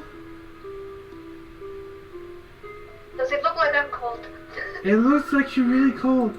Here, and she takes off her hat and just kind of puts it on you, and it is way too small, but it's cute, and you're like, okay, I guess I'll take it. What am I doing with my life? Try to murder this adorable child, apparently. Her hat is like a little, almost like a beanie, but it has 2 holes cut in it for her horns. I want to kill this child so bad. Oh my god! Can I stab this child? No! I will bring this child back to life with one of the diamonds you bought for me, and then I will murder you and not bring you back to life. So, Oh my god. Alright. I hand the hat back to Judith and I say, thank you very much, but it doesn't quite match my color palette. And I put it back on her head. Just kind of, But it's blue! You don't like blue? I do not like blue. No, I hate it. Oh, okay. Jeez, sweetie, you didn't have to say you hated it. And she kind of gets quiet. You can see with your kind of passive perception, she keeps she will talk to you and she'll kind of keep herself entertained with Lemba as a horse. But she's very clearly watching and keeping an eye on Lothric, and every now and then just gets a little bit, nervous as she sees this guy leading the party wearing her dad's clothes. It's every now and then she feels comfortable, and then she realizes it's not her dad. Hey, Lothric, did you steal their clothes? Yes. Yeah. Yes, because they were warm clothes, and I did not want to deal with off her dead this. father's body. And then told her I'm wearing your dead father's clothes. Mm-hmm. Straight up savage. So, Lothric doesn't like children. Neither do I. for the next hour of travel, I love children. They're so Sudi and Lemba make I'm not a another con child-friendly save. person. Now you what my heart did. Kindergarten were grabbing my hand to walk down the hallway. It's kind of where she's at. You're cute. I got 15 on a con save. Hey, good job.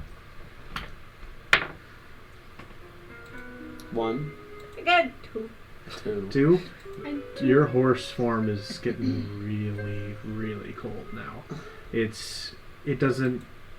A horse doesn't have very thick hair. And so you're happy to be a horse, and you know that you're about to not be a horse unless you keep your wild shape up. What if she's a Scottish Highland horse that's meant to be in the cold? that is not in my wild shape deck, dude. Oh my god. So I tried. at this point, it's getting pretty cold. And so you gain 1 level of exhaustion. Yeah. At this point as well, the clouds kind of finally break and let loose whatever they have holding, which is hail. What? Yeah. Hail? Yeah. So, all of you, for this next hour here, over the course of the hour, anyone that is unprotected,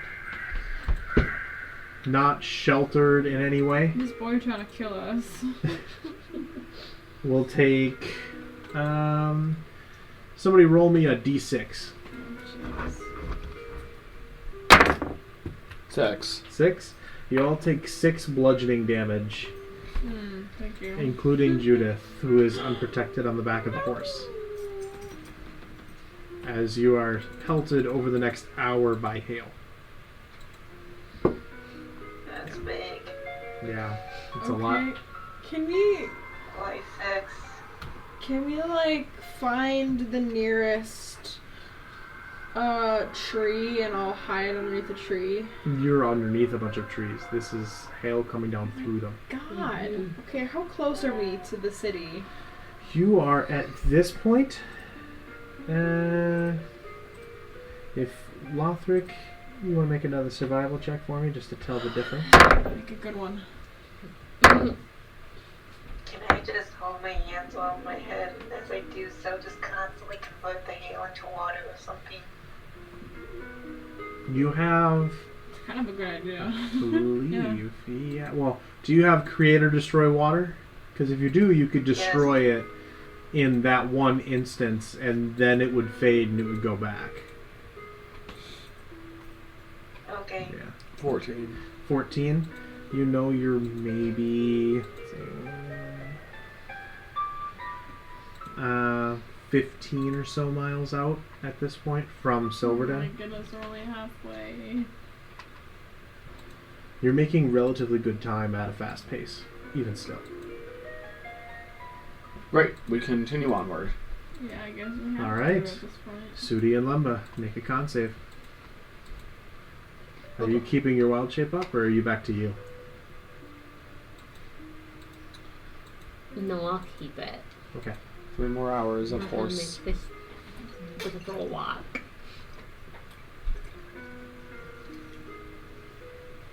I got a nat 20. Hey! She's right, it's right. She's hot. Fucking healthy. Oh yeah, yo. We got a 10. A 10? 10's enough. 10's enough. Woo! You kind of hold off against the cold that seems to be kind of suffusing you all. However, somebody roll me another d6 for the hail coming down on you. Judith is What are you doing? looking really No, you sore go ahead. at this point, It's by fine. the way. What'd you roll? So if anybody wants to do anything, you can. wanna do Can I still cast spells while I'm a horse? No, I mean, you said you were going to do it, No, so but we're going all with you it. need is Alright, shelter. So if guys, I Sudi rolled wanted, a she could cover fucking her. 6. I'm gonna think it to Shooty. Hey, Shooty, hold something up above Judith so she keeps getting pelted by this hail. so What she was the doesn't d6 roll? die? 6. 6. Okay.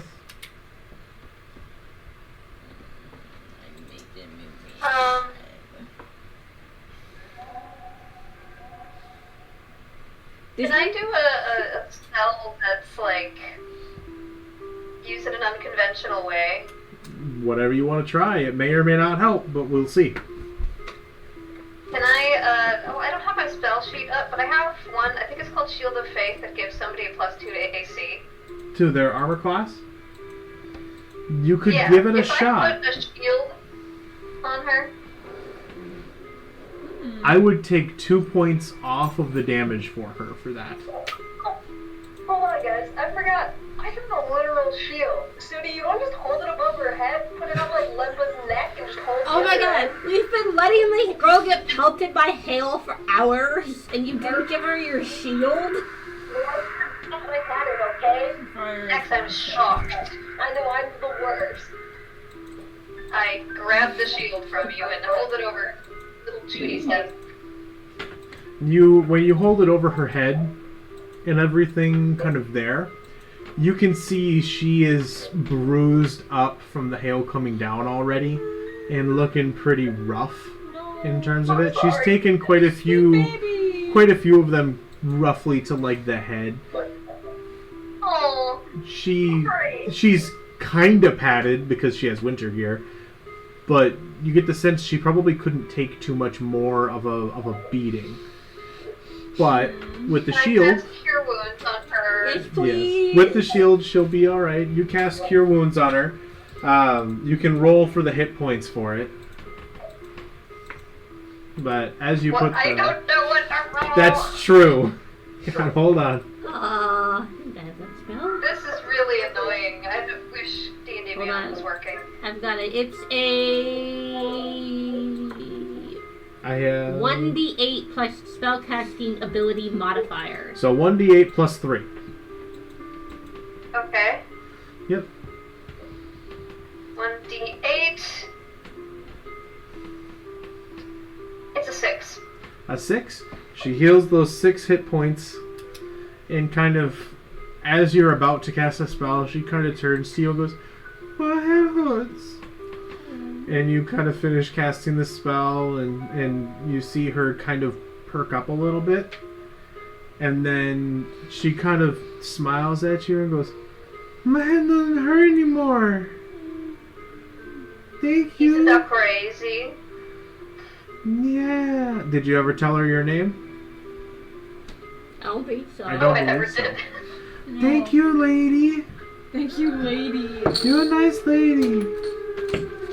Why, Man. thank you. Things I never thought I'd hear a child say about Sudi. Right. So, Thanks, lady. Why would everybody think I would be mean to kids, huh? I'm only mean to adults. They deserve it. Fair. all right. So for the next hour, you guys continue to travel. You're getting closer. We gotta keep going. You've traveled for 4 hours now. You can travel for another 4 so far, but the hail has not let up yet. So everybody would take that additional 6 points of bludgeoning damage from this last hour. Okay. Now, Sudi and Lumba roll another con save for this next hour of travel. Getting fucking beat up.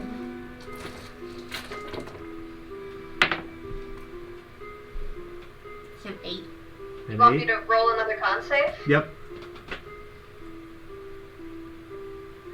17. 17. Sudi is doing just fine. Lumba, your horse form starts to slow. What's the walking speed of a horse right now?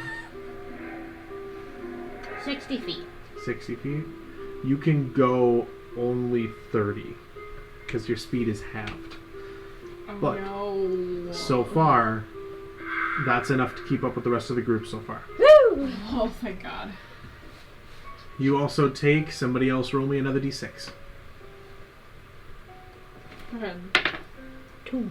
Oh, 2. Thank God. You that's all better than take a 2 six. bludgeoning damage, except for Judith, Yay. as the hail's finishing, Must protect baby. kind of coming down.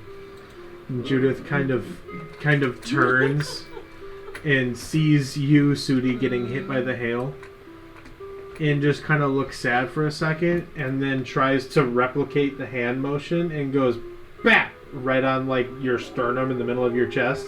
And it's like, do you feel better?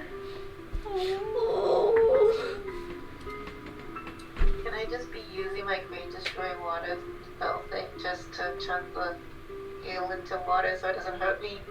You can, but it's instantaneous for a small area as you travel.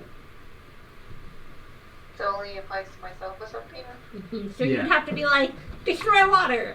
Destroy water! Like Yeah. every few seconds as Like- you're walking. Every 30 feet, because I think it's an area of like 30 feet that you can do it in.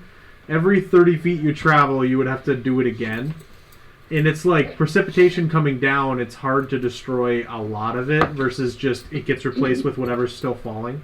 Am I making survival checks one more time again? Since we're going for That's another. not a cantrip You or don't have better. to. That should be, I think, a first level spell. So you'd also be burning a bunch of spell slots.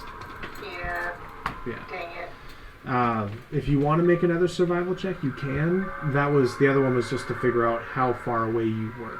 You made your one for the day, saying that you wouldn't necessarily get too lost. Great. Okay, then I don't. What the heck? So, all right, you guys make it another kind of ways through. Why do I have arms of hater? I don't know. But then for the next hour, Sudi and Lumba, another con save.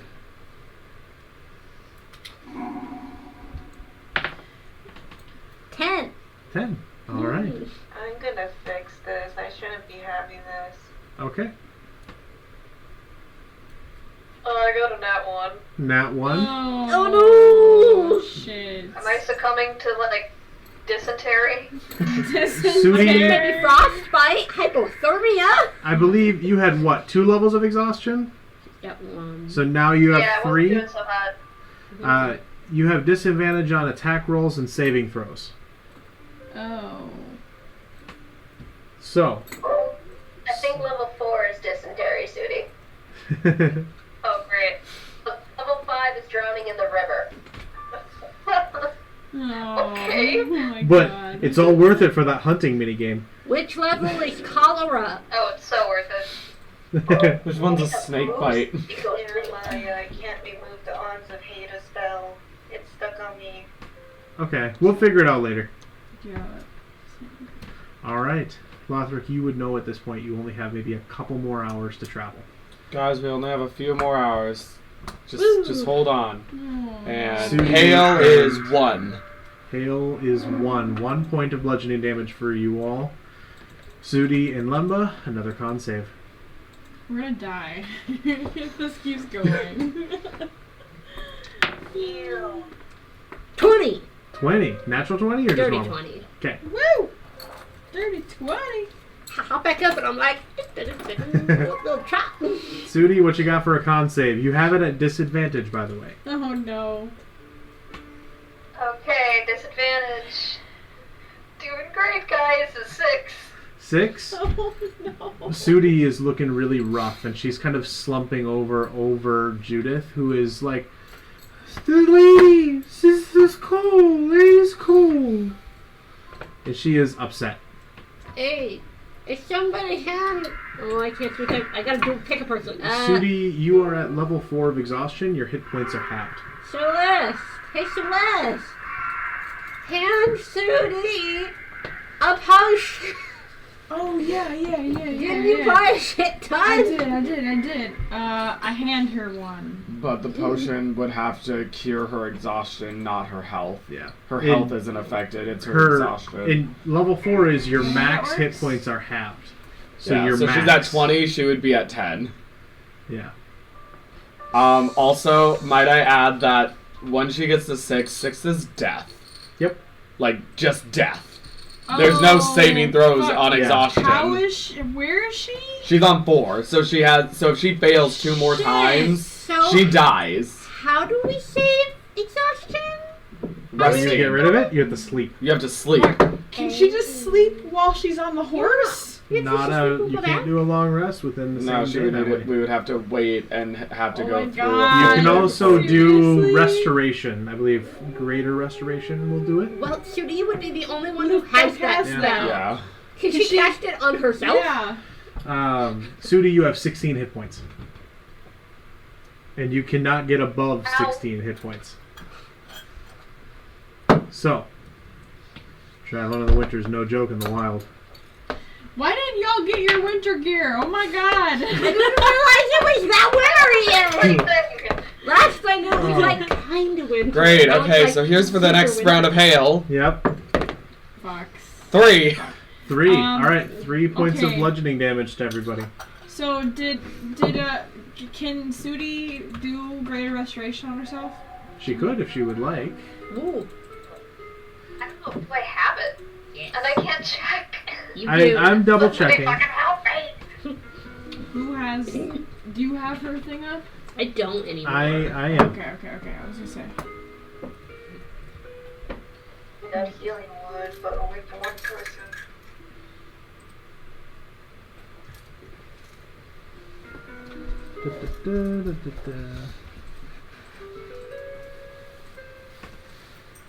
Let's see.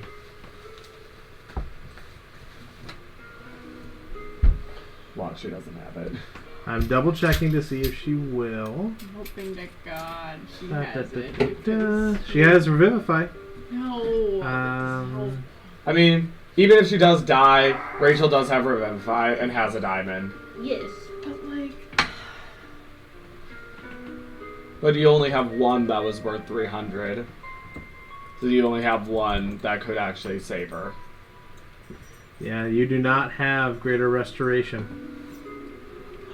Oh no. It is not at a level you can cast yet. fuck. We're So, fucked. this is the Okay. last leg of the journey. Sudi and Lemba, Oh my god. make a con Oh save. my god, I finally got to my character sheet. It finally loaded. Hey, Huzzah! sweet!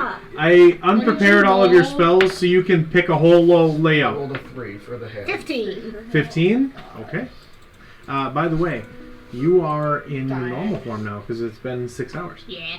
So, I am exactly half the amount of hit points. By the way. you're at what? Level 3 exhaustion right now, Lemba? No, I'm only at 1. Are you sure? Well, yeah, I've only failed once. Okay. Alright. I thought your speed was halved as a horse, so that was level 2. Oh, then maybe I was at 2. Okay. Yes, I'm at 2. So what's your speed as a person? As a person, Yep. my speed would be... 30. Yeah, that sounds right. Okay. If the group is going to go as fast as its slowest member, then you have to go at a slow pace. You can't go at a normal pace. Seriously? Yeah. You have to go at a Otherwise, slow we're leaving pace. her behind. Because otherwise you're leaving not just Lemba, but also Sudi behind. Yeah. Okay. The So we're going to be walking through more hail even longer. Yeah, the hail is finishing up. Within the next hour or so it will be done. But you are, with that, maybe at this point a couple miles out from town. And that's it. You are so close. I know. Great.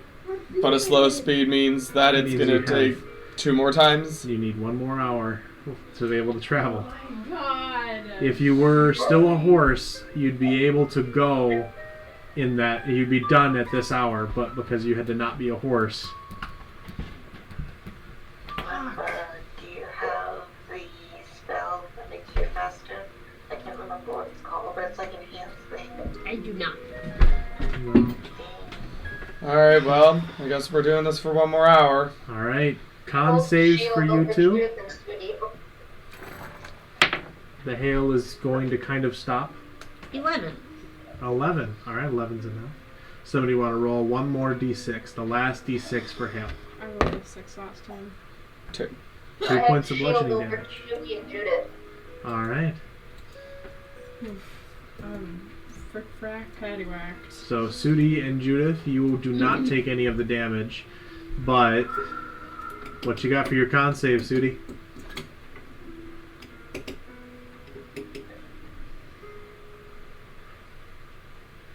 Six. Damn it. Oh, It's a 6? shit. Yeah. As you're walking, part of the way through this first hour, you have a mile to town. You can see it. Sudi drops to her knees and falls face first into the snow, exhausted. She's on the back of the horse. There is no horse. There is no horse. Oh, She that's must have right. had That's right. Sudi's Fuck. speed is reduced to 0. Great. So somebody has to carry her. Can I try to carry her? The wolves. Between Celeste and X, 'Cause someone you has to carry two- the child. So. yeah, you two, if you want, make just a general athletics check. Marching while carrying someone is difficult, especially through snow. Oh, fuck yeah. Summon Athletics? my Yeah. buddy to help carry. If you want. I thought he couldn't Yeah, carry you're anybody. So you summon your spirit, and because I have the spirit stat block up. You summon the spirit and try to have it pick up Sudi, and it passes straight through her. Are you kidding me? If he can pass straight through creatures, he cannot grab them. So I You rolled cannot I carry. rolled a 22, so I can carry her. A 22 would work, if you would like. Yeah. I'll carry her. Okay.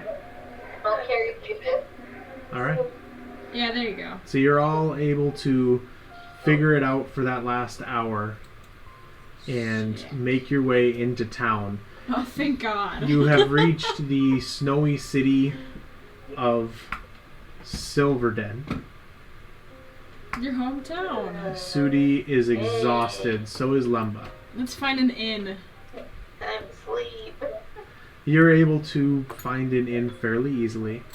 It is warm on the inside, and you are all ecstatic that you're able to just be warm. This is nice. I put Sudi down, clearly. But I go up to the innkeep. Hmm. We're in an inn, right? Yeah. Yeah, I go to the innkeeper and I'm like, how many rooms do you have? Well, I mean, and you kind of walk up, and it's this half-elven fellow. Kind of dark black hair, blue eyes. sleeves rolled up because he's been kind of doing some work with like the dishes or, you know, making meals, that kind of thing. He kind of rubs his hands off with a towel as he's talking to you, and he's kind of like, well, I mean, we've got a few rooms. We've got like, and he kind of pulls out a book, flips through it. I mean, we've got 3 rooms right now, if you want. How many do you need? How much? For this, I'd put it at 5 silver room. We'll take all 3. All right, here, and he kind of comes back around and hands you a set of keys, 3 sets of keys. Okay, so that's 9 silver? 5 silver per. Oh, sorry, you said 5 silver per room. So 15 silver total. Silver. Alright, I hand him the silver. Yep. He says, all right, well, first door on your left, and then the 2 after it are open. Please be quiet. The other guests are kind of settling in for a little bit for the evening. Just enjoy yourselves. Get some rest. You guys look tired. Yeah, we're exhausted. Alright guys, here's our rooms. Let's go to sleep. Who wants to room with who? I'm probably me, X, and Judith. It's probably gonna be one room for sure. Alright. It is currently noon, by the way. Noon? I don't care, we're gonna go take a nap. Yep. Oh my god. It's like noon, 1 o'clock. Jump on the bed. Alright. Oh wait, face the pillow. You all just kind of sit there. It's kind of nice. There's a fireplace in each room. So you're able to kind of set up a fire, enjoy the nice warm rooms comparatively, snuggle up into these blankets. But yeah. Perfect. I take the room as Sudi. Alright. Alright. So, we have Sounds good. room 1 is Lumba, X, and Judith. Mm-hmm. Room 2 is Lothric and Sudi. In room 3 is Celeste and Serenity.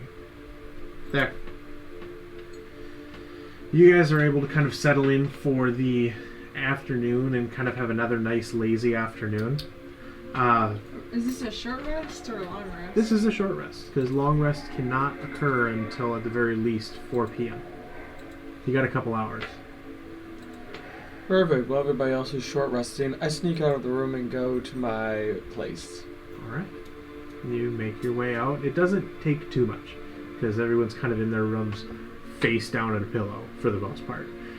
You do, as you pass by the first room, where X and Judith and Lemba are staying, you hear tiny little footfalls on the floorboards on the inside, as it seems Judith, who has not had to walk almost at all this entire time, and has not been exhausted in the warm clothes, is full of energy and just kind of running in circles in the room. Oh my god.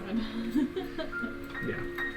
She still has all of her winter gear on as well, and hasn't taken it off. You kind of hear that and you're like, and then continue on. Great. I go back to my dwelling, my humble abode of people. Alright. You're able to kind of meet up with people and deal with whatever you would want to deal with in that time. Perfect. I just go around, I just kind of tidy things up, and I talk with a few of my closest elite members and discuss private matters in a secret chamber. Alright. You kind of head into a back room and deal with everything away from where normal clientele would be. Mm-hmm. You have a special room so that you don't, if you have to discuss sensitive matters, aren't doing it in front of clients. Easy enough to use that room for anything. Yep. Let's do that. The rest of you, especially X and Lumba, are struggling dealing with Judith at this point. She is kind of slowly over the course of the last hour flung all of her winter clothes across the entire room. And she, underneath, is wearing what would effectively be something akin to a sundress, but not quite. It's this like baby blue color, and she still has her hat on after Sudi had her continue to wear it. But she's pretty much sprinting around the rooms with her arms straight out.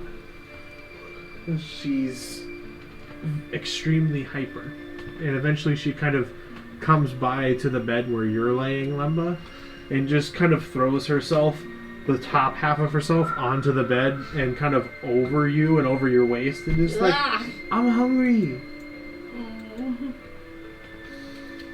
You're hungry? I'm hungry. Okay, kiddo, we can go downstairs and get you something to eat. You think they have waffles? Maybe something more lunch appropriate? Maybe like some meat. Waffles are an all times thing. Oh. I can't promise they're gonna have waffles, but we'll see what they have, and you can pick the thing you like the best. Okay. And she kind of gets up and runs to the door and tries to open it. It's a knob, and so her hands kind of slip off of it every here and there, and then she finally gets it open and goes running down the hallway. You want to go after her? Yes. You kind of follow her down, and she's at the bar, just kind of hands over the edge, just being like, "Do you have waffles?" And the guy's like, "You want? No, we don't have. You. Is this your kid?" Yeah, sure, yeah. She's hungry, and what you got for eats? I mean, I can. He kind of looks out the window. It's a cold day. I can heat up some water, get some tea. I could get something else warm. I could make a pasty. Nice hot kind of pastries. Otherwise, what do you think? What are you feeling like? And he kind of turns to her, and Judith's like, pasty? What's the pasty? It's like a waffle filled with yummy stuff. I like waffles. I want a pasty. And just we'll take a couple of those. He kind of nods and smiles and turns around and goes and kind of chuckles to himself like, "Yep, kids, you know." And eventually 2 very rich and hearty filling pasties arrive, and you're both able to eat them. Judith, however, picks out any potatoes she could probably find. The potatoes. She really just does not like potatoes, does she? No, she really just does not like potatoes. Otherwise, unless there's anything else that you want to specifically do before your evening of rest, you're able to kind of kill some time. You know, you have to deal with Judith until she's tired enough to go to sleep. But you're all able to get some sleep. Kind of an early night, sometime around 4 or 5. With Nice. Judith, it's probably closer to 5 because it takes a while to get her to chill out. But you're able to kind of all get a rest, and you get a sense you may need to recuperate and prepare for another leg of the journey. Yeah, especially with the winter. With the winter. Yeah. This place is big enough to have some shops. This is right? a pretty big town. Oh, okay, good. Sweet. So, Good. otherwise, I think that's where we'll leave this off. Alright. You guys found Judith. Alright. Yay. She is the greatest. And I didn't die. And Nobody you did not. else.